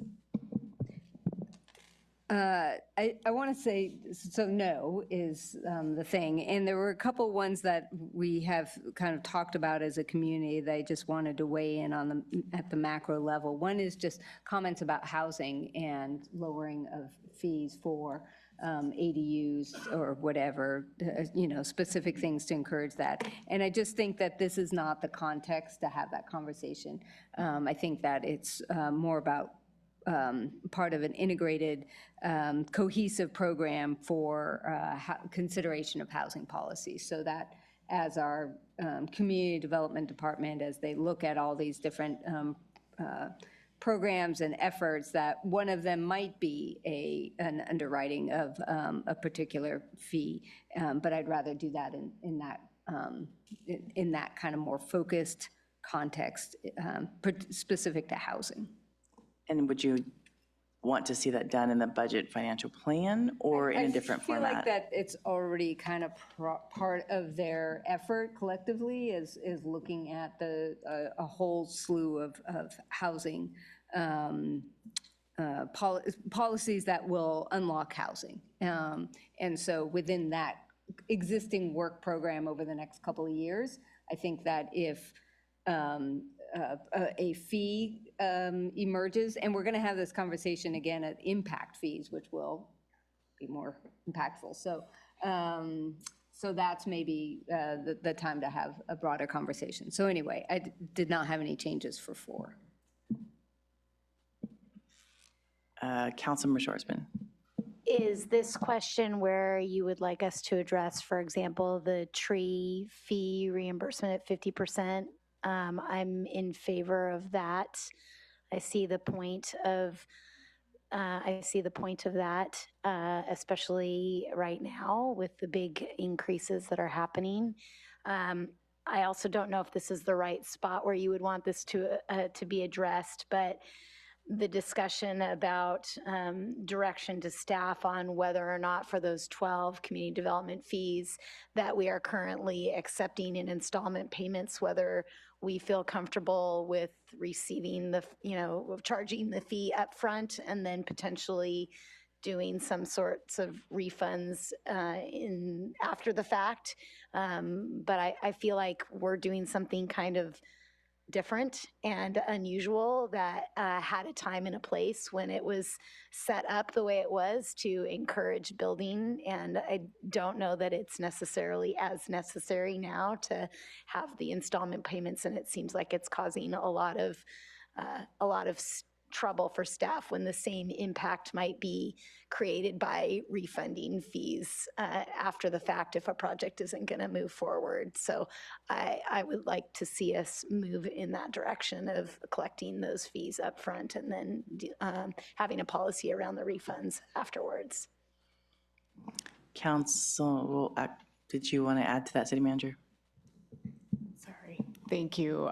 Just for clarification, the intent really under 4 here is if there are changes that you would like to make to what staff is otherwise recommending. And so our current recommendation is the tree permit at the 50% cost recovery, and also that we would not provide that kind of staggered payment process for planning fees. So that's currently what we're recommending, but if you want to make any modifications to either of those or really anything else that's otherwise not, I think what's left really here is the appeal fee discussion under 1.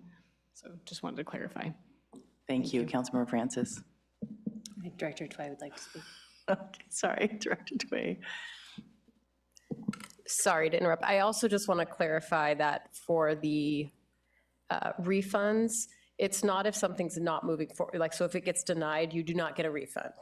It's if we get, toward the beginning of the process and we haven't put in a significant amount of staff time, we work with you to provide you a refund. Sometimes it's 100% because we look at it in the first 2 days and we go, you applied for the wrong thing, or we misled you, and so we have done very little work. Otherwise, there are times where we've only done half the work and we work with you to give you a refund, but it's not if it gets denied, because we've gotten to the end. So I just wanted to clarify for the public that that's how we do refunds. Thank you for that clarification. That's not how I took it, but thank you for that clarification for everybody else. Thank you. Councilmember Francis. Yeah, I'm going to weigh in on Councilmember Shorsman's recommendations on those 2 pieces, but just kind of some broader thoughts. And I think a lot of this was addressed tonight, but I think it's probably worthwhile just to rehash a little bit. One of the things that we kept hearing from the community is some of these, especially the sticker shock ones that are going up a lot, the 200%. I think there's just a lack of transparency on the community side of being able to see what is happening on that back end to kind of justify the number of hours. And I'm hearing that you guys are saying, like, we're going to be documenting and keeping real-time hours and staff information on these moving forward, particularly as we get into our next fee study. But I think anything we can do, particularly as we bring these new fees in, to kind of give people a peek into, okay, well, this is costing this much because the city attorney's office has to look at it for 10 hours, or this new state law changed this year and it's causing us a significant extra work on whatever front it is. I think that would be really helpful. And of course, you guys are looking for efficiencies, and just would encourage anywhere we can find those efficiencies. I saw a lot of those in this list, which was fantastic. Just finding more of those moving forward would be great. Coming back to the trees, I'm also in favor of doing the 50% cost recovery on that, reducing that fee, and then also in favor of changing our installment policy so that we are collecting those fees up front with reimbursement if the project is not moving forward. Thank you. I am also comfortable with the tree permit as well, decrease in cost, as well as the installments. I know you said, Vice Mayor, that we'll be working on some of these housing issues later, and that is true. And I guess I just have to put in that encouragement of the objective design standards really need to be talked about sooner than later, because when we are charging people fees for something that we really want to change anyway, we just have this point that I think at director discretion is fine, but it makes it take that much longer, and then time is money, so we're talking about fees as well as time for our developers or for a single individual. So I think I just see that as something just to mention, I guess. And as far as the fees, and I'm sorry, I should have asked this earlier, Director Jackson, but why do we highlight the high IT surcharge in this exhibit here? Because all of the rest of the fees that we've said are from different departments that are all added together, kind of general admin, attorney, et cetera, are all combined into one. And that's why we've increased the fees. So why do we have to pull out the IT?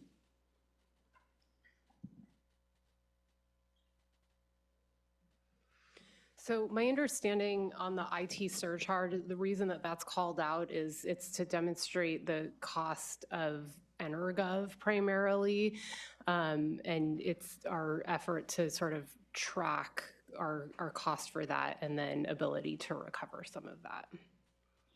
But the fee is, okay, so that's going to be only if applicable, so therefore not always charged. Okay, thank you. Sorry, I'd lost that one. Otherwise, I don't have any other changes that need to happen in that exhibit. I think that's all of us. Have you had a chance, Vice Mayor? Yeah. Okay, great.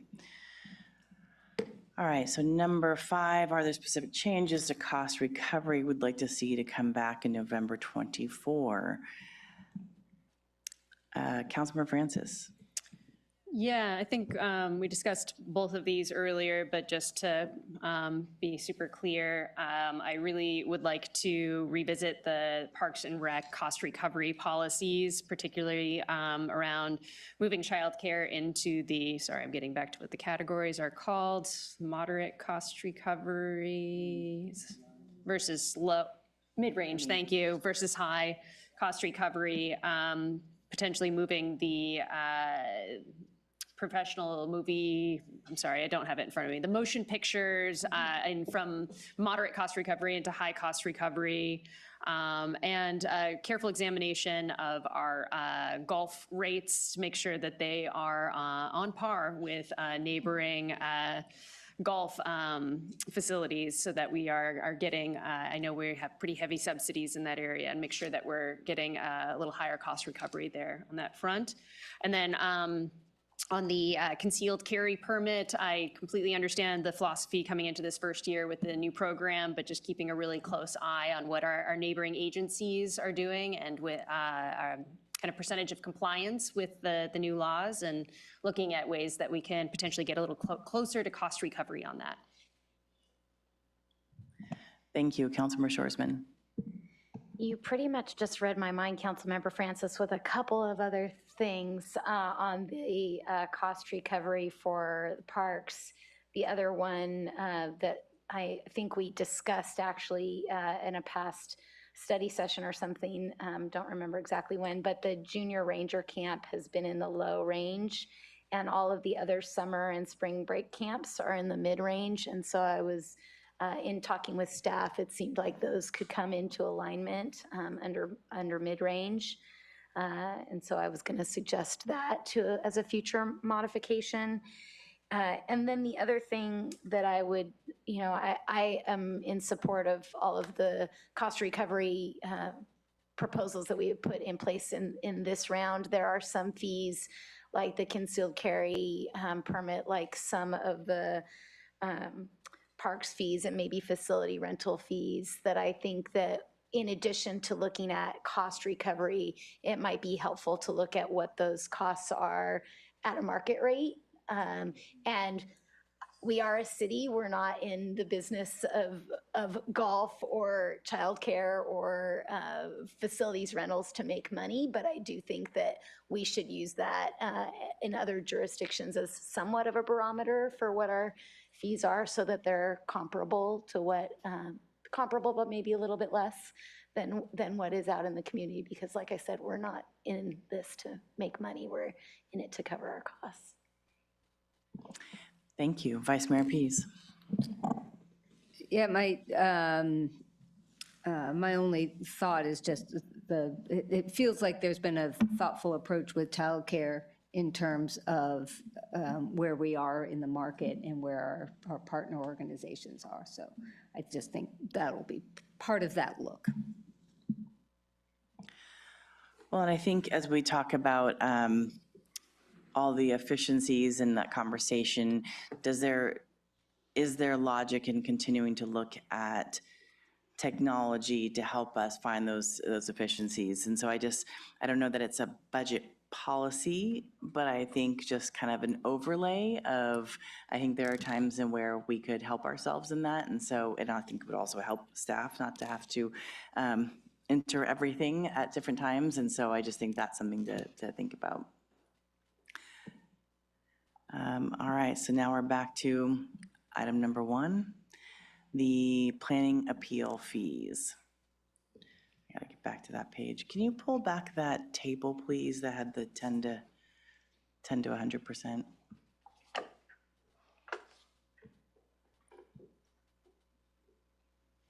Thank you. Vice Mayor Pease. Yeah, I mean, I guess I would just open the conversation with, I do think it's appropriate to lower the amount and just not cover as much just not have as much recovery of our fees. There was one of the options, I think the first one, option A, was a 10% across the board. And that seemed, so that would be the 1671 and 1700, which I know will still seem high to some folks, but I like that it is kind of still tied to the cost recovery. So that, but honestly, all of these are fairly similar in trying to look at our peer cities and get around that, 1,000, 1,200, 1,400 kind of range. So I'm open to whatever logic plays out on that. Can I ask you, so do you want the applicant and non-applicant tiers to stay, or would they all be one cost? Sorry, I'm trying to find you here. There we go. Well, interestingly, I guess the way the non-applicant is actually like a higher cost recovery. So no, I would probably at that point split the difference between the two and just have it be the same. And I do think that there's, again, there was reason for that conversation at the time when we had applicant and non-applicant and the idea of, who's going to invest. I think it's an interesting conversation for us, just that because the categories, the major projects are now even bigger. So I guess my overall goal, I think we just need to do this placeholder, and I think it doesn't matter a whole lot, honestly. I mean, 2B is a fine approach. even, 2A, where you just kind of, and sorry for folks who are in the room, but the kind of, $1,000 for tier 1 and not a breakdown, any of those types of things. So I think that, I think it doesn't matter a whole lot that the dollar amounts are relatively small. And I think that bigger picture, we just need to really understand better what is involved, what are the nuances, what are the, what does this really look like so that it's accessible, but people have, during the regular process, have adequate opportunity to really be heard, So, sorry, that was a little rambly for me. So. No, it's good. Thank you. Councilmember Francis. Yeah, I was immediately drawn to alternative approach 2A, which is, I believe, up on the screen now. Just simplified, lower the rates. I think this should be accessible, though not something where it becomes a nuisance, but where people who have, concerns can come in and get their voices heard. I like the idea of the tiered system still, so that we're looking at more complex projects having a slightly higher fee attached to them, and those smaller projects having a smaller fee. So I'm in favor of 2A, keeping the applicant and non-applicant fee the same. Thank you. Can I just ask a question of staff? Looking at the different cannabis fees, the different jurisdictions,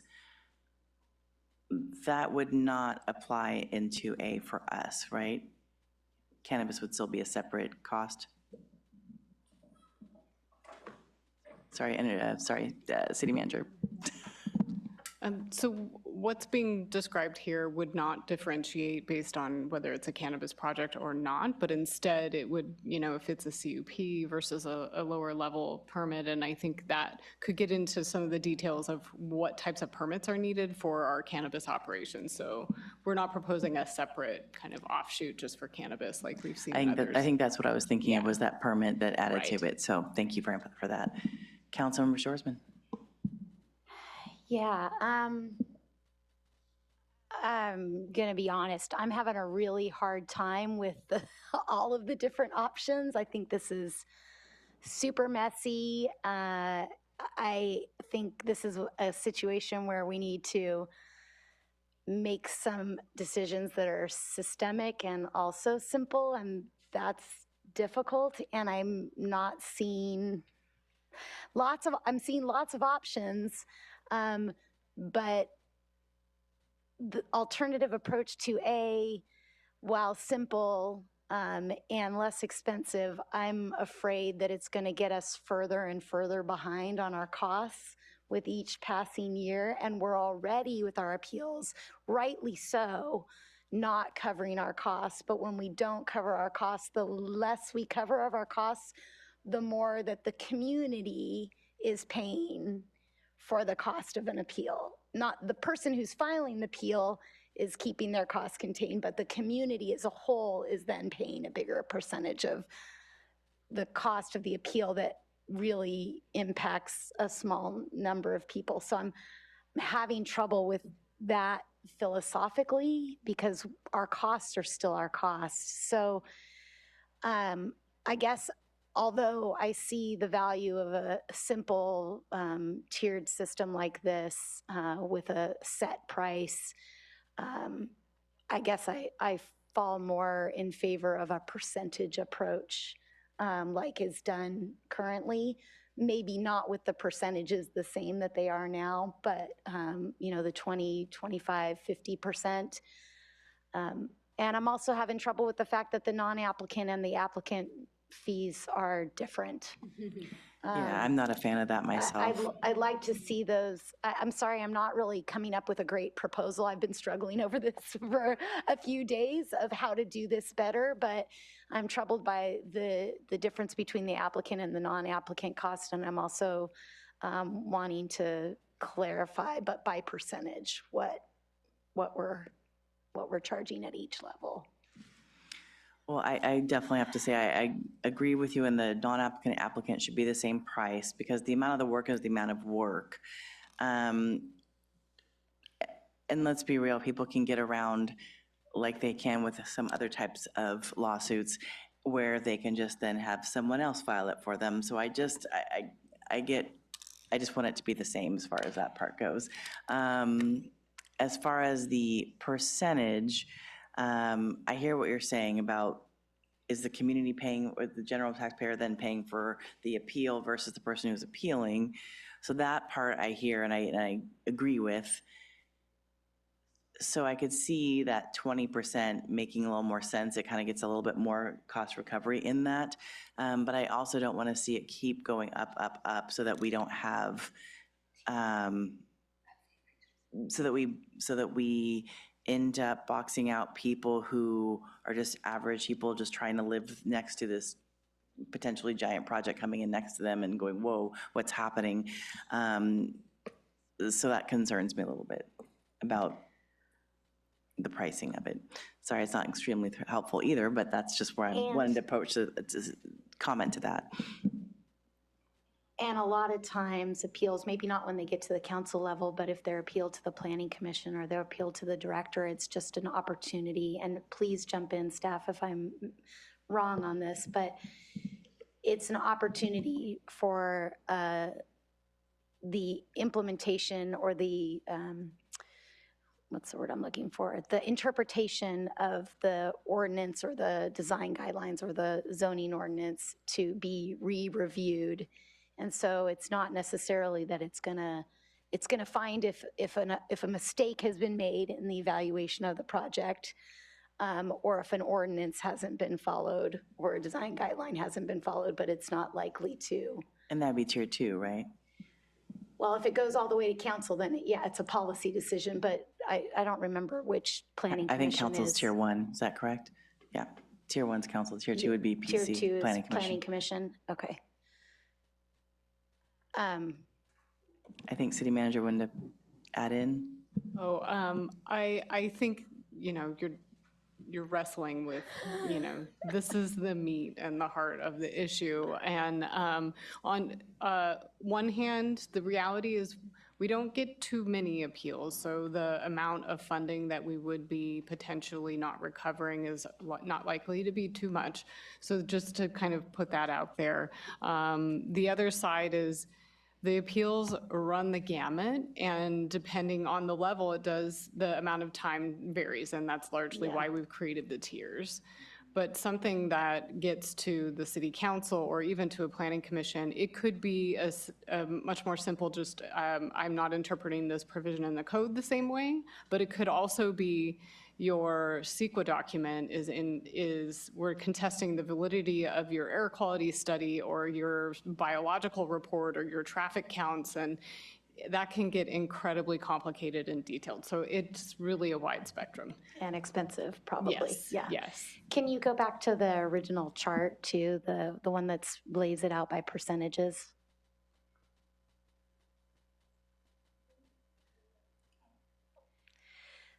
So I guess my question for my colleagues is, what if we chose like the 15% cost recovery for all the levels for tier, well, applicant, non-applicant? We were, well, yeah, 1, 2, 3, 4 also. Why would you have tier 3 and tier 4 recovered at 25% and Oh, I see what you're saying. tier Put them all at 1 the and same tier 2? percentage. Yeah, just Okay. have them all, for simplification, have them all recovered at the same percentage. So the amounts are different because it's a different percentage of the cost. I don't know, just another idea to throw up against the wall and see All right, what we've got two sticks. more here. Councilmember Francis. Yeah, Councilmember Shoresman, that kind of hit on what my next suggestion was going to be, which is essentially taking that option 2A and just lifting the fees on there just a little bit to kind of get a little closer to cost recovery, and looking at this, if we take tier 1 applicant, non-applicant, average them together and do the same for tier 2, tier 3, tier 4, and you get pretty close to just taking that previous chart to 2A or 2B, was it? The really simple one, and just adding a little bit of extra. And I would be comfortable with that compromise position. I still want to make sure that we're talking about applicant and non-applicant being the same cost at 15%. Is that, am I interpreting what you said correctly? Hold on. I'm not sure, because I don't understand what you said. I was proposing just using this chart and the previous use of percentages of costs. Yep. But taking all of the levels to the 15% level. So a tier 1 applicant would pay $25.07. A tier 1 non-applicant would pay $25.56. I think the only difference between what we were saying is that I would like to have the applicants and non-applicants paying the same amount. So finding the average between the two in tier 1. Of 2556 to 2507 and making it the same. And that would be a compromise position I would be willing to move forward with. Sure. Vice Mayor Pease. I was just going to kind of put those two together. Is the applicant, non-applicant, like 2,500 for tier 1, 1,500 for tier 2, 800 for tier 3, 400 for tier 4. So you're looking at basically 2B with just a little bit more. Just 2B with a little bit more. Yeah. So, and originally I was like, oh, is it 16? Anyway, so that was just a proposal. You're still talking about flat fees, though. But it's based on the 15%. It's based on the 15% right now, but in a few years, it won't be based on that anymore, if I'm understanding correctly. If we went for the flat fee approach. So under any scenario, we're picking really a fixed fee, and then it adjusts by CPI. So it's not like we would be going upward in the percentage recovery each year. Instead, we're sticking with the percent recovery.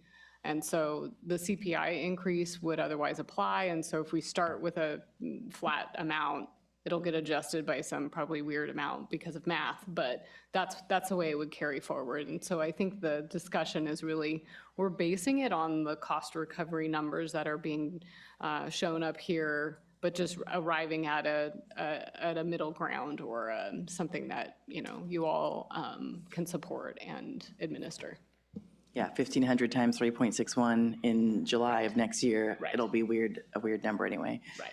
City Attorney. Yeah, I just wanted to maybe try a different way. Those are illustrative of a figure. Those percentages are provided for your convenience to give you an illustration of what that might look like at those different tiers, but it does not have anything, the percentage has nothing to do with how those fees will escalate over time. That's CPI or construction costs. Right, or CCI. Councilmember Shorsman. Sorry to belabor this point, but in 3 years, when we do a new fee study, would we then again look at the 15%, develop if there's drastic changes? Like, I see how what you're saying would work as long as we're just doing CPI increases, but the policy decision, in my opinion, is the percentage that you're basing your fees on. I see what you're saying. That a future council would look at. City Manager. Right, that's an excellent point, because then that's like we did this year, we would go back to the direction provided in this hearing and then look to carry that forward again unless we got different direction. And so you could give us direction to incorporate that into our cost recovery policies in November we're setting a flat fee, but it is based approximately on a 15% cost recovery amount. Something to that effect. And then it will be a guidepost for us, and the next council, when we're talking about this again in 3 years, will have that guidance. Councilmember Francis. Since the numbers will be weird in a year anyway, if we're tying it to CPI, why don't we just get rid of the non-applicant line, tie it to the applicant line where that's relevant, and do the 15% as proposed by Councilmember Shorsman? So that'd be the 2507 for tier 1, whether applicant or non-applicant, that's the 15%, et cetera, et cetera. Et cetera, et cetera. Okay, great. Councilmember Shorsman? I'm fine with that. I was just trying to clarify what the actual policy direction and future decision point would be. Thank you for that. Thank you. Yeah, I'm as comfortable as I can be with that, 15%. So I think in 1 through 5, we've given relatively clear direction. I guess the only thing that I would say is I really don't want to say no to the entire thing that we've all just worked around. I just do not feel comfortable with that, the way that we're phasing in the fees. So I'd love to take that out as a separate, and so I can vote no on that, or I can vote no on the whole entire thing, but it just seems odd to say no to the entire thing. So I'm not sure what the best way is to do that. Vice Mayor Pease? Yeah, I've been, as we've been deliberating and looking over the numbers, I would actually be okay going to the 50% for the phase-in. Yeah, yeah. Thanks, I appreciate that, but No, I just look look at, we're going from where we've been to even 2,500 as an individual No, who was it is, looking at it like is. 2 It's a months from lot. now going, oh my God, or 3 months from now. Councilmember Shorsman? So then do we bring back the discussion of phasing it in slower over time? And if so, then I would be okay with the 50% and a slower phase in as well. Councilmember Francis? Sorry, Councilmember Shorsman, just by way of clarification, when you say slower, are you meaning the 3-year that you proposed? Correct. So anything over 50% would be, so say you had a 300% increase, that 300% increase would be phased in over 3 years instead of 2. And was that the intent of the mayor and vice mayor to do the 3-year phase-in, or just to go back to the 50%? Well, I feel like if we do that, it needs to be a different threshold, like it's something over 200% or 150% gets phased in over 3 years, which I don't know if that's a staff nightmare. Debbie's looking at us like we're crazy people.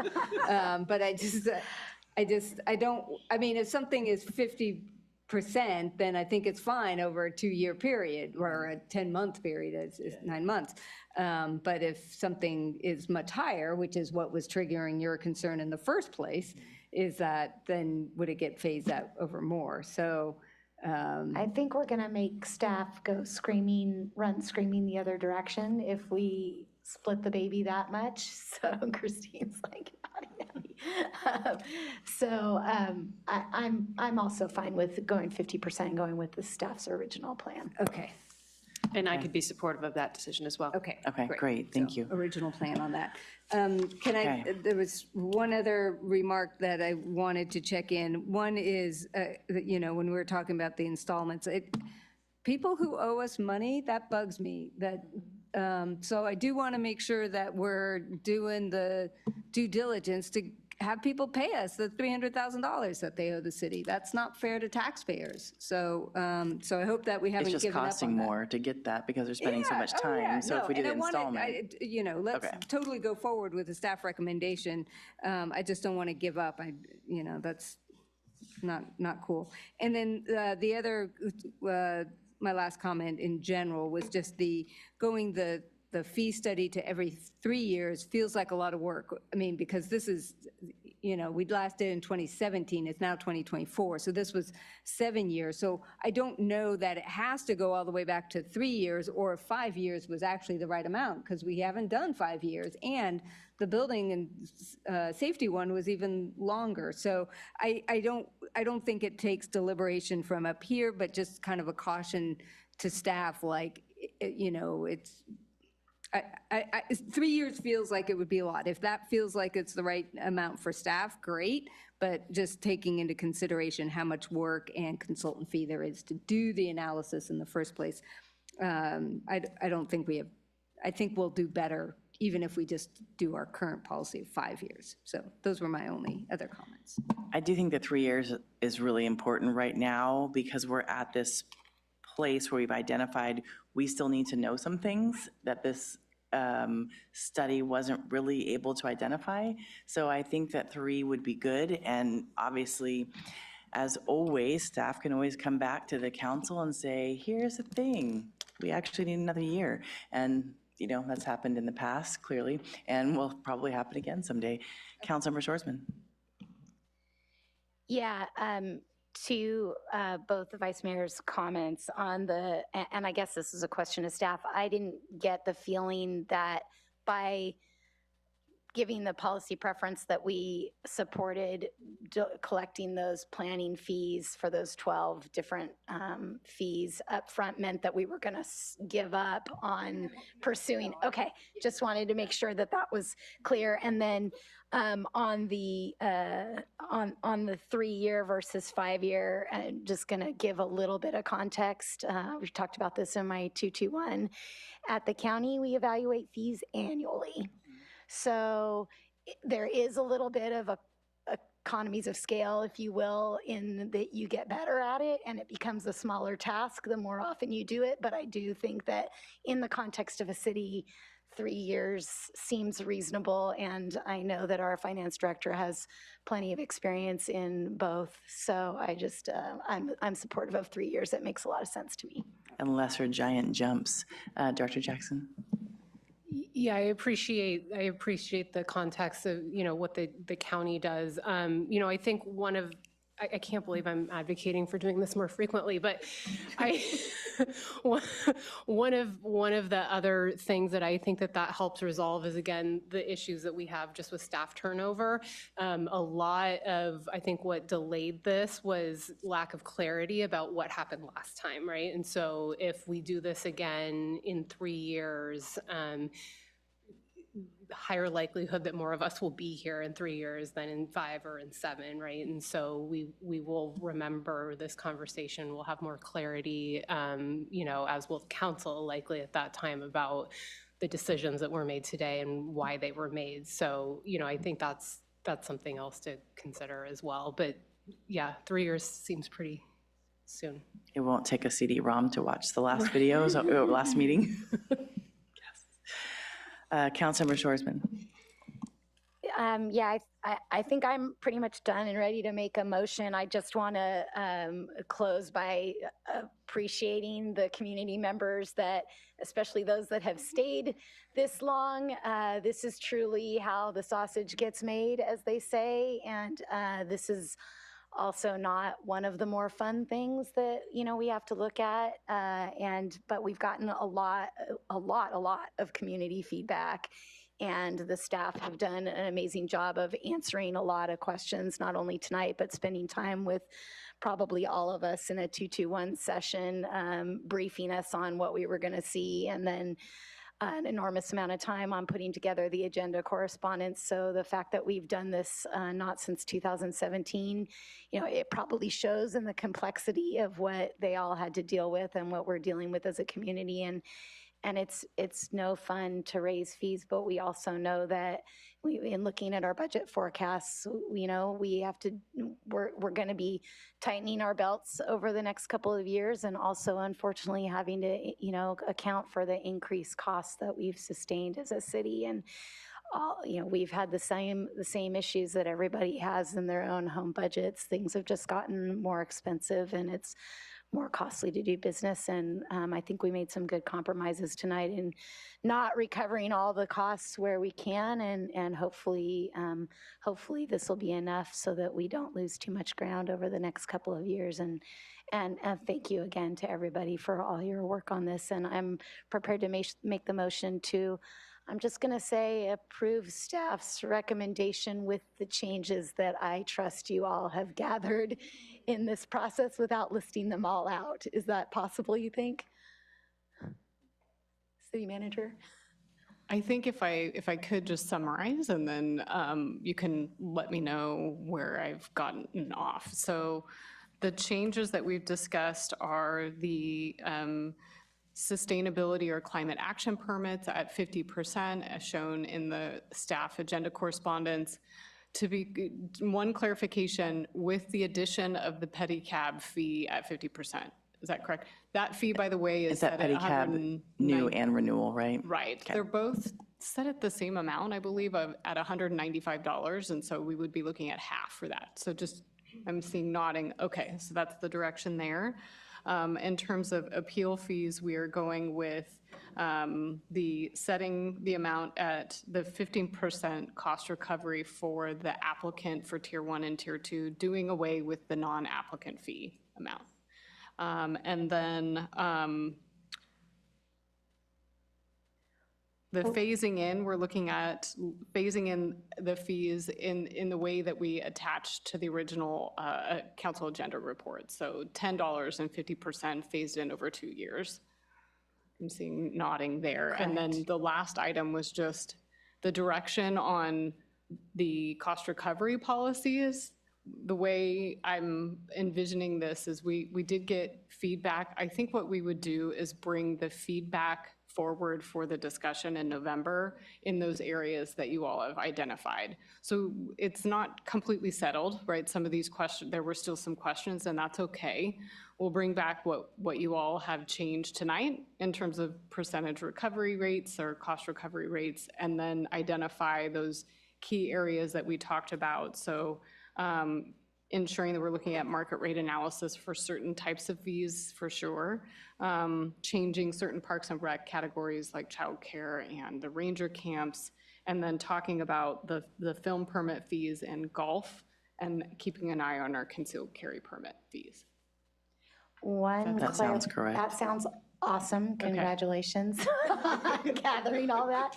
The one clarification on the appeals fees, I believe the intention was not to eliminate the non-applicant fee, but to make the applicant and the non-applicant fee the same.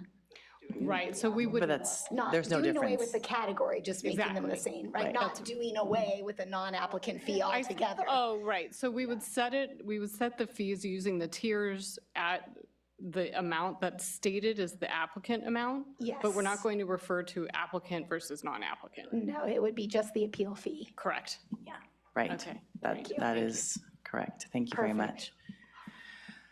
Councilmember, that was a motion. Councilmember Francis. Yeah, grateful to Councilmember Shorsman's comments, and also just really wanted to reinforce how awesome it was to see that almost every correspondence we got from the public, you all took those suggestions directly from the public and turned them into alternatives and options for us to think about. And so I hope that members of the public who participated in this got to see their ideas actually hashed out here tonight. And so I was grateful to the public and to staff for doing that in real time. Thank you, and I would like to second. Thank you for seconding. I think we'll just add my comments during my roll call response. Can we have roll call? Councilmember Shorsman? Yes. Councilmember Francis? Yes. Vice Mayor Pease? Yes. Mayor Stewart? Yes, thank you. And I do want to also echo my colleagues that I really was impressed with the agenda correspondence and the constant changes. And something we ask for every time is real alternatives. And I felt that you really did that this time, which whether they were alternatives people were excited about handing to us or not, or whether the community was going to be excited or we would be excited, it was there. And I really appreciate that. I also just want to reiterate, I think this is the same for all of us, that there's really not a lot of joy in raising fees. So I hope that the community understands this is not, yay, we can't wait to raise fees. This is we have to get to the point that we recover more of the funding so that the people who are actually gaining the services are paying for the services. And, but we're obviously nowhere close to 100% of the coverage. And I think that as we look at 4 years from now, we're continuing to look at how do we make our budget balance in 4 years. And that's where we start to see that deficit. And that's where we have to start thinking about that now and being fiscally responsible and not talking about it 4 years from now. So these are part of those discussions, and they're not fun, but thank you very much for making them as easy as possible, as comprehensible as possible, and as constantly changing. So thank you very much. Well, we have one more item, and we'll bring Director Floyd and I believe Michael Borman up to the dais. And we have recycled water. I know, but just one thing of the recycled water. We're actually not talking about the entire topic. We're talking about forming a subcommittee. So I just thought I would highlight that before we get going, because I know some people were a little surprised by that.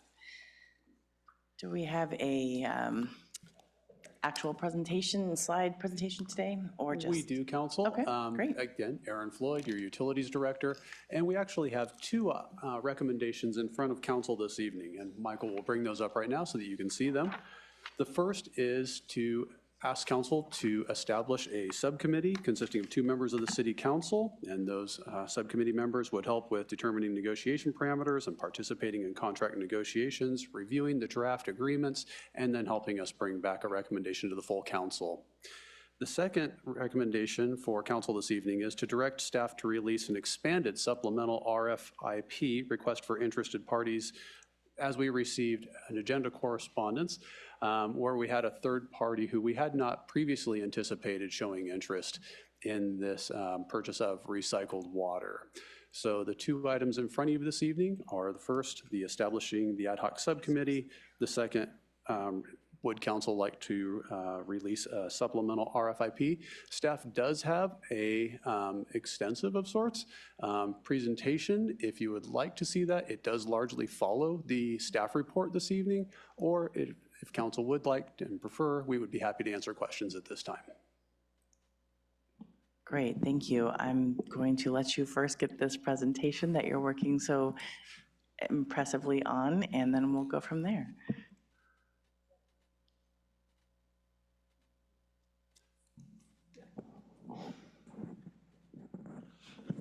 Did my colleagues have questions they'd like to ask before we go to the presentation?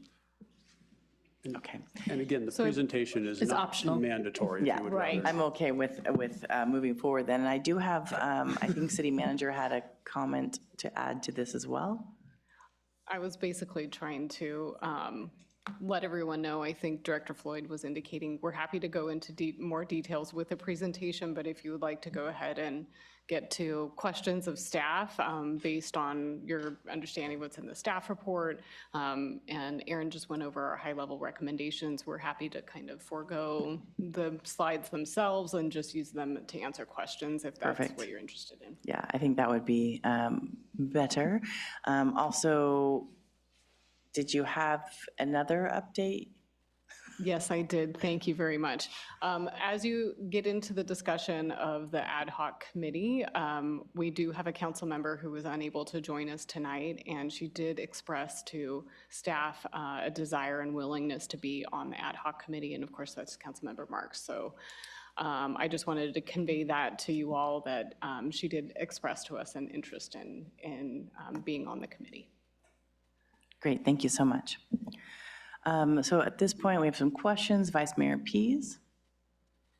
Thank you. And I guess, sorry, is there public comment before I? No speaker cards. Okay, before I just making sure I don't get too far ahead. I guess what I want to check in on is that there are kind of 6 questions that are posed in the staff report about the items that the subcommittee would be taking into consideration. And so it's a little bit of a check-in with colleagues, but also maybe a staff as a first pass at that. If I were not on the subcommittee, I would want to be weighing in on those questions pretty thoroughly.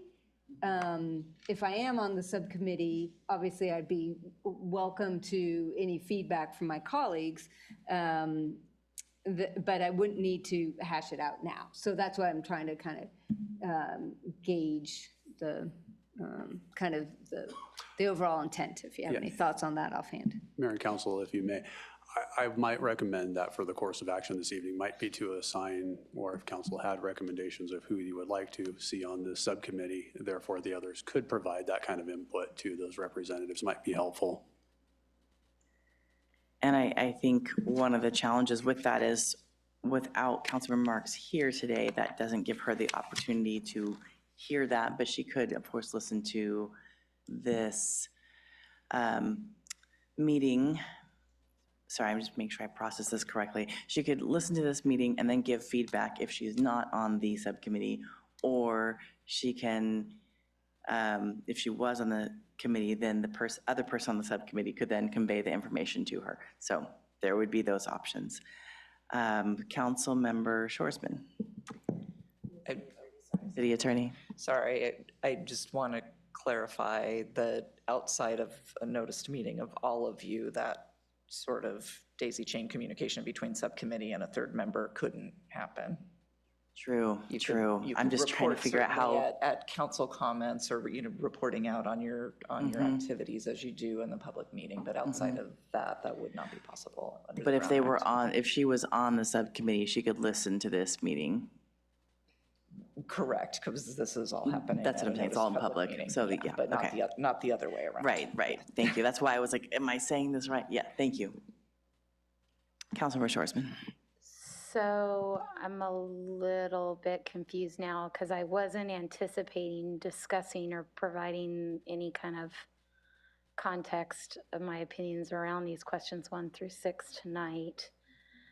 So I guess this goes back to, will there be opportunities for the rest of the council, for those who are not on the subcommittee, to weigh in on any of this, or will that all be done between staff and the ad hoc committee? It would be with the ad hoc committee, and then the intent, so that's a great question. So the intent of this evening is if there is any very strong feelings on any of these, if council wanted to provide some input to the ad hoc committee members and to staff, that we could echo in those conversations. Ultimately, though, the role of the subcommittee and staff would be to bring back a recommendation to all 5 council members for consideration. Okay, and then at that point, council could weigh in further, but it would be already pretty fleshed out as to what was going to go in the RFP and what the decisions Correct. were. Okay. Okay, I don't know what to think about that, but I'll just go back to my question that I was going to ask originally, which was around the supplemental request for interested parties.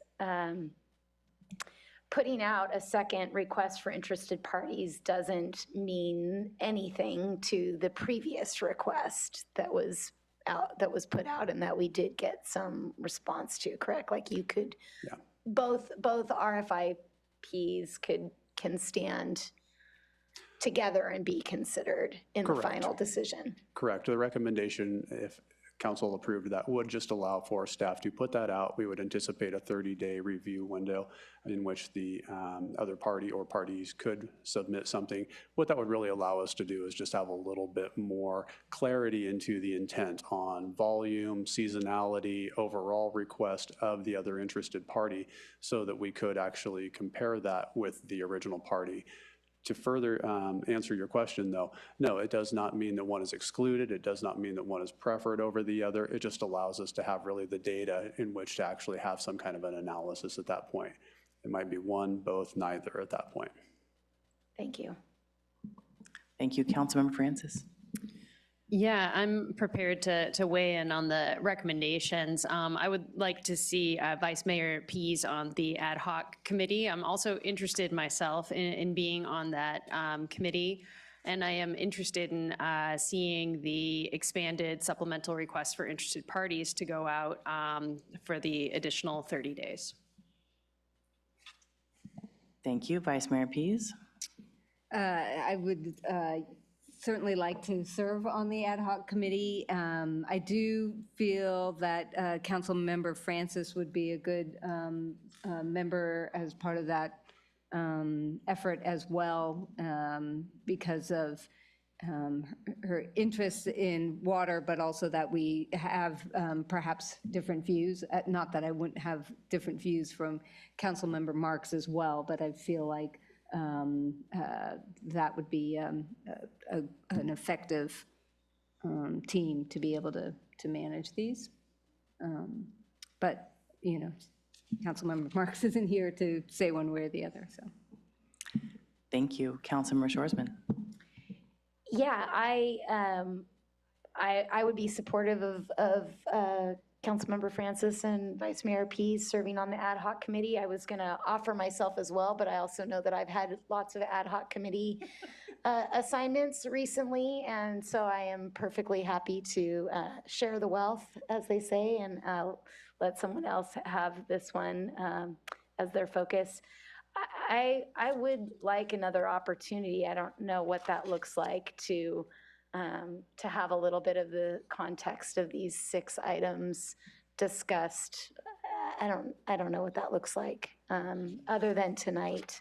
Tonight just feels like the timing's not great to have an in-depth discussion, plus we're missing Councilmember Marks, and I thought we were literally just choosing an ad hoc committee tonight. So, I'm not really prepared for a more full discussion on the 6 topics that are in here, and I would like to have some opportunity to provide feedback to staff in the ad hoc committee at some point. City Manager. Thank you. Just as an option for consideration, certainly if you form the committee and we get direction to move forward with the supplemental RFIP, we get more information, we can certainly come back and do a check-in with council to get, let everybody know, here's how things are going, how the conversations are progressing. And the ad hoc committee probably, maybe they might like to get some weigh in on specific issues. So we can do that really anytime in order to get that additional opportunity for everybody to provide more input. Thank you. Councilmember Francis. Yeah, I anticipate the ad hoc committee would be really diving into some additional water ecology issues and data around a lot of different issues that I think probably the entire council would want to have a chance to chew on. So I would definitely like to see that come back to council for an update once we have more information.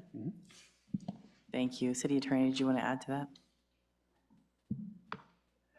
I was just gonna ask for a little bit of clarification because we've gotten some feedback from the council in the past that maybe we overdo comebacks a little bit, and sometimes you just want an opportunity to talk amongst yourselves without creating a whole new effort. And so I just was gonna seek a little bit of maybe clarification direction from the council on that based on what Councilmember Shoresman was saying. Yeah, I think originally I was going to also volunteer for this subcommittee. I was thinking it would be Vice Mayor Pease and myself, and also happy to share the wealth of subcommittees because it's probably a better idea. I think I too was not really totally thinking of 1A, B, C, 2A, B, C, et cetera. But I think I could give some of my initial feedback on this even today, because there's some of these that I really do have some thoughts on right now, but some that I still have questions about later. So I am a little bit puzzled on what will be the best way to come back and how often.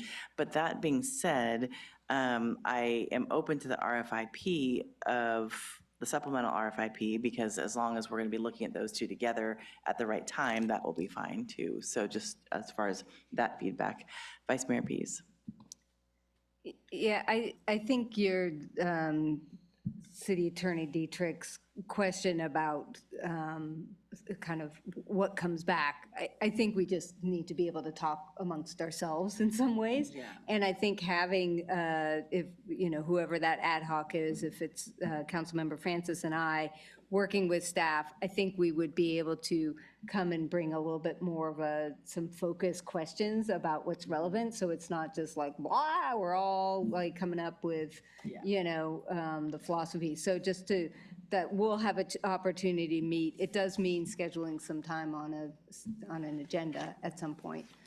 So we'll have to work on the timing of that, because I know we're trying to also move things along. But I think we could bring back kind of a focused conversation where this team kind of leads what the content would be. Yeah, is that, yeah, great, thanks. Thank you. If you all feel good about that. And just to keep things. Councilmember Shoresman has one more thing. I'm good with that approach. I guess I wasn't thinking we'd have to have a public meeting. That's the only way that we could have further discussion. So yes, agendizing, I wouldn't want to do that 3 or 4 times, but yeah.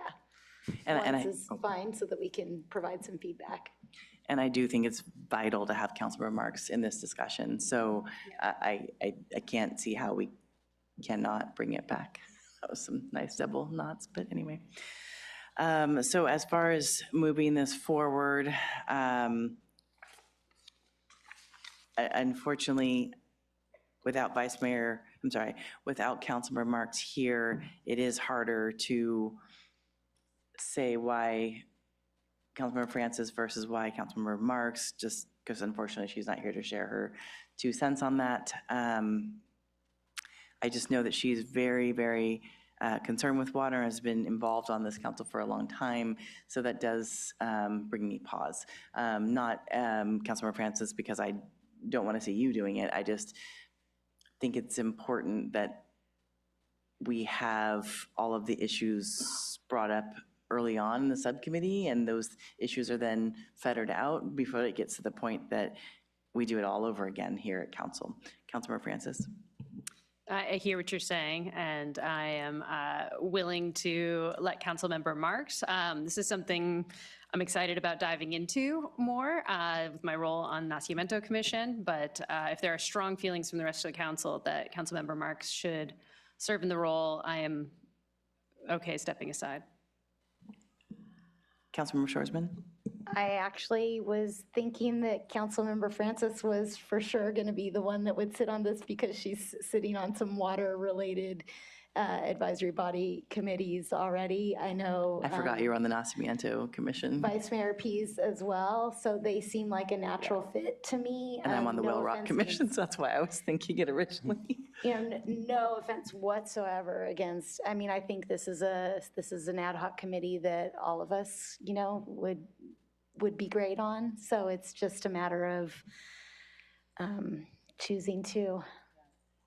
And I think let's move forward, and I'll motion for Vice Mayor Pease and Councilmember Francis to be on the ad hoc subcommittee.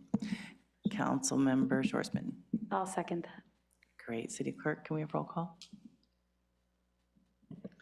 Mayor Stewart? Oh, and sorry, let me amend my motion, and that we are moving forward with the RFIP supplemental option as recommended by staff. Mayor Stewart? Yes. Councilmember Shoresman? Yes. Councilmember Francis? Yes. Vice Mayor Pease? Yes. And the motion passes 4-0. Thank you very much. Appreciate it. I know. All right, so we're moving forward to the last bit before adjournment and returning back to the continued closed session is the liaison reports and communications. Oh, I see City Manager. Thank you, Madam Mayor. Just a brief reminder, we are nearing the 11 o'clock pumpkin hour, and so if we will be continuing on, which I believe that we will, to adjourn to closed session again, we would need a motion to go past 11. Thank you. Can we please, can I motion that we continue so that we can finish our closed session? So moved. Thank you so much. All in favor? Aye. Okay, thank you very much for that reminder. Okay, liaison reports very quickly. I'm just going to kick it off. June 20th, I was able to attend the Cal Cities Community Services Policy Committee along with Councilmember Shoresman. A really great conversation as we continue to look at statewide issues that continue to affect all of us. There's more to come on that, so I'll leave that to Councilmember Shoresman. Also on the 21st, went to the mayor's meeting in Grover Beach where we all discussed kind of the updates from the legislative updates and the ballot updates, and a lot of changes on there. The CBRT tax initiative will not be on the ballot this November. Also, the $400 million that Senator Laird had hoped would be in the Senate bill for Diablo is not showing up there at this point, so that was an interesting legislative update from Dave Mullinax in Cal Cities. Also, we had an update about the new sobering center, and many of us were there for the ribbon cutting from Supervisor Ortiz Lake, which was a really good update. June 22nd, I was doing story time for families at Barnes & Noble, and we'll be doing that again on July 17th. That'll be last final time, and then moving on to someone else to be reading to the families, but it was a lot of fun, and I think I'm reading Pete the Cat next time. I'm not sure which adventure. And lastly, yesterday, the Monday meetup was so great. I'm so thankful to the Parks and Rec staff as well as utility staff.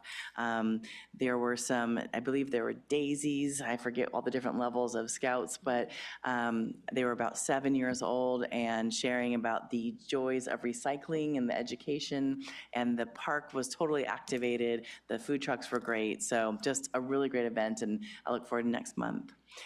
Councilmember Francis. Yeah, I'll keep it nice and short. On the 20th, I had the CAPSLO Board of Directors meeting. We were really lucky to have the state government program analyst visiting at the time, who had come down to evaluate all of the CAPSLO programs. And she kicked off the meeting by saying that this was the best community service program she had visited, and that she hoped that all of the rest in the state would mirror their programs after what she saw during her tours. So it was really wonderful to hear an affirmation of the hard work they've been putting in around their adult day, childcare programs, and 40 Prado services that they've been working on. So it was a great meeting. That's wonderful. Thank you. Councilmember Schwarzman. Yeah, as the mayor said, I attended the Community Services Policy Committee meeting. It was a virtual meeting on the 20th, and then also attended the Sobering Center opening, so that was good. And then the other big item was an HSOC Executive Committee meeting the day after our last council meeting. So things moving along. Awesome, thank you. Well, to everyone watching at home, hope that if you celebrate, I hope you enjoy a safe and wonderful 4th of July. And the offices for the city will be closed on Thursday, 4th of July. And then we'll resume at 5:30 on July 16th for our kind of last meeting of the summer until we take a little break. All right, well, meeting adjourned, and then we'll go back to closed session.